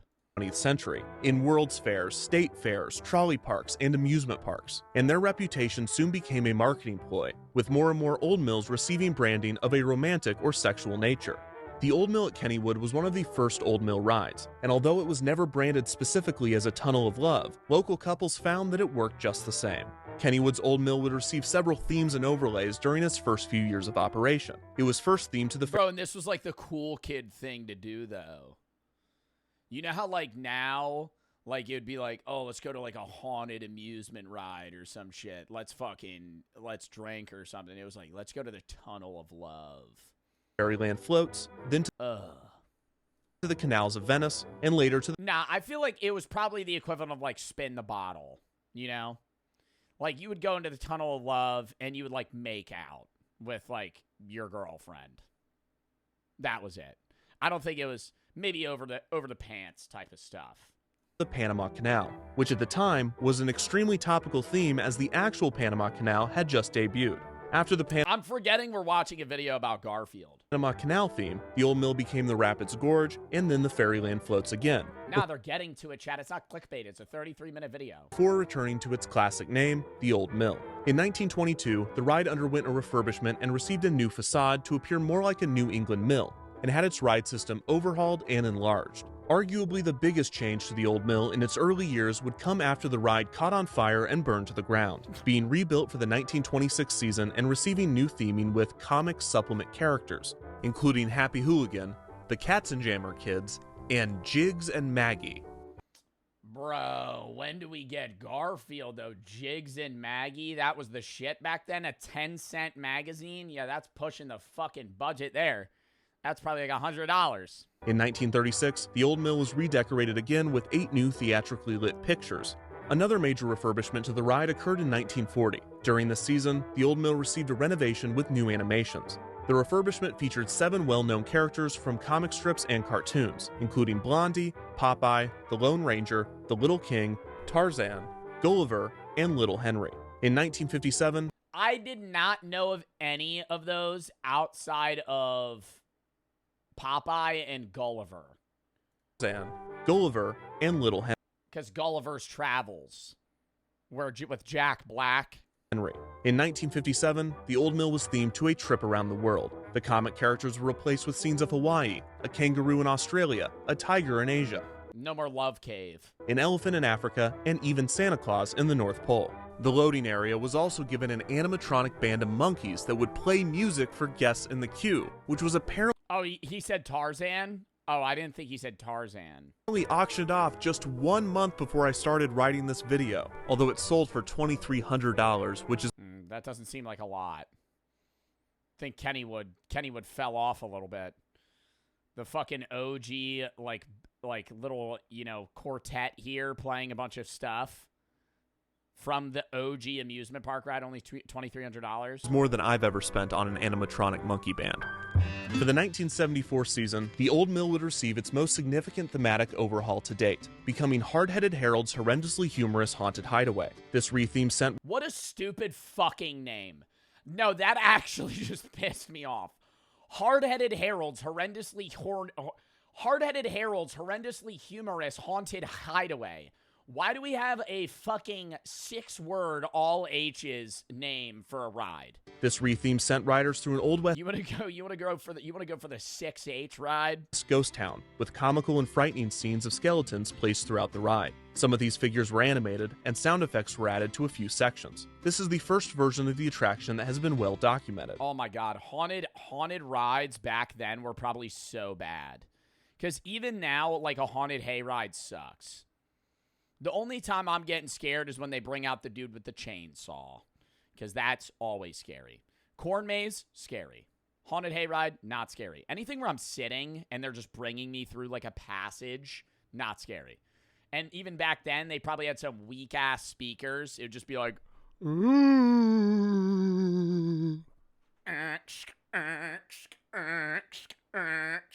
You just hear the animatronics just fighting to move the fucking skeleton. That's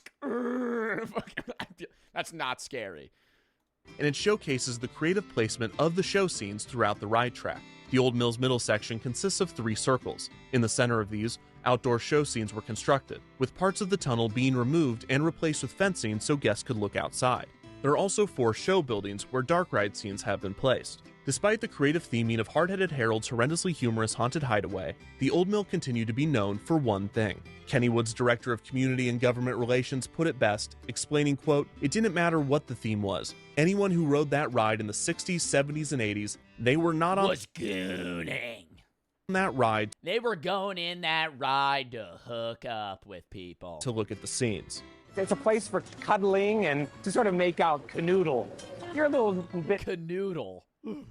Nervous about. I think this is going to turn into the Garfield ride, and that's where things get really bad. People making out with the Garfield ride, they're making whoopee in there, dude. That's how this relates. Is this ride has its name for being the hookup ride, and then they're going to full transfer it to Garfield and lasagna. About getting on the Old Mill with the girl the first time, because you might end up getting slop, but you also might end up getting, you might end up getting slop? Did he just say that? You might end up getting slop, but you also might end up getting, a snuggle. In 1984, the Pittsburgh Post-Gazette... Oh, slapped. I thought he said slop. He was going to say you might get, in a casual Discovery interview, yeah, you might have... Yeah, Kennywood's Hideaway Cave, dude. It's just the slop ride. Did a feature on the ride's reputation of romance. When interviewed, 15-year-old Missy Stash said, quote, "Everyone goes in there and really goes at it. You should see. Some of the boats come out and there's nobody in them." 61-year-old Ellen What? Where do they get lost in the ride? They get out and just fucking just start like wandering in the back part of the rides?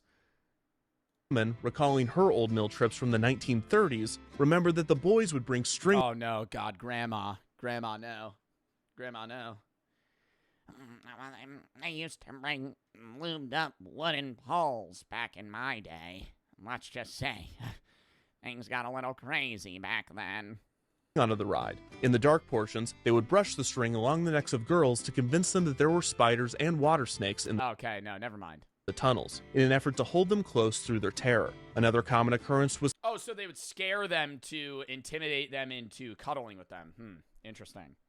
Seeing couples buttoning up their shirts while exiting the attraction. An uptick in romantic activity in the Old Mill was met with... How long was the ride? Where they were unbuttoning their clothes, getting it on, and then getting out. Like, is this like a 15-minute ride? Like, this shit's probably like a minute long. With an increase in supervision from the park. Kennywood employees would be stationed at various points throughout the ride, armed with a flashlight and a disapproving stare. They would rarely intervene if the activity was what a job. Nothing more than a kiss. But for anything more than that, the young couples would be told to knock it off. Hey, buddy! He just got the strobe flashlight. Hey, buddy! Hands over the pants, pal. Over the pants, play, buddy. No. At one point in the 1960s, Kennywood employees were given a plastic bat and were instructed that if they saw the... They would start whacking people. You saw people making out. Hey! Naked buttocks of any rider, they were to smack them with the bat. This was very effective and almost always prompted the embarrassed couples to quickly redress themselves for the remainder of the journey. This solution was... Oh, they should have doused him in water. Nobody had phones back then. That would have been hilarious. Cold ice water. You see somebody making out on the ride, woof, just a gallon. Actually quite popular in Old Mills, as this photo from a different Tunnel of Love proves. Kennywood would later install cameras and a PA system so that employees could tell riders to stop their behavior without having to assault them in the dark. Hard-Headed Harold's horrendously humorous Haunted Hideaway understandably dropped the alliterative name in 1990. That's a fucking tongue twister, dude. Hard-Headed Harold's horrendously humorous Haunted Hideaway. Fuck. Hayride, not Hard-Headed Harold's horrendously humorous Haunted Hideaway. Typical for the subcycle and for the 3. I need to make new raw content, not just clips. What do you mean by raw content? Like, you need to make, like, just... I don't know, dude. You can blow up in a variety of ways, but if you're just, like, cutting down your Valorant and Fortnite clips and posting them on TikTok, you're probably going to do pretty bad. Like, you got to make, like, content that's watchable in short form that can transition into long-form content. Sweaty for the sub, Flex and Sage for the sub, Caleb and Gunslinger for the sub, me for the 10. Glad to see you back. Just got off work. Dub, Ryan for the sub, Squid for the 3. Wondering your opinion on Mayungi 333 from Squid Games. I don't know. I would have to see a picture of their face. Clinton, Sir for the sub, Graham, Your Dots, and Alex for the sub, DJ for the sub, Big for the 3. All right. Fleck for the sub. 92, reverting back to the Old Mill but keeping the rest of the theming. As the Old Mill entered the 2000s, officially celebrating its 100th birthday, Kennywood was weighing the pros and cons of the ride. Due to its age and design, the attraction required a lot of maintenance and took up a significant amount of land at the park. Kennywood is well known for constantly building new attractions and creating new experiences to push locals to come back each season, so it was not out of the question to tear down the Old Mill and replace it with something more modern and thrilling. However, the management at Kennywood also cares deeply for the history of its park, and few, if any, wanted to see the park's oldest attraction torn down. So 100 years after its opening and 30 years after its last major refurbishment, a refresh of the Old Mill was on everyone's minds. Kennywood wanted to find a way to keep the historic ride in the park, but update it to appeal to modern audiences. Garfield. And the answer to this would come in the form of a powerful cat, named Garfield. Whoa, he was really fat then. Dude, they've been slimming him out. Would come in the form But he's on Ozempic of now. a powerful cat, named... Holy. Dude, look at his cheeks. And he's smoking. Garfield. Garfield is a comic strip written by cartoonist Jim Davis that debuted in 1976. Hi there, I'm John Arbuckle. I'm a cartoonist, and this is my cat, Garfield. Hi there, I'm Garfield. I'm a cat, and this is my cartoonist, John. Stupid. The eponymous orange tabby cat needs no introduction. The general public is well aware of his love of lasagna, hatred of Mondays, and his trademark laziness. Garfield, along with his dorky owner John, John's naive dog Odie, and a cast of other recurring characters, quickly found their ways into the comic sections of newspapers across. I don't know anybody but John, Garfield, and Odie. Who the fuck is Liz, Irma, and Lyman? And what is that on Lyman's face? Is that a mustache? The country. By 1982, the strip was appearing in over 1,000 newspapers. Over the next 2 decades, as the comic and character rose in popularity, Garfield would spawn an unprecedented amount of merchandise and media, including toys, books, video games, TV specials, and much more. Despite Garfield being a household name and his face being on itch.io horror games, and they're awesome. Everything from tea kettles to lava lamps, he was noticeably absent in a Garfield lava lamp? I feel like that'd be unsafe if I used that today. That looks like it's from the 70s. Well, duh. In amusement parks. It seemed that every major park chain had a classic cartoon character as a mascot. Disney had Mickey Mouse and Friends. Universal had Woody Woodpecker. Cedar Fair had the Peanuts Gang. And Six Flags had the Looney Tunes. Garfield's omission from the medium was not lost on his creator. In 1988, when asked if Garfield would enter the theme park business, Davis said, quote, "I wouldn't touch it. Never." And that's the history of Garfield and theme parks. Wait, 8 years But they paid his ass $1 million and he changes his mind. later, he changed his mind. Wonder why. For money. In 1996, plans were announced for a 535-acre theme park to be located in Davis's home state of Indiana, near Indianapolis in Hendricks County. The project was named the Heartland. Did that say $120 million park? The $120 million park would employ 1,400 people? What year is this? Oh, 1998. In Hendricks County. The project was named the Heartland Festival Entertainment Complex, and at the heart of the park would be Garfield's universe, a land dedicated to the character. This would include a character carousel, Arbuckle's picnic coaster, a ride called Garfield's Extreme Adventure, an Odie tongue slide, Irma's Diner. Odie tongue slide is where shit's about to get crazy. and Mama Leone's restaurant, which would serve, of course, lasagna. The park was planned to open in 1997 and was a joint effort between a Michigan development company and Davis's company, Paws Inc. Somebody said I will be going on that. The cost of the project was estimated to be $120 million. By all accounts, Davis was significantly involved in the park's design, even going so far as to have a special Garfield theme park planning room and even conceptualizing the more mundane aspects of the project, such as the garbage cans and restrooms. You get a piss in Garfield's mouth? On top of the design contractors, Davis reached out to other amusement park operators to consult on the project during its early stages. This was when Davis first reached out to the Kennywood Entertainment Company, which owned 5 small parks in and around Pennsylvania, including Kennywood in West Mifflin. A year after the announcement, the opening date was pushed back to 1998. Despite significant utilities and groundwork being completed, the project struggled to find the remainder of its funding. The following year, the park rebranded to Garfield's Adventure America and scaled back on its plans, opting to construct and Oh, so they didn't have everything that they said they were going to come out with. debut the Garfield area first, with the opening now planned for 1999. By this point, a significant number of Hendricks County residents opposed the project, even forming a group called Citizens Opposing Amusement Park, or COPE. The theme park was pushed back another year with a projected opening of 2000. That's an ironic name for people mad about something. In December of 1999, Kennywood officials attended the International Association of Amusement Parks and Attractions convention and trade show. It is here that they learned that Garfield was available to license. It seemed that while Garfield's Adventure America was in a state of limbo, Davis was looking to integrate the character elsewhere, at least temporarily, and Kennywood Entertainment was reportedly one of his top choices, specifically the historic Kennywood Park as well as lake compounds in Connecticut.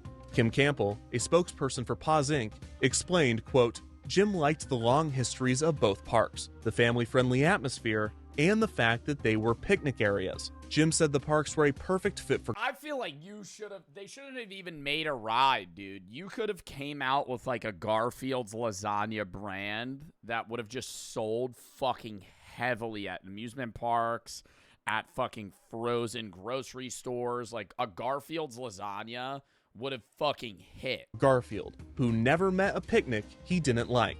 You didn't think that picnic stuff was gonna come back, did ya? An agreement was made between Kennywood and Paws Inc. for a 1-year licensing deal to have Garfield and Odie become the mascots of both Kennywood and Lake Compounds. This is despite the fact that Kennywood and Lake Compounds already had mascots. Kennywood had Kenny the Kangaroo, and Lake Compounds had Kyle the Crocodile. Both parks... Kyle the Crocodile. That guy...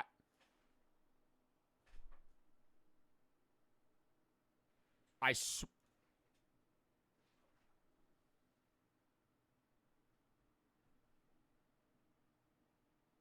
thought, okay, no, I thought it was making noise.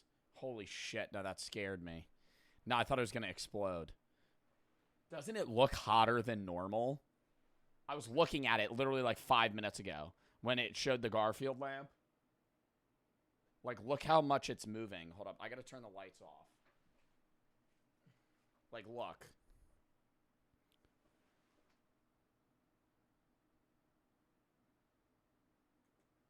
Unplug it? No. I don't think it'll explode.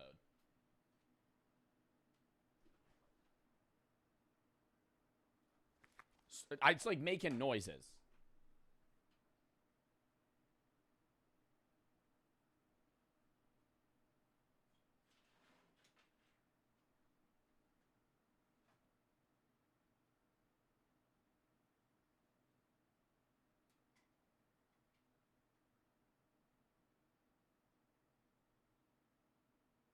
I think it's okay. I think it's okay. No, it's not going to blow up. No, it's not going to blow up. It's fine. Waiting for the 3. How does one drink responsibly so I don't cover my toes and puke again? When you feel drunk, stop drinking. Or just pace yourself better. Like if you know you're going to be out for 6 hours and you throw up at 10 drinks and you're really drunk at 8, drink 6 and don't drink more than you need to. Flex Typical and ZNT for the sub, Sickle for the 3. All right. Put it on the stove. Oh, you think that'll cool it off? Kyle the Crocodile. Back to him. compounds had Kyle the crocodile. Both parks assured fans that Garfield and Odie would stand alongside the legacy characters and would not be replacing them. This integration in the Northeastern Park seemed Yeah, I don't want to lose Kyle the crocodile. That really upset me. The pink crocodile that looks like his eyes are bulging out of his fucking head. to conflict with the appeal of Garfield's Adventure America in Indiana. However, it was revealed that the developers of the Indiana park only had the exclusive rights to the character within a 150-mile radius, and that Jim Davis and Paws Inc. had never financially invested in the park. The developers assured the public and their investors that Garfield's integration at Kennywood and Lake compounds would not detract from the appeal of Garfield's Adventure America. But at this point, many were convinced that the park would never be built. Meanwhile, at the Kennywood parks, Garfield and Odie were fitting right in, taking photos with guests, selling merchandise, and appearing in advertisements. The integration was successful enough that Kennywood and Paws Inc. extended their agreement, further cementing Garfield's presence in the parks. Kennywood's Kittyland would receive more Garfield theming, and in 2002, the first Garfield ride opened at Kennywood, named Garfield's Pounce Bounce, a kitty bounce tower made to look like what a boring ass fun tower, dude. That shit's like 20 feet high. a block of cheese covered in mice and Never mind, it's still going. adorned with a Garfield All right, bro, what a boring ass ride. That shit's like 35 feet high. statue. As Garfield continued to increase his presence at Kennywood, the It's for kids? Yeah, it's boring as hell. park in Indiana was You're not dying from that height. A fucking like a shot ride like that, it has to be like, if this didn't work, I die. That's a good ride. adorned with a Garfield statue. As Garfield continued to increase his presence at Kennywood, the park in Indiana was finally canceled. What the fuck is wrong with you? What do you mean? That's the fucking idea of an amusement park. It's scary. If that's not a scary height, well, that's a scary height, obviously, 35 feet. But I'm saying it's for kids. Then make it a fucking seesaw, buddy. Then make it a fucking swing ride. What fucking double shot is for kids? The developer had been That's for adrenaline junkies. sued by one of its contractors for lack of payment, and not long after this, it was revealed that the park owed $166,000 Oh, interesting. Maybe the double shot fucking kids ride didn't do so well, Chad. Huh? Maybe the Garfield double shot ride wasn't as much of a success as you thought it would be. Huh, interesting. in back taxes. The park was soon foreclosed on, and the development company filed for Cool. Maybe the Garfield ride wasn't so great. bankruptcy. By 2003, the project was dead, and the county was redistricting the land where the park would have sat. Despite the failure of the park, Davis was still passionate about Garfield's presence in theme parks. And since he and his company already had a successful relationship with Kennywood, it only made sense to go all in on the Pennsylvania park. It was time for Garfield to get his own dark ride.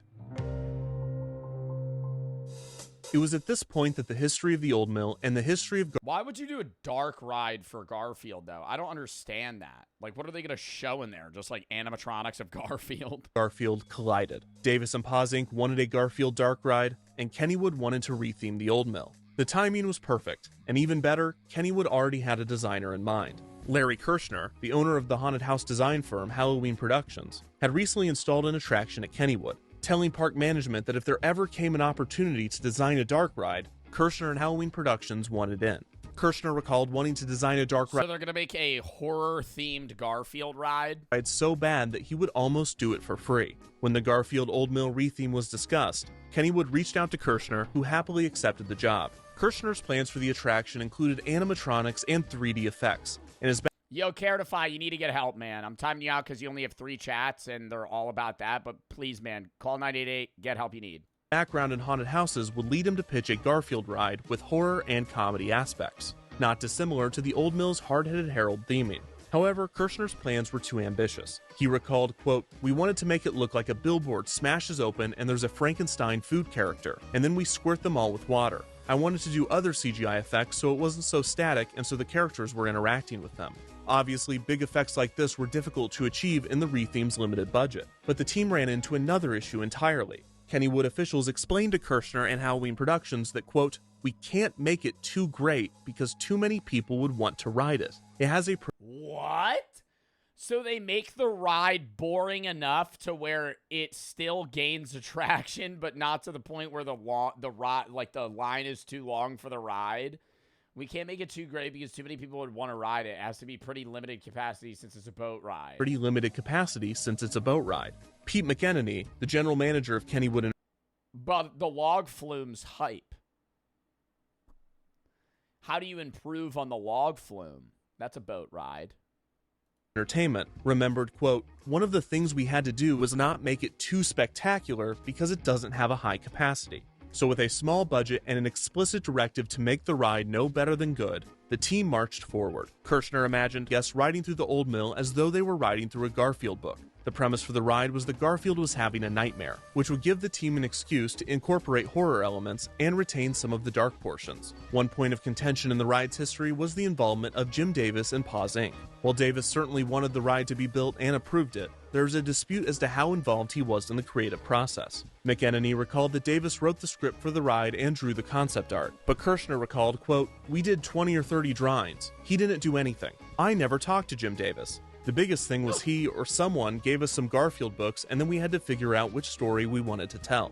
Despite So he just kind of approved it. the obstacles, Kirshner and Halloween Productions were able to pull off a substantial retheme to the old mill, resulting in the most elaborate overlay in the ride's 103-year-old history.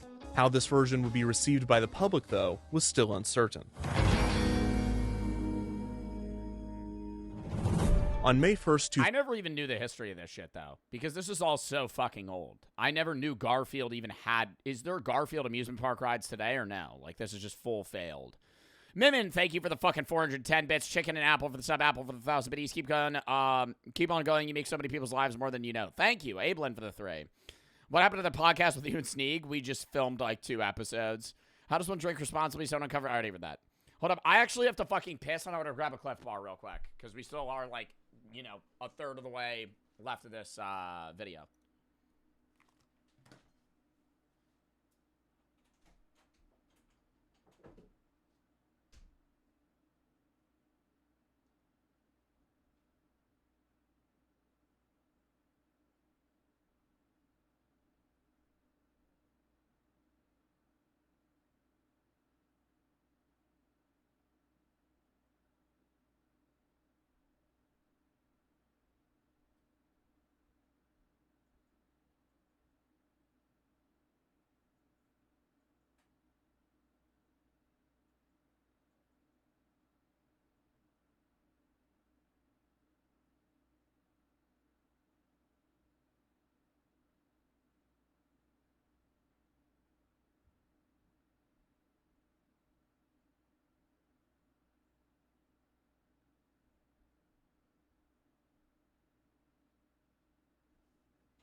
Oh.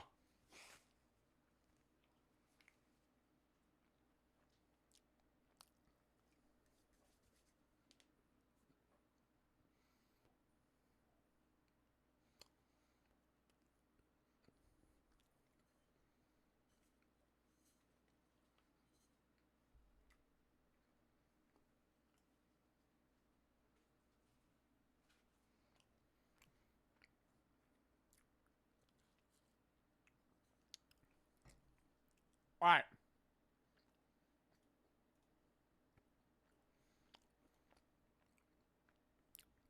Brianna for the sub. Lock back in. 2004, Kennywood opened for the season with a brand new attraction, Garfield's Nightmare. The retheme to the old mill was dedicated with a small ceremony, at which Garfield and Odie took their first ride. Kenny the Kangaroo was also in attendance. It just immediately catches on fire. One of the mascots falls into the fucking water. Although he could not fit into the boat with the other characters.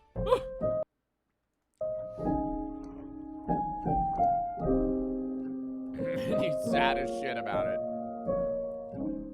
Guests entered the attraction under the large signage, twisting around an outdoor queue with the familiar old mill. Oh, wow. The Garfield ride's real fucking hype, dude. Guests entered the attraction under the large signage, twisting around an outdoor queue. Dude, grand opening, they got about 45 people waiting for this ride. Nice. With the familiar old mill show building intact, with a small adjustment. In the window of the mill house, a frightened Garfield could be seen inside as the shutters opened and closed. While waiting in line, riders viewed TV screens that explained the history of the ride and featured clips of Garfield. As guests entered the loading area, they were surprisingly handed 3D glasses to wear on the attraction. After riders loaded into their boat, they would take a left turn, passing a guard station revealing that the ride was covered in cameras. Reportedly, this was intentionally put in plain sight as another deterrent for romantic activity. As guests climbed a short lift hill, they heard a mysterious booming voice. This is the most frightening adventure you will ever be on. Unless you have cheese. I like cheese. So give me... Oh, this is 10 years in the making. This is gonna be super scary unless you have cheese. Some cheese and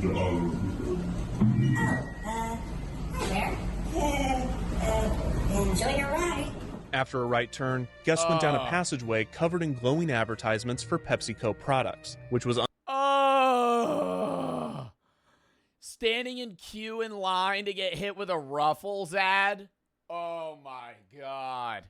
Yeah, this ride's about a 1 out of 10 right now. unsurprisingly Kennywood's food and drink vendor. This was also the first of many blacklight scenes, and the walls were splattered with fluorescent material, which was what, for the 3D glasses? definitely added by Halloween Productions during the refurbishment and was not the result of 103 years of bad aim. This is also where the 3D glasses came into play. Rather than being a stereoscopic 3D effect in which two images are made into one to simulate depth, Garfield's Nightmare used chroma depth, which diffracts colors through a holographic film. This results in certain colors popping into the foreground while others are pushed into the background. The warm colors, red, orange, and yellow, are the ones pulled forward, while blue, indigo, and violet so Garfield will look like he's in your face. are pushed back. This effect works best with bright primary and secondary colors, which inadvertently gave the ride a distinct color scheme. The chroma depth effect is commonly used in haunted houses, and Kirshner and his team Whatever ride this is looks sick as fuck. are industry leaders in the style.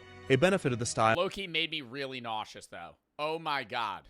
is that unlike stereoscopic 3D, riders could view the ride without glasses, and would not have the ghosting effect seen when watching a polarized or anaglyph 3D setup without glasses. A nice Yo, you know some fucking aura shit? Walking into a 3D movie theater with no 3D glasses and just watching the double fucking screen the whole film. Just giving yourself fucking eye problems. without glasses. A nice possible coincidence was that Garfield was famously orange, so the character would always pop to the foreground while the background and other characters in the ride would be painted with blue or green colors. If you'd like to try this out for yourself, you can find cheap chroma depth glasses online and watch a Oh yeah, okay chat. Yeah, we'll continue the video in about, I don't know, maybe 10 days. Hold on, let me order some fucking chroma depth glasses. POV of the ride with the brightness turned all the way up. It's just like the real thing. After the product placement tunnel, riders encounter their first Garfield strip, which depicts Garfield falling asleep after a big meal, thus beginning his nightmare. The strips appearing in the ride were previously released Garfield strips and not created specifically for the attraction. After this, guests enter the first scene, in which Garfield's messy house begins to come alive, with the door swinging open and shut. Garfield's voice plays overhead, repeating, I never met an ice cream truck I didn't like. Another strip depicted Garfield depressed that he couldn't catch the ice cream truck. In the next scene, the ice cream truck finally appears, but in a twist, the truck, driven by ice cream cones, is chasing after Garfield. Another strip depicted Garfield scaring the mailman, a running gag in the comics. The next scene shows the mailman smiling as an angry dog opens and closes its jaws. The next strip features another running gag from the comics, in which Garfield This shit sucks! Yeah, they 10 fucking years for this ride and I'm reading comic strips than fucking colorful LED lights? torments spiders. Predictably, the next scene is of a large spider tormenting Garfield. This pattern continues with another running gag, Garfield eating a fish in a fishbowl, followed by a scene of a fish eating Garfield. The most terrifying part of the ride thus far is arguably this chair. While not explicitly referenced in the ride, another running gag from the comic strip is Garfield using John's chair as a scratching post, and it appears that this chair, while not getting direct revenge on Garfield, is having a great time watching. The next scene shows Garfield's vet Liz holding a giant needle, with Garfield tied up by a rope, held by an Igor-type character. The needle would blow a puff of air onto riders. Another strip depicts Garfield attacking the Oh my god, that's like the cheapest scare on fucking amusement rides. the air canister that just goes and just hits you in the back of the neck, and you just go, oh. That's the whole scare. That's the one scare in the whole ride. Pizza delivery man. And the next scene shows the pizza delivery man and evil pizza boxes attacking Garfield. The next strip and scene is a break from form. The strip depicts Garfield mentioning that he's going to the kitchen, with a depressed-looking John saying nothing. The next scene is one of the most difficult to decipher. On the right side of the boat, the appliances in the kitchen have come to life in menacing fashion, while boxes of lasagna have formed a kick. You know, they got the directive, they need to make this ride good, not great. I think they went for bad, not good. Line on the table. I think they went for dog ass, not semi-watchable. On the left side of the boat, a terrified Garfield is surrounded by an evil-looking John and a monstrous Odie, who appears to have torn off his and a big wiener locked up. Long tongue and wrapped it around his body like a coat. There is also a zombie hot dog monster strapped to a table wearing sunglasses. The final strip and scene shows John asking Garfield to catch mice, which Garfield refuses to do. In the comic strip, Garfield will eat just about anything besides mice. Despite this, in Garfield's nightmare, the mice still want revenge on him, cooking up a cat stew. As the ride nears its end, the characters that were tormenting Garfield moments ago That's near the end. are now lined up, smiling as the boat passes. Garfield's voice instructs guests that a photo op I mean, maybe this would be a little uncanny for like a 6-year-old, but like, what age would this not be scary?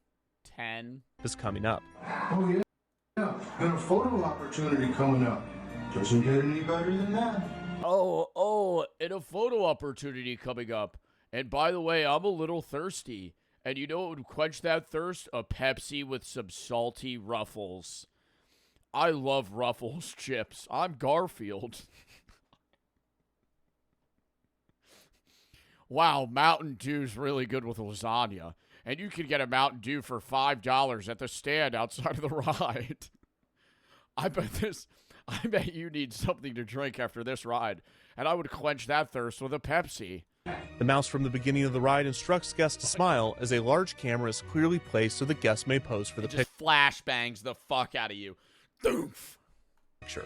As guests reach the end of the ride, a final strip appears on the wall. Garfield says, quote, "What a great ride. It was kinda scary, but it's over now," while the creatures from the ride follow close behind. This appears to be the only Garfield strip created specifically for the attraction. Garfield's Nightmare was drastically different than the old mill Kennywood regulars were used to, and any significant change would have its detractors. However, Garfield's Nightmare almost immediately developed a cult of hatred among parkgoers, with many citing its cheap effects, product placement, and overall bizarre And that's where it becomes the Goon Cave. nature. It was too scary for many children, and too Garfield. Too scary? Are you fucking kidding me? I was scared of everything when I was a kid, and I would have gone on this ride. For many adults. For longtime Kennywood fans, it felt like a betrayal of the historic old mill. But in all fairness, they probably just weren't around for the 1920s version that featured Jiggs and Maggie, the Garfield and Odie of the 20s. As far as a Garfield ride goes, it successfully featured many classic characters and famous scenarios from the comics. And the original art that Kirshner and his team created for the ride looked like it was pulled straight out of a Garfield strip. Despite the low budget, the attraction featured solid gags and some terrifying imagery. But who cares what Kennywood regulars, Garfield fans, or even children think? The real demographic that matters is the one that gave the old mill its century-long reputation: young couples. In a Pittsburgh Post-Gazette report before the ride's opening, Kennywood officials assured fans that, quote, "We haven't messed with what made the old mill, which the Gazette took to mean that, quote, "Couples will still be able to find a suitable spot along the way to, exchange pleasantries." This Wow, the ride is doing so bad that they're like, okay, you guys can hook up in there. It can be the Goon Cave, that's fine. It's just go on the ride. Just go on the ride. persistent mentioning in official media of the ride's reputation as a love tunnel sent me down a rabbit hole that I could not have anticipated. Full disclosure for anyone that is not aware, Oh no, this is gonna get disturbing. every amusement park ride you have ever been on or will ever go on has been the setting for some funny business, whether it's at your local amusement park or King Dakar? You were ratchet strapped into King Dakar. You're not kissing somebody in King Dakar. You could barely move your head. Nitro, El Toro, the Hulk, yeah, fucking Superman. What are you doing? at Walt Disney World. You can't move. If you can be seated Walt Disney World. Within arm's reach of another. What's that one? Oh, that's what it is. If you could sit next to somebody, there's some funny business. What's the one ride where it's like, it's a small world after all? Person, someone has found a way to do something on that ride. I talk about amusement park rides all the time, and I never mention this because it's that's Small World. It's just okay, never mind. Never notable. It's just a given. However, in all of my research, I have never come across a ride in which major publications, journalists have reported consistently, constantly on a ride's reputation like the Old Mill. First ever kiss? Yo, where was your first kiss? The Garfield horror ride. At Kennywood. I found a boy was it crazy newspaper article from 1934 talking about how the ride is a great spot for couples, and the 1984 article in which couples were interviewed about their romantic activity pushed me over the edge. Not what I meant. After hearing mention that sometimes boats would pull into the station with no one inside, I knew that I had to go deeper. Dang it, look, if you're just interested in the physical history of amusement park rides and you don't Wait, the video hasn't gotten serious yet. We're 24 minutes in. Chicken exit 26. Continue. Care about the culture attached to the Old Mill, I'd recommend skipping. Yeah, they're having sex. They're having sex on this ride. Into this time code. For those remaining, there was a significant amount of documentation as to how Kennywood attempted to police young lovers on the ride, but little was known on how these riders were able to accomplish some of the feats that they were boasting about. Were these legends true, or were they fiction? In the name of research, I tweeted the following. Have you or someone you know ever made out or made love in the Old Mill Dark Ride at Kennywood Amusement Park? Well, you're opening a can of worms, man. I don't know if that's a good questionable tweet. Have any of you guys done it in the Garfield ride? If so, please email your story to imadeloveintheoldmill@defunctland.com. I followed up this tweet clarifying that I didn't want details of the activity, I wanted to know where in the ride people jumped out. And either no one saw this reply or they didn't care, because I did receive many emails, and most of them contained graphic detailing of activities that took place in the Old Mill. To borrow a bit of Pittsburgh... Gotta be a lie. Unless it's so detailed that it's like, okay, they've been on the ride. These yins are nasty. Of the 56 messages I received, only 3 were obviously fake. Got an unpleasant... And the vast majority contain details far too specific to be made up, mentioning school trips or special events that I verified were accurate. I'm not going to share any of these and assert that they are 100% true, but here are a few of the more interesting submissions with redacted bits for anonymity and appropriateness. Feel free to pause and read at your own pace. While we didn't blank, me and my partner made sweet, passionate, gay kisses on the Old Mill because it was dark and the skeletons were kind of cute. I'm 48 years old. I normally don't share things like this, and I like your videos. My lover, ex-husband, don't marry your assistant manager from your first summer job. Went through the line normally. As people began to get packed into the line, my downstairs got as slippery as the log jammer.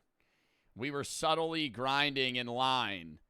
Oh, they were dry humping, waiting for the ride to start. We played handsy, hotsy on the actual ride. Let me tell you that even though my ex-husband was a general disappointment in life, Garfield and I were both screaming by the end of the ride. Oh, hell no. I was 14 on the ride with my dad. Visiting the Garfield Park to celebrate his recovery from a recent surgery. Two older teens in the boat in front of us were making out passionately. Yes, on the Garfield ride. I never witnessed such graphic kissing despite only seeing their silhouettes. There were noises, but I couldn't be sure if it was them or the ride because wet slapping. Ugh. Dad grumbled the whole time. Went on the boat. No parents were around, and sure enough, my friend stood up, screamed aerial dump and took a big wet one right in the water. Wait, somebody took a dump in the Garfield ride.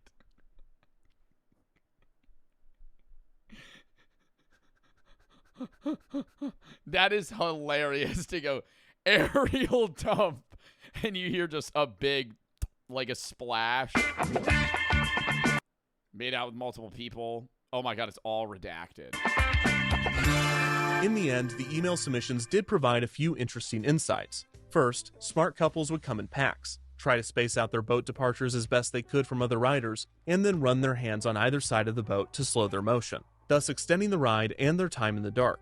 Second, there are at least 2 people who claim to know someone that was conceived on this ride. Maybe it's Conceived. Bro, no way somebody was fucking conceived on the Garfield ride in fucking Kennywood. you. Third, most surprising, the Garfield overlay did not deter many people from treating the old mill as the same tunnel of love previous generations had enjoyed. In fact, the majority of my emails were about acts of passion that Dude, there's people right next to you on the boat. That's what I don't understand. Like, if you look, there's 5, you can fit like 4 to 6 people here. Are they getting on a lone boat? Like, there's no way you're just having like fucking sex right here and there's somebody right there. theming diminished the place in the neon-lit tunnels of Garfield's nightmare. Some people noted that the Garfield theming diminished the aura of romance, while others admitted that they believe it added to it. Some even purposefully sought it out. Maybe ironically, maybe Both very big Garfield fans. not. As one emailer so eloquently put it, quote, Garfield knows all of our sins. Perhaps the greatest sin, though, was the lack of upkeep and proper maintenance that Garfield's nightmare experienced. Within just a few years, the screens in the queue were removed, and many of the effects in the ride stopped working. The audio cues were off or missing, and the video of the mouse at the beginning sometimes wouldn't play. The neon Then why the fuck did they continue the ride? paint started to fade, diminishing any effect the 3D glasses had. The 3D glasses themselves would often not be handed to guests, and it seemed they were eventually phased out altogether, although they would reappear Dave and David. infrequently. When guests were given 3D glasses, the often rambunctious riders would make a game out of throwing them onto the ride, trying to land them in the mouth of the dog or hit certain objects. Oddly, the upkeep of the ride was so poor that the whites of the eyes of the characters in the blown-up comic strips were either faded or removed, resulting That actually makes it so much more creepy. in them appearing That actually makes the ride better. permanently blackened. All of this somewhat added to the uneasy nature of the ride, but it really just showed the attraction's lack of upkeep. Other than this, the ride lived a quaint, quiet existence, with no major changes or updates. Year after year, Kennywood would open for Like if the ride started falling apart and then like the animatronics or like the audio cues were just like that would just be weird. the season, and Garfield's Like that would be a better ride. Nightmare would open with it. In 2007, a Nintendo DS platformer named Garfield's Nightmare was released. But besides the title, the game is in no way connected to the ride. In 2011, the Garfield comic strip featured Garfield, Odie, and John going to an amusement park named Kittywood, which appeared to be a parody of Kennywood. After 2008, Garfield and Odie were phased out as Kennywood mascots and stopped appearing in advertisements. Kenny the Kangaroo reclaimed his throne in West Mifflin and even got a sidekick. Does he look familiar? No. It's the sign. It's the Kennywood sign. I can't believe this place is still open. How do they, like, yeah, it's Pennsylvania, but how does this place make money? How does this make money? Your mascot's the fucking sign for Kennywood? That's so ass. That's like that's the most boring mascot you could fucking have. Like, that actually upsets me. It's very popular. The Kennywood Arrow mascot is very popular. It's original. I don't care if it's original. That shit sucks. What's your mascot? The sign of the business. You can meet the sign. Kennywood would eventually integrate Thomas the Tank Engine and the Pittsburgh Steelers into attractions at the park. And the new properties fit into Kennywood. Two polar opposites here. Pittsburgh Steelers. Would much more effortlessly than Yeah, we'll go on Thomas the Tank Engine. Garfield ever did. Despite Garfield and Odie no longer appearing in the park, Garfield's Nightmare continued to operate, year after year, with no end in sight.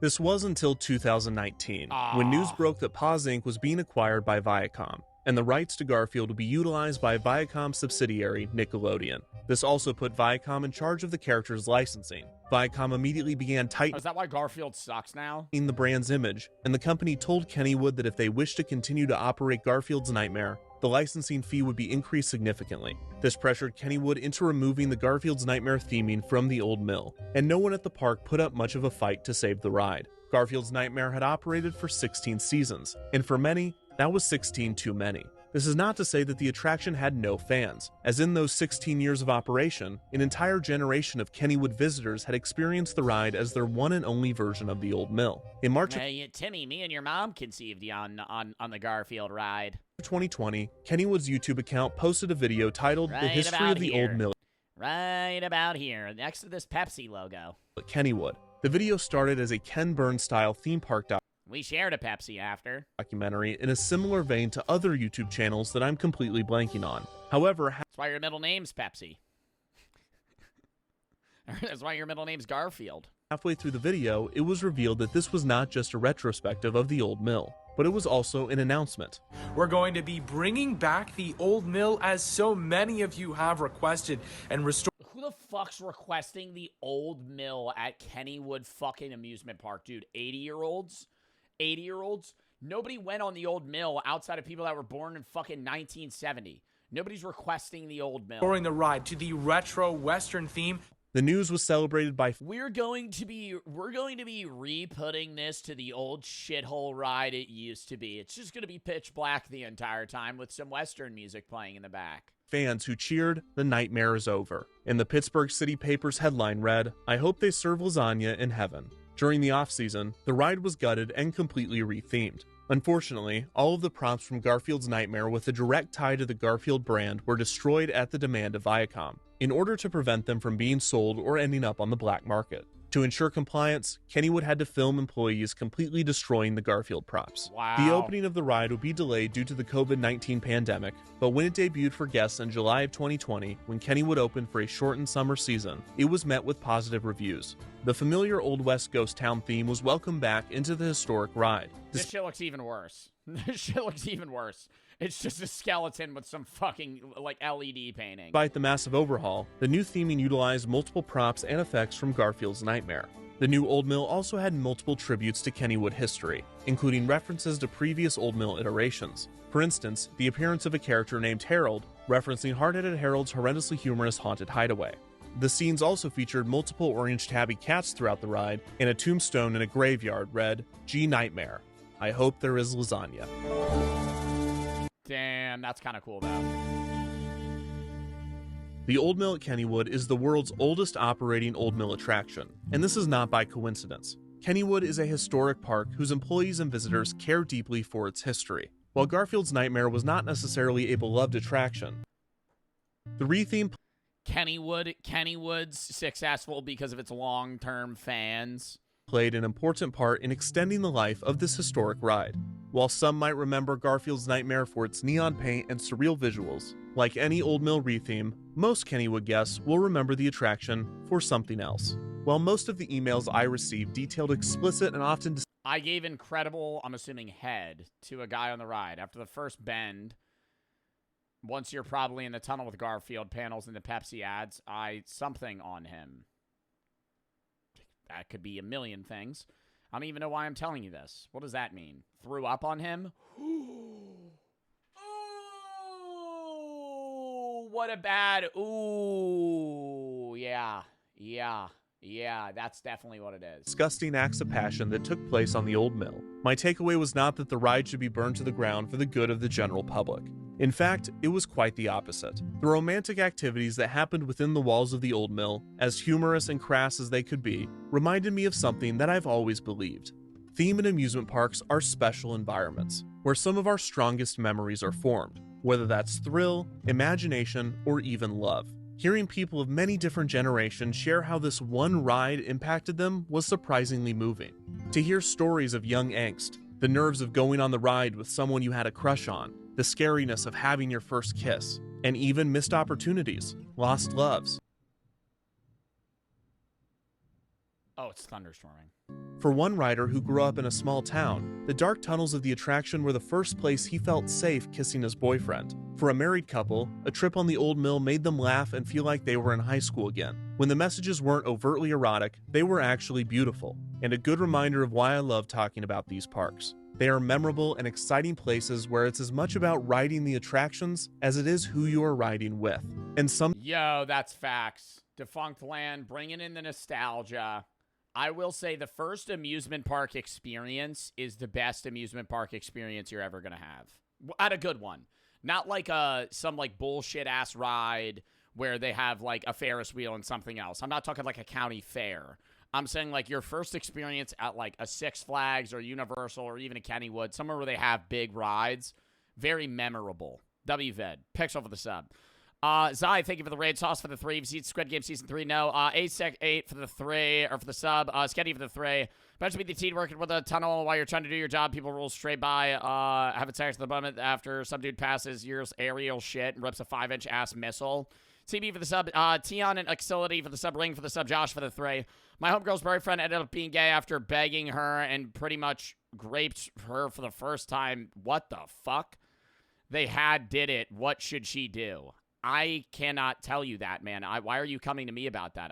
I'm sorry that even happened. That's fucking terrible. But you need to, like, you need to talk to somebody else, man. Waiting for the 3. How long do you keep streaming? Probably this next video, and then we'll call it. Liam and Not for the sub. Brennan and Brianna for the sub. Chicken for the sub. Apple for the sub. Kayla for the sub. I don't know.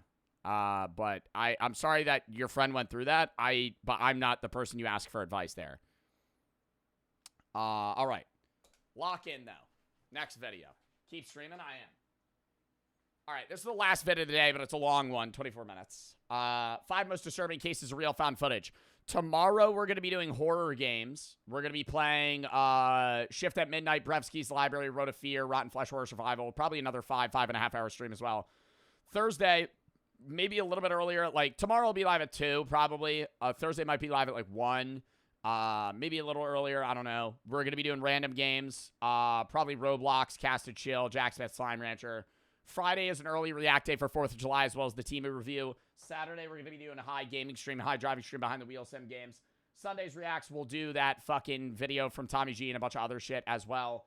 Monday, random game day. Tuesday, gamer challenge. Wednesday, next week, horror games worship ad.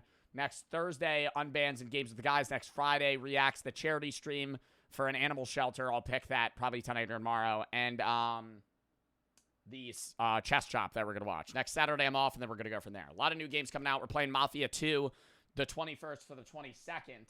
We're going to beat it then. Horror Bash comes out. Doll Inc., Who's at the Door, Ludo, and Total Chaos. There's a bunch of other games that are dropping too. July and August. So if you have any videos you haven't watched, games you had to play, videos/BF/Stabits. I find most of the videos that I watch games I play. Now, let's lock in. Hold up. Let's lock in for a Chilling Scares video.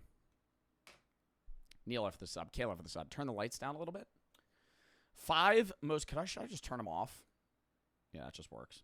5 most disturbing cases of real found footage. Lock in. On January 8th, 2005, a man named Martin discovered a mysterious package in his mailbox. Confused, he brought it inside and opened it up. Inside the package was a single... Nope. That's why I'm never doing a fucking P.O. box, too. I saw Jinxie's video, and it literally solidified that I'm never doing a P.O. box. I will so continue to do these Timo videos and Amazon videos where you guys can suggest things. What? No, people were sending Jinxie dead animals after the possum joke. Nope. I know one of y'all would do that. And that's why I'm not opening a P.O. box. Fuck that.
the way I feel, my ideas,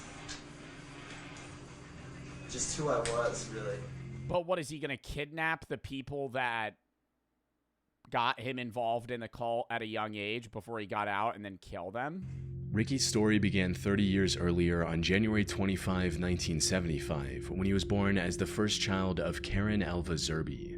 Karen was a member of a cult called the Children of God, which used Christian language to lure in young, impressionable minds, often teenagers, and molded them to its sick and perverse ideals. 2 years after Ricky's birth, he was adopted by the cult's leader, David Burke, who presented himself as the Chosen One. David changed the cult's name to The Family and declared Ricky to be a religious herald, granting him a special position in the organization. However, while he was treated like royalty by the other members on the surface, behind closed doors, Ricky was the victim of vile acts no child should ever have to endure. David not only encouraged these acts, but went as far as to write a whole book about everything he and his followers did to Ricky, called The Story of DeVito. This abuse continued for many years, but as Ricky got older, he became aware of David's lies and manipulation. Then, in 1999, he finally managed to escape the cult with his girlfriend Alexia Manuel by faking a visit to the cult's compound in Mexico and fleeing to the U.S. Oh my god. He had to be in that cult till he was like 30 years old, and he had to flee the country instead. Reintegration into society after 24 years in an isolated cult was anything but simple. But Ricky somehow managed to pull through and secure a job as an electrician. He also married Alexia and later moved to Tucson, Arizona due to his work. Unfortunately, no matter how hard he tried to move forward, the nightmare he escaped continued to haunt him. What, and they would try and chase him down and bring him back? David had passed away in 1994, and the cult was now under the supervision of Karen Zerby, Ricky's mother. And while the cult had managed to escape legal repercussions by mainly operating overseas, Ricky knew that there were still countless children suffering the same fate as him. So, in January of 2005, was he gonna kill his mom? He decided enough was enough and took matters into his own hands. Which brings us back to the video he recorded and then mailed to a handful of close friends and his wife. In it, Ricky mentioned his ultimate goal, which was to bring down the cult all on his own. Beyond that, a part of this was also about getting revenge for everything that was done to him. There's this need that I have. This need, it's not a want, it's a need, and I wish it wasn't, but it is. It's a need for revenge. It's a need for justice. Because I can't go on like this. In this video, he also laid out his plan for accomplishing this goal. He'd apparently gotten in contact with his previous nanny, Angela Smith, who was among the group that tormented him during his time in the cult. He was going to invite her over for— But every single person was fucking torturing this guy in the cult, but he was the chosen one? I don't understand what they were using. Like, I understand how cults manipulate people, but how are they perceiving David as this guy that's like, you know, a herald or somebody higher up in their, I guess, religion in their mind, but still abusing him? Dinner at his apartment in Tucson and make her tell everything she knew about the other members' whereabouts by any means necessary. And that's exactly what he did. On January 8th, after mailing copies of his recording, he invited Angela into his home and proceeded with the plan. It's unclear what information he managed to extract from her before taking her life. He then got into his car and drove to Blythe, California. There, he rented a motel and called his wife to tell her about what he had done and what he was going to do next. However, despite the meticulous planning, Ricky ultimately couldn't follow through with the rest of his plan. On the morning of January 9th, authorities found his car in a parking lot just a few miles from the hotel he was staying at. Ricky was found inside the car as well, where he had taken his own life. But they can't— oh. Well, I mean, it's sad he killed himself. It's sad he killed someone. But, like, what this guy had been through is fucking awful. I'm not saying I wanted him to, you know, murder people. But at the same time, it sucks this cult is effectively torturing children. And just being in a different country is— And while this was they just can't get that. Tragic news for his loved ones, it was hardly surprising for his wife. You see, Ricky believed that killing the cultists would bring him peace, something he reiterated in his last video. I can imagine how I would feel, how liberating it would be. But that's not what happened. During his call he didn't feel better at all with his wife, he confessed that despite his anger and resentment, killing Angela was the hardest thing he had ever done. Taking revenge didn't bring the comfort he was looking for. He couldn't bring himself It probably made it worse. to take any more lives. Because then he was so motivated to get that revenge, and then when that revenge didn't give him the reward he just felt 10 times worse. And decided to end it Bro said, shut up. All right, I'm going to ban your dumbass. all that night, leaving his friends and family with this hour-long video to remember him by. As for the family cult, it remains active to this day under the leadership of his mother. Really? What is the name of this cult again? The Family?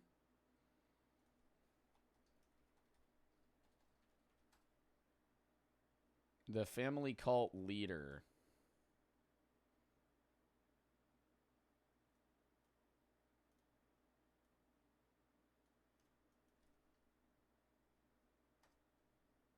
No, what was it called before? The Children of God?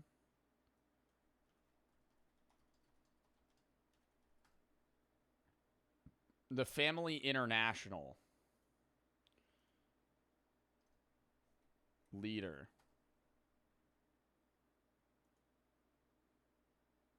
Yeah, made by David Brandt Berg, but who is the current leader of the cult? What was the woman's name? Till present day, the Love Charter is the family's set governing document that entails each member's rights, responsibilities, and requirements. It's not saying recent teachings. Like, what do they do now? That's crazy, though. The mom birthed him into the cult and then let him get abused. Became the cult leader herself. Fucking awful. On October 4th, 2006, at approximately 6:15 a.m., the Barrie Police Department received a chilling call from a woman saying, "My children are dead," in a calm and quiet voice. The disconnect between her tone and the situation she was describing was extremely unsettling. When asked what happened, she replied, "I don't know, I don't remember." Police She kill her kids. officers immediately rushed to the address she provided and knocked on the door of her apartment, bracing for what they might find. The door opened and they were greeted by 31-year-old Frances Elaine Campione. When the officers asked her about the children she mentioned on her call, she replied in the same disturbingly calm voice, stating, "Yes, they're dead. They're on my bed." As the officer Isn't it a not common phenomena, but something that happens where new mothers feel an overwhelming urge to murder their kid?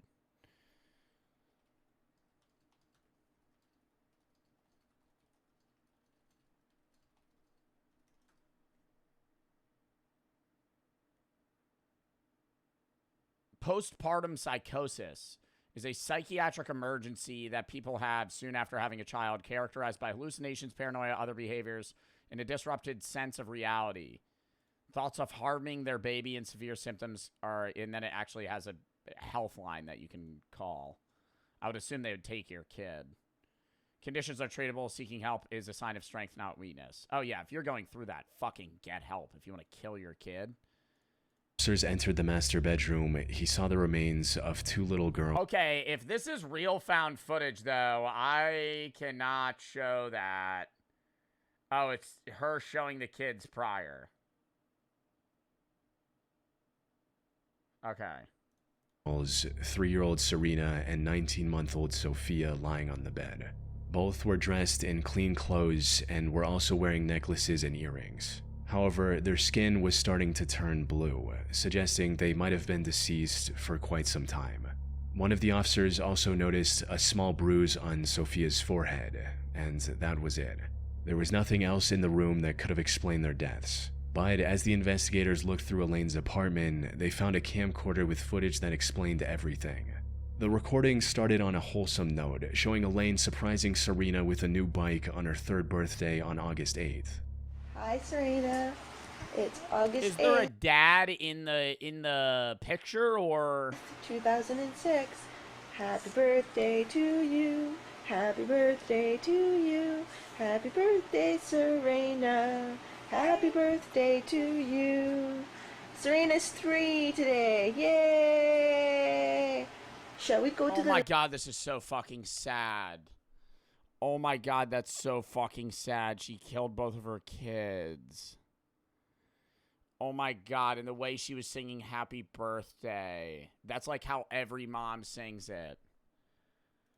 Living room and see if you got Like in that exact tone. any birthday presents from the birthday fairies.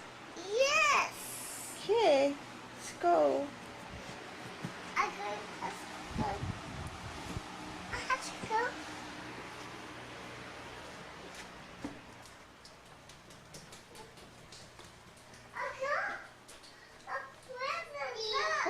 What is it? It's a bike. The next video also showed Elaine and her two daughters just hanging around and having fun. I love you. This much. Oh, I love you more than that. So far, everything looked quite normal. However, the third recording, dated October 2nd, was when things started to get weird. The tone of the recordings instantly changed as Elaine suddenly went on and on about their horrible living conditions and the torment her ex-husband Leo and his family had put her through, said all in front of her children. You can't see through the camera, boo-boo. Oh, yes, this is a deplorable, horrible, messy, filthy apartment that supposedly my 2 children and I live in, and it's just a horrible, horrible mess. Yeah. I mean, it doesn't look that bad. If I'm being real. There's stuff on the floor, but it looks like a normal family apartment. I think Diego Campione is totally in the wrong, and I hope he burns in hell for all his sins. The same as Leonardo. All I wanted to do was take care of my 2 little girls and live happily ever after the 3 years of physical, emotional, and mental abuse that I endured tremendously by Leonardo. I get that. My mom went through a fucking terrible divorce, and she was still a great mother to me. No excuse. Sorry. You could go through a fucking shitty divorce. You care about your kids first and foremost. If you are ever a fucking parent, your number one immediate priority becomes your kids, and that's a fucking fact, and that's how it should always be, and that's a fucking good parent. No matter the situation you're going through, your kids might be in a shit situation, but if you're doing all that you can as a parent, that's all that fucking matters. Campione, and then the past Sucking blaming. Yeah, I understand being mad at them, and you could be mad at the dad. You could be mad at the situation. You could be mad at what they're putting you through, but you still just fucking push. year from Anna and Diego Campione, the Like, now I'm getting mad. Killing your fucking kids ain't the answer. mental and emotional. This ain't even no postpartum shit. This is just the mom wanting to get out of a fucking shit situation. This actually pisses me off. Abuse, which wouldn't stop, and I had CAS keep bringing these 2 people into my life over and over again when I kept telling them the amount of mental and emotional abuse it was causing my 3-year-old daughter Serena and I and Sophia. It was horrible and uncalled for, and I want justice to my family for what they have all done to us. I cried out for help. They should have. Leo was apparently extremely abusive, both physically and mentally. He prevented her from contacting her parents, and at one point even kicked her in her stomach while she was pregnant. This resulted in Leo getting charged with domestic violence, and the 2 getting divorced. However, at the time of this recording, Leo was starting to turn things around, and was engaged in a legal battle with Elaine over the custody of their daughters. This took an immense toll on Elaine's mental health. She was already quite unstable and had been to the psych ward twice. Yeah, and that fucking sucks. And, like, I'm sorry if anyone, including her, had to go through that. But it's like, the solution is fight for your fucking kids. Fight for custody of your fucking kids. If you care about your kids, you fight for the custody of your kids. You don't fucking kill your children.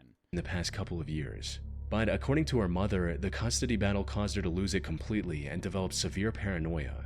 She became worried that Leo would one day show up and forcibly take her daughters away. Then, on October 2nd, after ending this recording at 8:39 p.m. So she killed her children? Elaine did the unthinkable by taking the lives of her own daughters, then recording a haunting confession that investigators discovered on the same camera. Oh my god, this is after? Because Leo, there, are you happy? Everything's gone. You wouldn't give peace. You wouldn't tell the truth. I begged. You even had Stacy not believing me till he... Yeah, no, that's fucking terrible. You killed your children! Like, the husband is, yeah, he's a fucking asshole. he's a terrible person. What the fuck? I had to sign papers when I didn't. I went to victim witness to get the truth. Trying, begging everyone the truth. How you beat me. 3 years behind closed doors, beat me when I was pregnant with Serena and Sophia. You didn't care about our babies. You didn't care about me. You care about yourself. You wanted to win. You won. Are you happy? How does it make you feel? How does it make you feel? Because it doesn't make me feel great.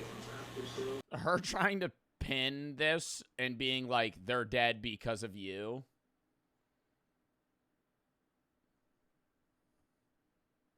Like, what the fuck? This is just like, kill your children, play the victim card. Like, yes, she went through terrible shit. And she did originally get justice for that, and then he had a legal battle, and I'm agreeing that they shouldn't have had the custody of the kid. But then you kill the kid and go, are you happy now? I've lost everything my whole life. At this point, the camera cut to a later Gives a fuck you lost everything. You killed your kids. The only thing that matters in your fucking life is your goddamn kids now. You're a fucking mom. You're a fucking mother. point where Elaine attempted to take her own. Remodeling time at their Aurelia and Bracebridge stores. They are changing the displays. Now is the time to make a great deal on an Ontario-made hydro-cooled hot tub. In-stock models, floor models, or custom orders, everything has a sale price. Pool Spa Sauna Showroom, making waves in Aurelia, Bracebridge, and soon to be in Huntsville. You can also check them out on the web at poolspasaunashowroom.com. Elaine was arrested on the spot and was later charged with murder, with the found footage in her home serving as crucial evidence against her. She was ultimately sent. I don't understand the motive to kill them, is where I'm not following at all. Like, I understand she had been to the psych ward twice. I understand what she had gone through. But in what scenario is killing your kids the best option? Even the only option? None. That's never a scenario where that's the best option. Sentenced to life in prison. She was thinking, if I can't have them, then you can't either. Yeah, I think it's like when like people get obsessed with somebody and they're like, if I can't have you, no one can, and then they kill them. Like stalker psychos, like similar. Like where it's like, if I'm going to lose my kids, then you can't have them either. With the possibility of parole after 25 years. Years ago, the Bureau of Land Management published a public service announcement dubbed Stay Out and Stay Alive, educating viewers about the countless dangers of exploring abandoned mines, including the very real risk of cave-ins, volatile explosives, wild animals, and entire sections without oxygen. However, I mean, yeah, dude, snakes alone. Don't snakes kill like 1 million people every fucking year? Like, that shit's scary. Going in abandoned areas where snakes are. How many people die to snakes? Between 81... Oh, no, I'm off. Between 81,000 and 138,000 people die each year from snake bites. That's still a shitload. 1.8 to 2.7 million people experience snake bite venom and suffer severe or permanent disabilities. The most chilling part of the video was the story and the accompanying found footage of an accident that had occurred years earlier. On July 4th, 1998, a group of young men found an abandoned mine in Nevada and decided to explore it for fun. Though, surprisingly, the boys seemed acutely aware of the mistake they were making right from the start. As you see Briz pointing out, stay alive. It's a good point, but we're not too smart, so we're going to go anyway. This is an unsafe mine. Danger. Oh, wow. And then they die? And the allure of exploring a place untouched for decades was too tempting for them to ignore. On the 4th of July? However, the deeper they went into the mine, the more dangerous it became, with the boys walking over sketchy wooden bridges to continue their journey.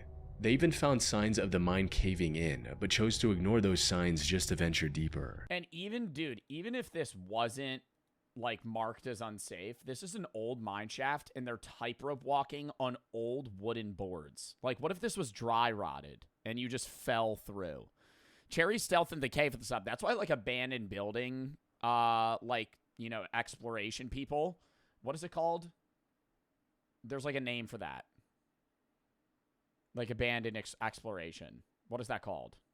Urbex. Yeah, Urbex is, like, safe if done by the right people and with the right knowledge. But, like, you could walk into an abandoned building that just collapses on top of you. Not, like, naturally, but, like, you being there disrupts whatever it is because it's so old. Kazuko for the 3. Wise words Wednesday for Sensei Wu. Life is a succession of lessons which must be lived to be understood. Cherry and Brooke for the sub. Cherry for the sub. Y4. Colo for the sub. Fox for the 3 says, welcome back, Dub. Jeff and Willie for the sub. Waiting for the 3. My mom is a single mother, an ex-drug addict. She figured it the fuck out, even bought a house later. Love her so much. Well, that's awesome, man. Not that she was a drug addict, but that she got through that and fucking helped you as a mom. Snaggy and Emilium for the sub. Universal. Clow, Random Brunsky for the sub. Jack up for the 3. How many murders do you think have watched your stream? Don't know. Google up for the 3. 8mm film was used heavily in snuff film industry. I wanted, if you want to know more about it and how John Wayne Gacy was involved, watch Serial Killing for Fun and Profit. It's already on a YouTube playlist. Resend it in the video session tab. Neil and Shark, Mail and Spexy for the sub. Xylos, Kayla, and Pixel for the sub. Sketty for the 3. I already read that. Actually, for the 3. But watch this. It's 2023. Absolutely insane. We live our own world. Because there's an objective world of but our perception is subjective. I'm lost in this loop of being between nothing and being real, leading to nihilism, but also the idea that everyone is not living what I am. Well, nobody's living what you are, and nobody will be able to understand the exact human perspective you live. Even the closest people to you will never understand you, which makes you uniquely you and gives you some sort of inherent value. So that's why I don't agree with nihilism. But yeah, I mean, the other questions of, like, what the actual world's meaning is in its, you know, perspective to you is a lot more of a complicated conversation. Caving in, but chose to ignore those signs just to venture deeper. If you look at all this, there's lots of rocks and stuff that have fallen from the ceiling, which indicates that probably not a good idea to be walking this way. And, well, they've already fallen, so they're not going to fall again. Well, there's more to fall still. An important thing to keep in mind is that these weren't professionals with prior experience of safely exploring abandoned mines. This was just a group of boys looking to do something cool and film the And had never been down here before. adventure. They could have easily plunged to their deaths down a 1,000-foot mine shaft or gotten lost in the miles-long maze of tunnels, which started looking more and more likely as time went on. Yeah, we gotta remember. Yeah, they're, like, not marking their tracks, you know? If I was going in this cave for the first time, wouldn't you bring, like, string or, like, something to mark walls? Like, it just, like, pans out to, like, 3 different, like, possible tunnels, and that happens every fucking 100 feet. Like, eventually you're gonna forget where the hell you are. Remember where we're... Okay, we got out here. Who painted these X's in clip? Grant. What do they mean? Dead ends and stuff. Okay, they're all got an X on. Oh my god, are they lost? This way. That one's got an X. So it's also got that. What does the diamond mean? Where's that go? Goes down. Along there. Ooh, that's not a little. Well, it'd be kind of hard if you slipped and fell. You could catch yourself before you actually fell down that. Not if panic set in and you spin like a little girl. Toxic gases and radioactive elements could have also caused... Yeah, they could just walk into a room full of fucking gas, spores, some other shit. serious health issues down the line, if not immediately. Fortunately, they somehow managed And only one of them has a hard hat. They're all just walking in raw. to avoid all of these dangers and make their way fairly deep into the mine. But then they came across something that could have ended all of their lives in one fell swoop. Got them pipes. Oh, wow. We have to climb that? Yeah, don't everybody get up. I got it. You're gonna be the lucky one to fall. This is going to America's Funniest when somebody falls. That's a good idea. I don't know if it'll go to America's Funniest Home Videos. This is, if you fell, you die. Alrighty. Oh, that's on the table. Don't put... And then, like, dude, what if one of them did fall? Like, you know how fucking traumatizing that would be? Now you have to get out of the fucking cave. You just watched your friend fucking fall to his death. While crossing a sketchy section of the mine, one of the boys noticed a rope dangling down from one of the wooden beams and immediately became curious about whatever was down there. It's down to the main shaft. Wow, so we're climbing down this rope. Yeah. How far down? How Bro! are we getting out of it? Climbing up it. I see. They had little rope How do they know they have the fucking strength to do that, let alone the rope fucking strength itself to hold all their weight? climbing experience between them. However, they didn't let Outside of fucking gym class. that stop them from accomplishing their desires. The guy named Adam decided to be the first one to descend, resulting in this. How far down does it go? All the way down to that lattice you were saying down? Or Like a good 30 feet. Or am I gonna hook this I'll camera? go first. I am. About 600 feet. Oh, I thought it snapped. You don't like to break out. Put it like he's doing it in your mouth. That. It's all like this. Is it off now? It's not. How am I gonna get this thing down there? Dude, my heart is racing. Yeah, but how am I get back up? You should scan, I should.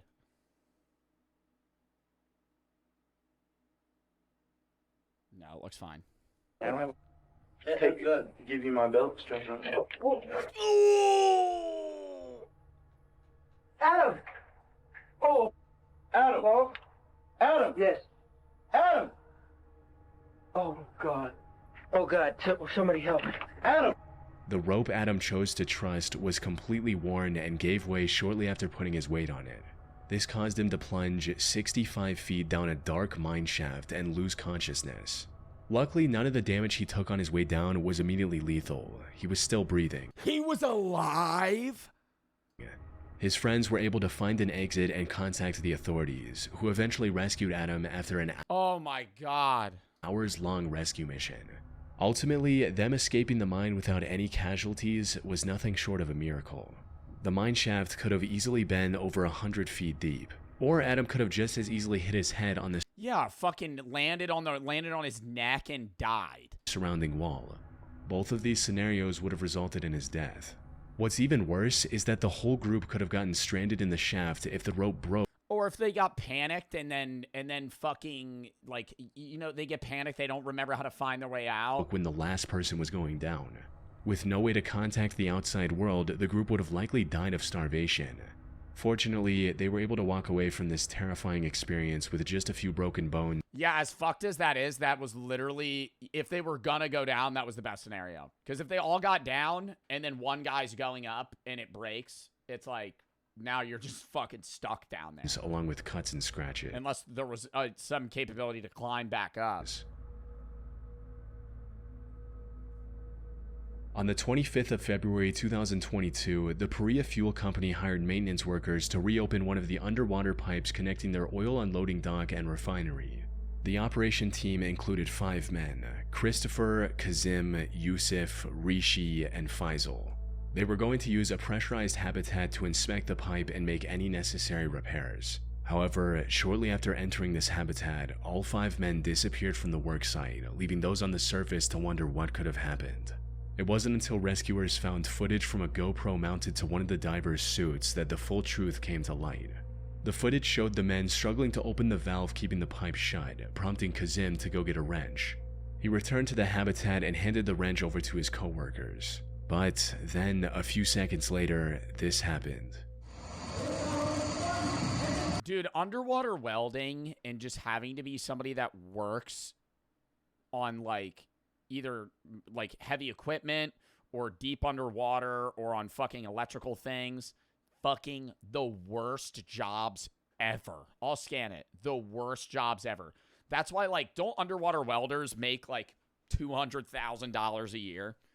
Like, they make good money, but it's like fucking dangerous as shit. It's a hard job. You're usually away from your fucking family. It doesn't look like it's going to be TOS. I would assume it either implodes or he loses consciousness. It's not really showing anything. Chilling Scares videos usually are not TOS. I mean, this video is very low quality. What just happened?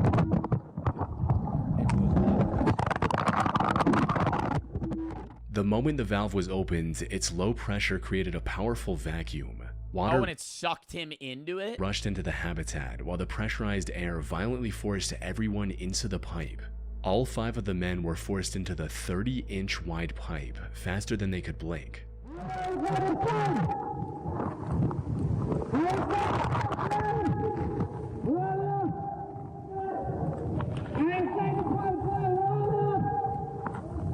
After tumbling through the metal pipe at violent... I'm very confused. So this is the pipe and they just got shot inside of it?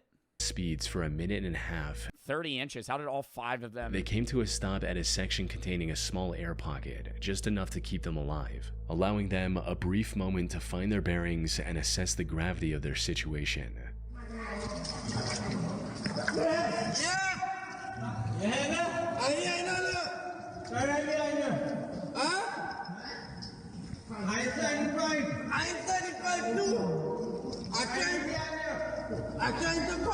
Oh my god, it's pitch black. All of them were barely breathing, and one of them had also injured his leg. And while the air pocket was keeping them alive for the moment, it wasn't going to last very long. So, with no other option, the 2 men at the front... Wait, so where did they enter the pipe? Like somewhere at the bottom, and then it shot them up and they had to crawl upward? And Christopher and Faisal started moving forward in hopes of reaching the pipe's end and getting help for the other 3. But after making their way through several flooded sections, Faisal lost hope and refused to go any further. This left Christopher to continue alone and ultimately reach the end of the pipe, where he was eventually pulled out by rescuers. Unfortunately, the same did not happen for his 4 coworkers. No, if they all went through, would they have made it? Days passed, and the rescue efforts were slim to none, eventually leaving the other 4 to die in that cramped metal tube. The company's CEO later defended this decision, stating that a rescue mission would have only endangered more lives. The incident sparked widespread outrage and even forced the region... I mean, how would that... Couldn't they cut into the pipe in some way to try and get them out of it? I don't understand how that would have... government to launch an inquiry into how such a disaster was allowed to happen in the first place. Yeah. But as is the case with countless similar incidents, nothing much came of it, despite the numerous hearings. The other 4 divers were left for dead. Wait, so which one lived? That said, the Trinidad government did announce a compensation of $1 million for each of their families, as well as Christopher, in April 2025. Oh my god, and all 4 of your fucking coworkers and friends die? You're the only one that makes it out? Like, that's always that shit. I'm not saying, like, oh, it would be better to be dead. Because it would, like, obviously, you know, getting out of that would be obviously the best and only scenario. But getting out alive and just having survivor's guilt, like being the last person in the plane crash in India, being the only person that gets out on a boat, the only person that survives a shooting or a war or a battle, like, fuck, dude.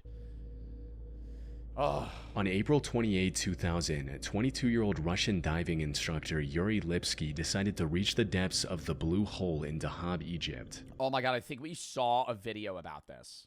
This was a risky plan from the get-go, since the Blue Hole is widely regarded as the deadliest diving site in the world, with as many as 200 fatalities in recent years. And then why were people going back down? To make matters worse, before his dive... Oh no, is this the video that I showed chat where the guy loses consciousness, or no, like he thinks he's swimming up, but he's actually just floating down and he hits the bottom of the fucking blue hole? But Yuri asked a local technical diver to accompany him on his journey. All of them rejected him, since the preparations for this risky of a dive took as long as a week. Yet Yuri wanted to go in just 2 days. No, I don't think this is it. No matter what. Even after every instruction... What? I'm talking about a video... Wait, let me scan to see if this is it. Oh, no, this is it. No, this is the video. I've showed this. ...to refuse to support his... I've showed that this is fucking terrifying. ...plan. This is the worst one out of all of them. Instead of backing out, Yuri made the worst mistake of his life and chose to go through with it alone. He started the dive around noon and quickly disappeared into the depths of the ocean. Because, like, when you're really deep in the ocean, you don't... Getting, you know, oriented on what's up and down is really hard. And I think he mixed the, like, nitrogen and oxygen in his tank wrong, which started to make him hallucinate slightly, and he thought he was swimming sideways across the rocks while he's scuba diving, but he's actually going down. And it got to the point where when you're so deep in the ocean, you are actually unable to swim up because you weigh so much and there's so much pressure on you that you're stuck down there, and he's just like literally just waiting to die. However, many hours passed and there was no sign of Yuri anywhere. His concerned mother enlisted the help of a local technical diver named Tariq Omar, who immediately set out to rescue her son. Unfortunately, by the time he found Yuri, it was already too late. Tariq discovered Yuri's lifeless body floating near the floor of the blue hole. The next day, he returned with the necessary equipment to bring Yuri's body back to the surface and got to work. But as he was about to take Yuri back, he noticed that Yuri's diving camera was lying nearby. So he grabbed that as well and began ascending. This camera had captured the final moments of Yuri in haunting detail. Oh, this is already when he's at the bottom. Like, if you could watch the full YouTube video of this, it cuts off well before he dies. But it's like, you can see him casually snorkeling, like, not that far deep, and it just gets darker and darker. And it is fucking scary. We'll actually just watch it. And I'll scroll through it. Yuri scuba diving blue hole. It's like a 9-minute or 10-minute video. Here it is, 7 minutes. Like, he's not alone at the start. There's other people that are scuba diving with him, and like this is where he's near the surface. You can see there's a bunch of fish, and he starts just swimming, and he kind of ventures off alone. And you think he looks like he's swimming sideways, but he's actually swimming down. And as he goes deeper, it's darker and darker.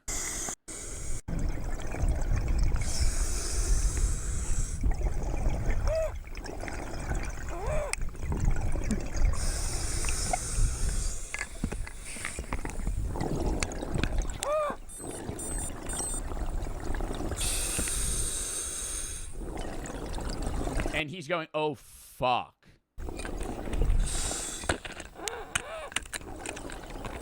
And he's just stuck on the bottom. I think he faints. Or he tries to, like, swim up, but he can't. Because he's just so deep. How deep is the blue hole? 115 meters. 22-year-old Russian diving instructor in 2000 went 115 meters. So that's, over 300 feet.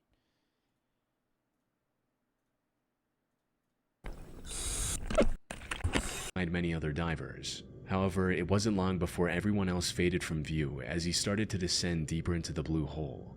And that's when all the worst possible things started happening in rapid succession. It started with him failing to keep his gas levels under check, resulting in him getting nitrogen poisoning and becoming extremely disoriented. By the time he realized his situation, he was already sinking like a rock. Yeah, 377 feet. How do you put that in perspective?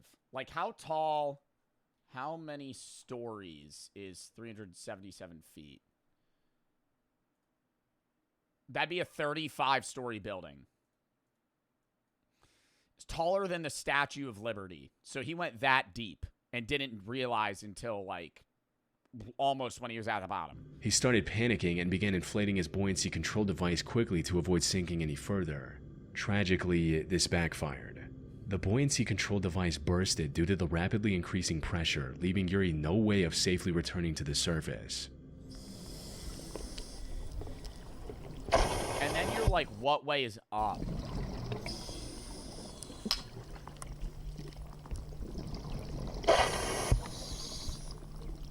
Oh my god, no. Struggling to breathe, ending with him sinking to the 377 feet or 115 meters deep sea floor and passing away. The only silver lining in this whole situation is that there's a good chance the found footage helped at least one diver avoid a similar fate by learning from the mistakes that cost Yuri his life. I also think in scenarios like this, this should be a banned diving site.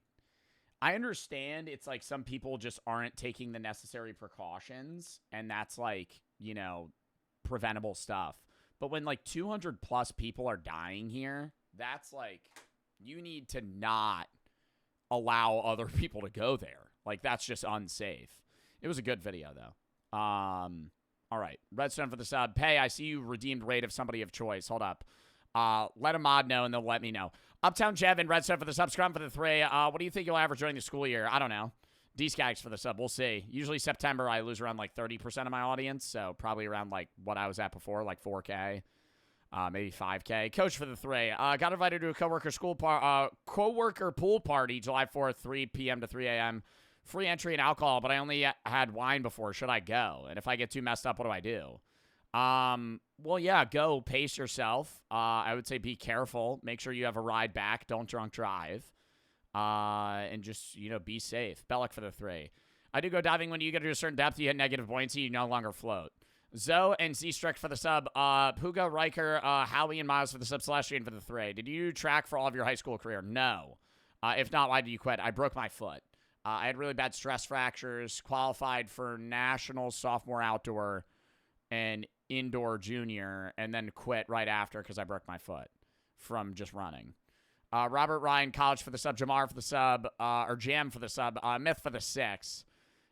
Be innocent kids exploring, then the second rope breaks everything they know changes. Grubby for the sub, Snag for the 3. You've seen Squid Game Season 3. No. Cherry for the sub, Ace for the 3. Coach for the sub. All right. W stream chat. We're going to call that there. Glad to be back. 5.5 hour stream. We're going to be live tomorrow at probably 1:32 EST. We're going to be doing horror games. We're going to be doing Brevsky's Library, Shift at Midnight, Rotten Flesh Horror Survival Game, Road of Fear, a bunch of stuff. Bunch of new games that you guys sent. If you have any games you want me to play or videos you want me to react to, by the way, videos, just games, just it's time to find most of the videos that I watch games that I play. But that's tomorrow. Thursday, we're going to do a random game day, probably around 1, maybe a little earlier. We're going to be doing Roblox, Jack Smith, Cast and Chill, Slime Rancher, stuff like that. Maybe Bling Bling again. Friday's going to be a really early React day, and the Temu suggestion tab. We're going to order a bunch of Temu products to review, similar to the Amazon video. You guys suggested a bunch of Temu products. That'll be at like 11 because it's the 4th of July. EST. Saturday, high game / driving stream behind the wheel.